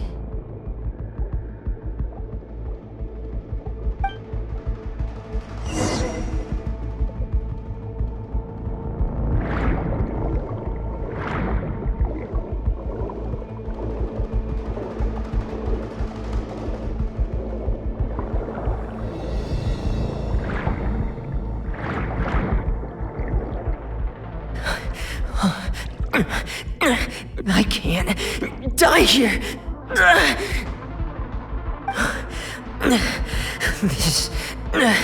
This is bad. I'm feeling worse and worse, and I'm still underwater. I have to push on.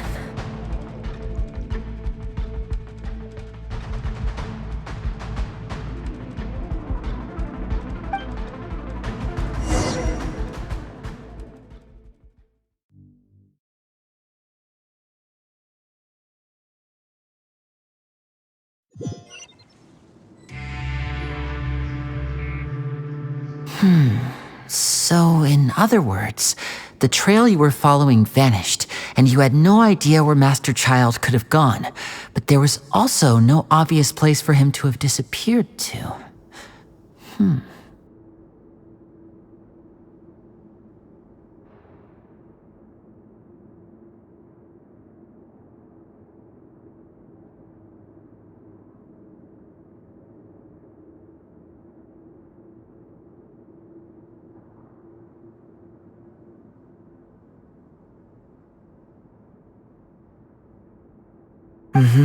That's right.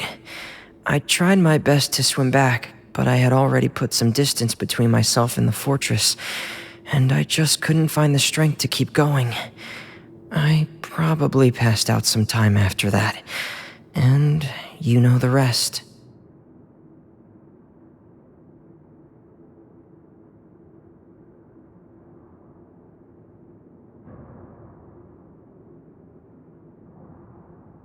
Miss Clarande brought you back, but we also don't know why she just suddenly appeared at the fortress, or why she went out to save you.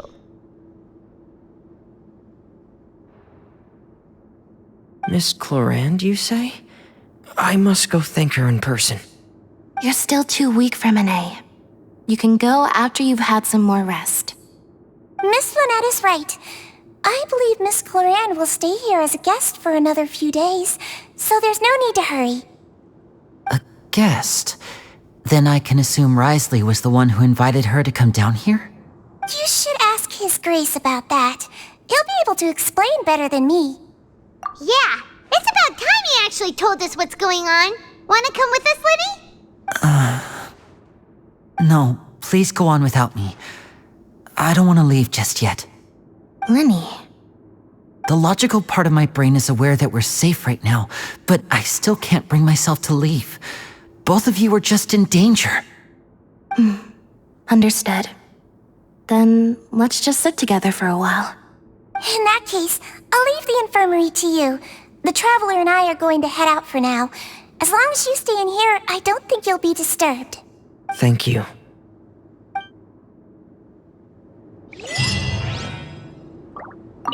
I'm so sorry, Lenny. I'm also really sorry, Lenny. I should have been more careful. Don't say that. It was all my fault. I was the one who should have been more careful. You two were nearly... If I was stronger, maybe I would have already found Master Childe. No, how can you say that? Huh? I'm sorry. What I'm hearing is, we all dropped the ball at some point during the mission. So the responsibility falls on all of us.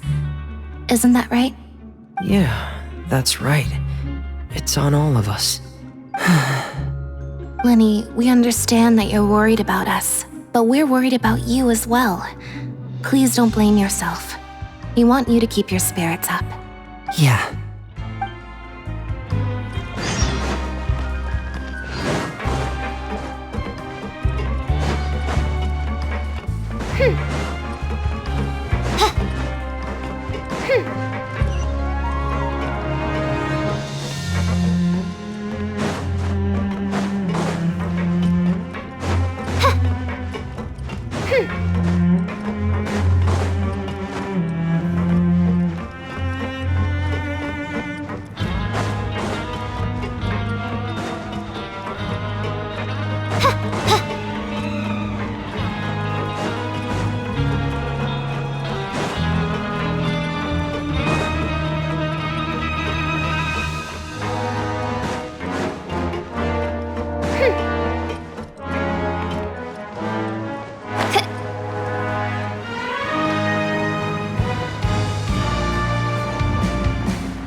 Excuse me? I take it Mr. Fremenet's condition has stabilized? Of course.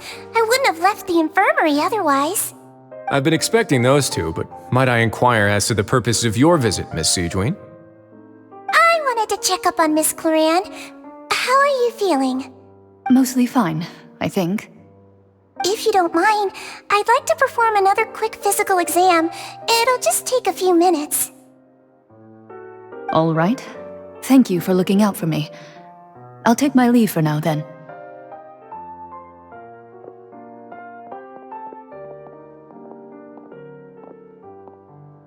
Well, want to explain yourself, Risley?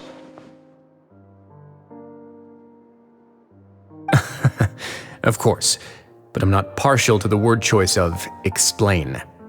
How about enlighten? Where should I begin? How about you start by asking me any questions you have? You can start with whichever one you'd like to get answered the most.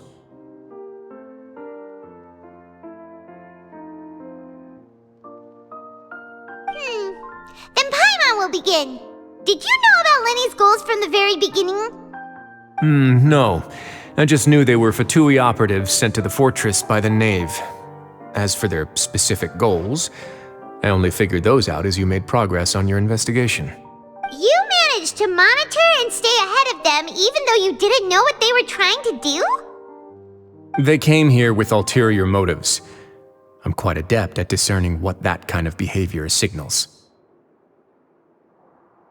Initially, I thought their goal was just to investigate Childe's disappearance.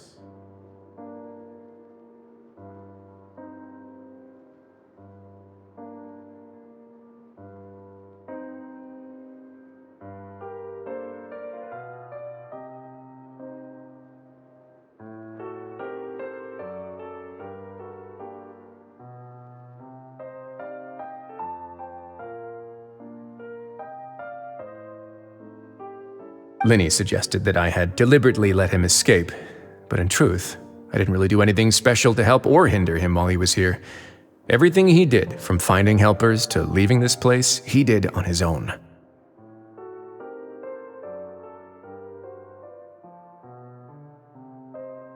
Of course, it's inevitable that the Knave would make a big deal out of her fellow Harbinger's unexplained disappearance. I'm also quite curious about where that Harbinger went. So I figured I might as well let the Fatui do their own investigative work. All I care about is the answer. So you were hoping Lenny's group would just do your work for you! You make it sound like that's a bad thing. Unfortunately, things didn't go as planned. I assume that Fremine has told you already, the ratio of primordial seawater around the Fortress of Meropide is on the rise. The Forbidden Zone has always been Linny's target, and you got roped into that investigation after running into him. I began to intervene out of concern for your safety, and also to prevent the fortress from becoming entangled in more irksome matters. Are the rumors true that you're also a former criminal? Now, why would you put it like that? Isn't staying here all day and serving as the manager of the fortress a kind of sentence unto itself? Another form of prison? I just happen to have some support from the rest of the inmates, that's all.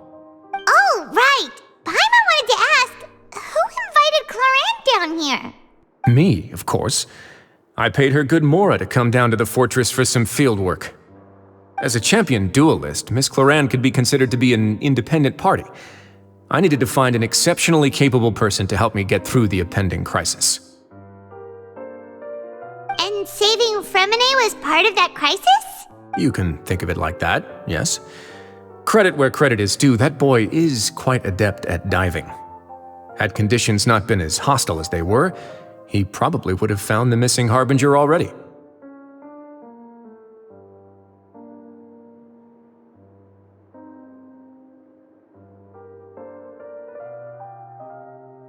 That's not something you should be asking after. Nuevillette only asked you to investigate Childe's whereabouts.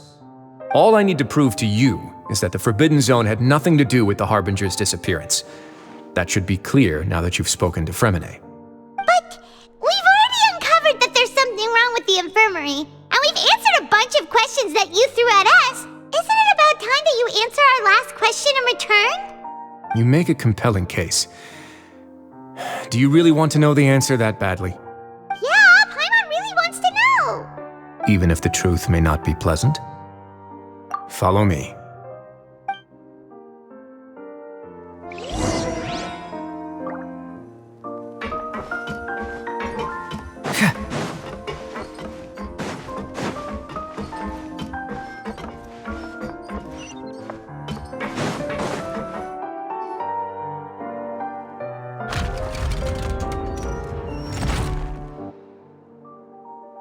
There's a hidden door here?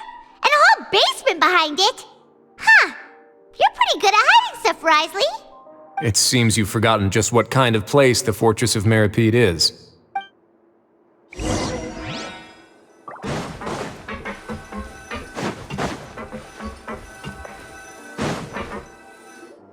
Stand on the central plate. Wait, is there a secret mechanism or... Whoa!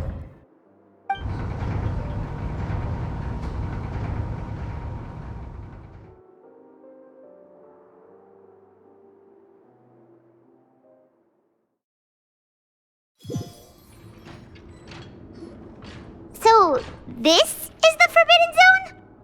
Honestly, for a place so well hidden, Paimon sure doesn't see anything special. What a huge door! There are 3 such isolation gates in total. Generally speaking, I'm the only one who's allowed to go inside. Hence the name Forbidden Zone. Am I correct to assume you're going to run on back and tell your little Fatui friends everything? Well, Paimon wasn't thinking of keeping anything from them. Well, I'd advise you wait until you've seen the whole truth of this place for yourself before deciding whether or not to tell them.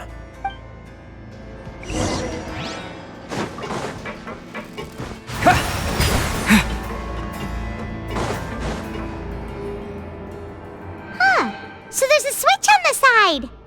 Stand back.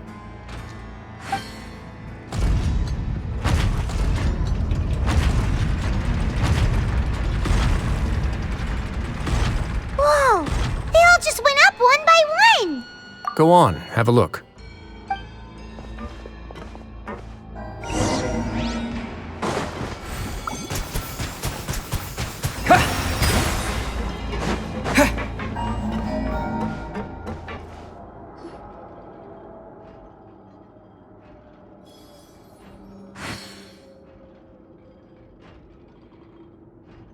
I've been interested in what lies beyond that gate ever since I assumed leadership of the Fortress of Meropide.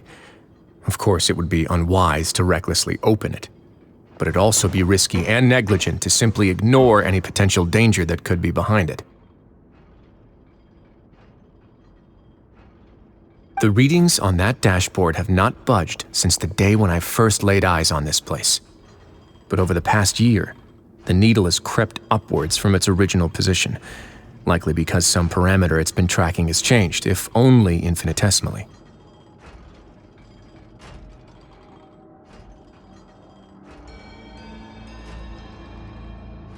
Normally, I would have ignored it, but I happened to have some free time when I noticed it, so I investigated. Any guesses what the reading could be tracking? Very reasonable guesses. I've considered both of those as well. Unfortunately, our dashboard is tracking something less ordinary. The temperature should vary with weather and climate changes, so for something that rarely shifts, the water pressure is more likely. We ran a few tests to increase the pressure from the outside, but the readings didn't change at all.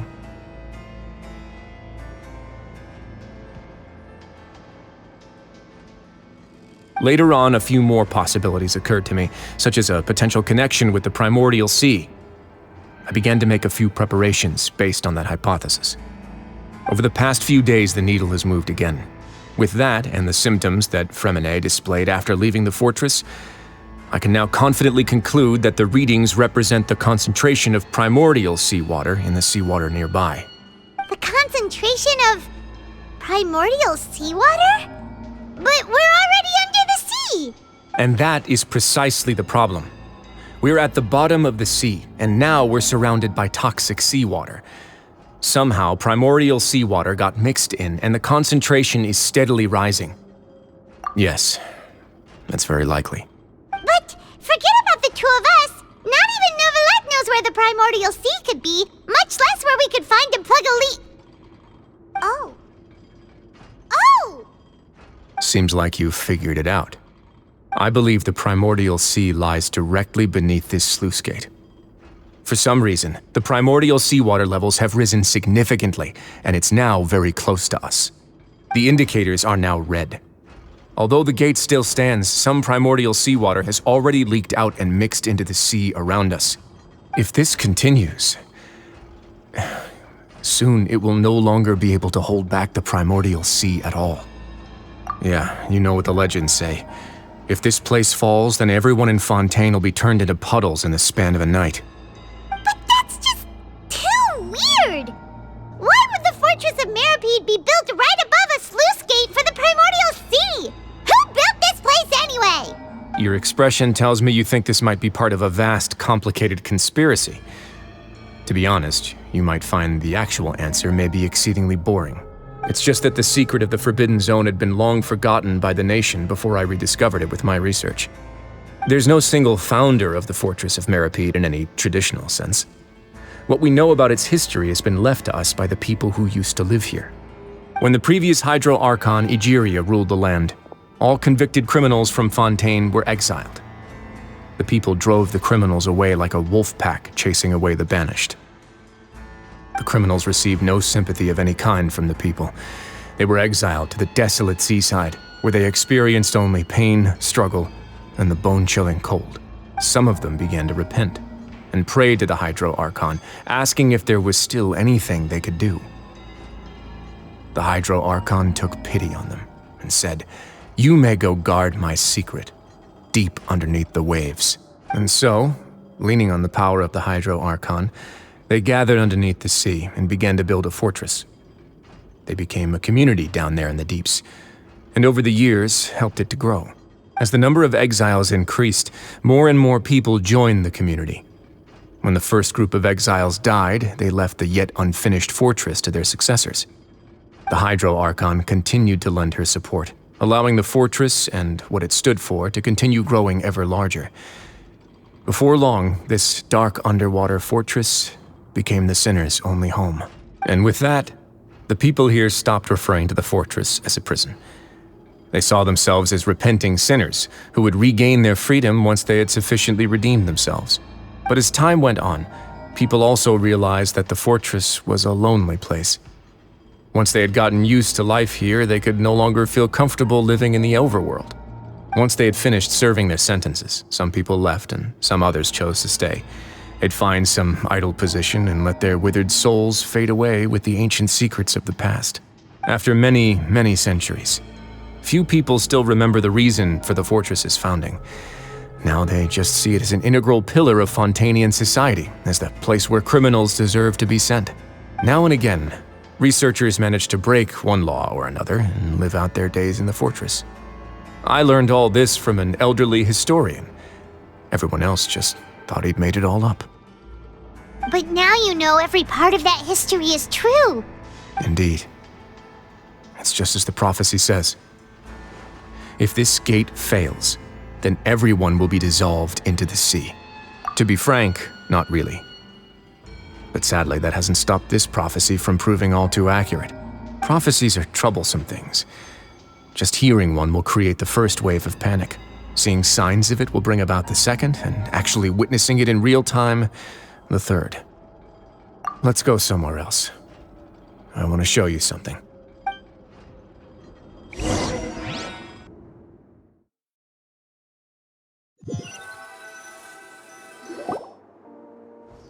This is it. Your Grace, perfect timing. The results from our last round of experiments have... Wait, Jurier, he's not alone! Huh? Lorvine and Jurier? No need to panic, you two. I've already told them about our plan. What? After you warned us not to tell a single soul about any of this? I'm skeptical as well. Are you sure they are trustworthy? The results speak for themselves, don't they? These two may already know more than you could ever imagine. All right then, if Your Grace insists. They seem harmless enough, so I'll trust them for now. How about some reintroductions? This is Jurier, one of the highest-ranked researchers from the Fontaine Research Institute. He used to work under Edwin. I trust that you've heard of Edwin? Good. Saves me a bit of time explaining. Edwin's main areas of research were archium and gravimeters. As his assistant, Jurier is quite familiar with them as well. I hired him to be my technical consultant. You want to blow up the Fortress of Meropide? Ah, what a lovely idea. I'm already imagining it in my head. Gotta admit, I'm tempted as well. Guys, focus! Focus! That taskmaster over there is Miss Lorvine, and is also one of my technical consultants. While Jurier used to be Edwin's assistant, she used to be Jurier's assistant.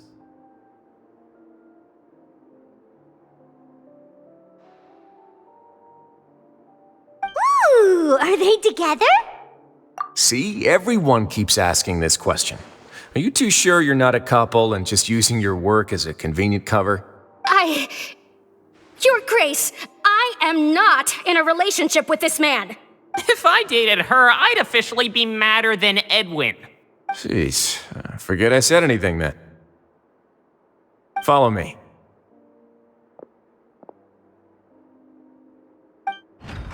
Whoa, there's another door that goes right up. Your constant amazement makes it seem like the fortress can do anything. But Paimon really thinks everything's super cool.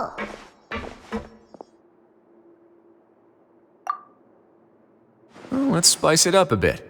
And here you go.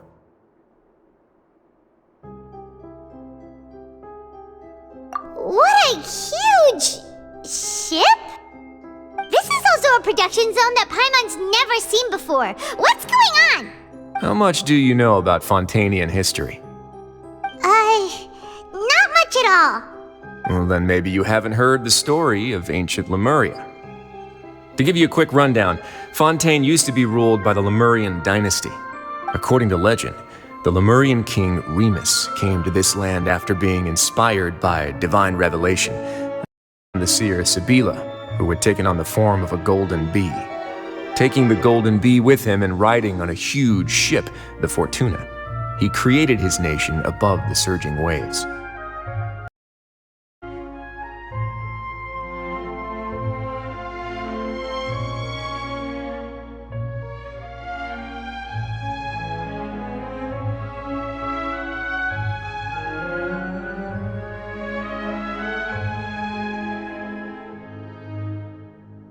He called his nation Lemuria, and used the Fortuna to incessantly search for new tribes and islands, calling on them to join his empire. There's a ship in this story too? Where there's water, there'll be ships. People believe that hope can always be found at the end of a voyage. Do you believe that too? To a point, I think. As you've already seen, I have a whole factory's worth of labor, materials, and technology at my disposal. Certainly can't hurt to give it a try. So the moment I began to speculate that the primordial sea might lie underneath the gate, I also began this project. Were you inspired by the legendary Fortuna? Maybe. Fontainians need something to hold on to cope with the impending disaster. Were the workers to find out the truth behind this ship, riots would destroy the fortress faster than any catastrophe. As the fortress's administrator, I'd never make such a reckless call. All right, that's enough talking for now. I'll need another 3 cups of tea to soothe my throat. Do you have any other questions? Seems like you're good. Come on, I'll take you back.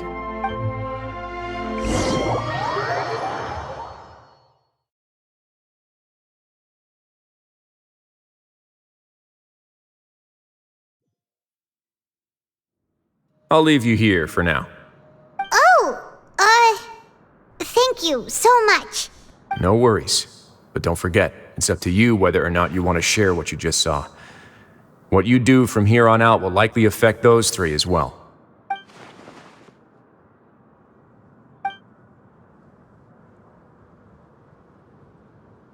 Yeah, we'll put a lot of thought into it for sure. Great. I look forward to what happens next.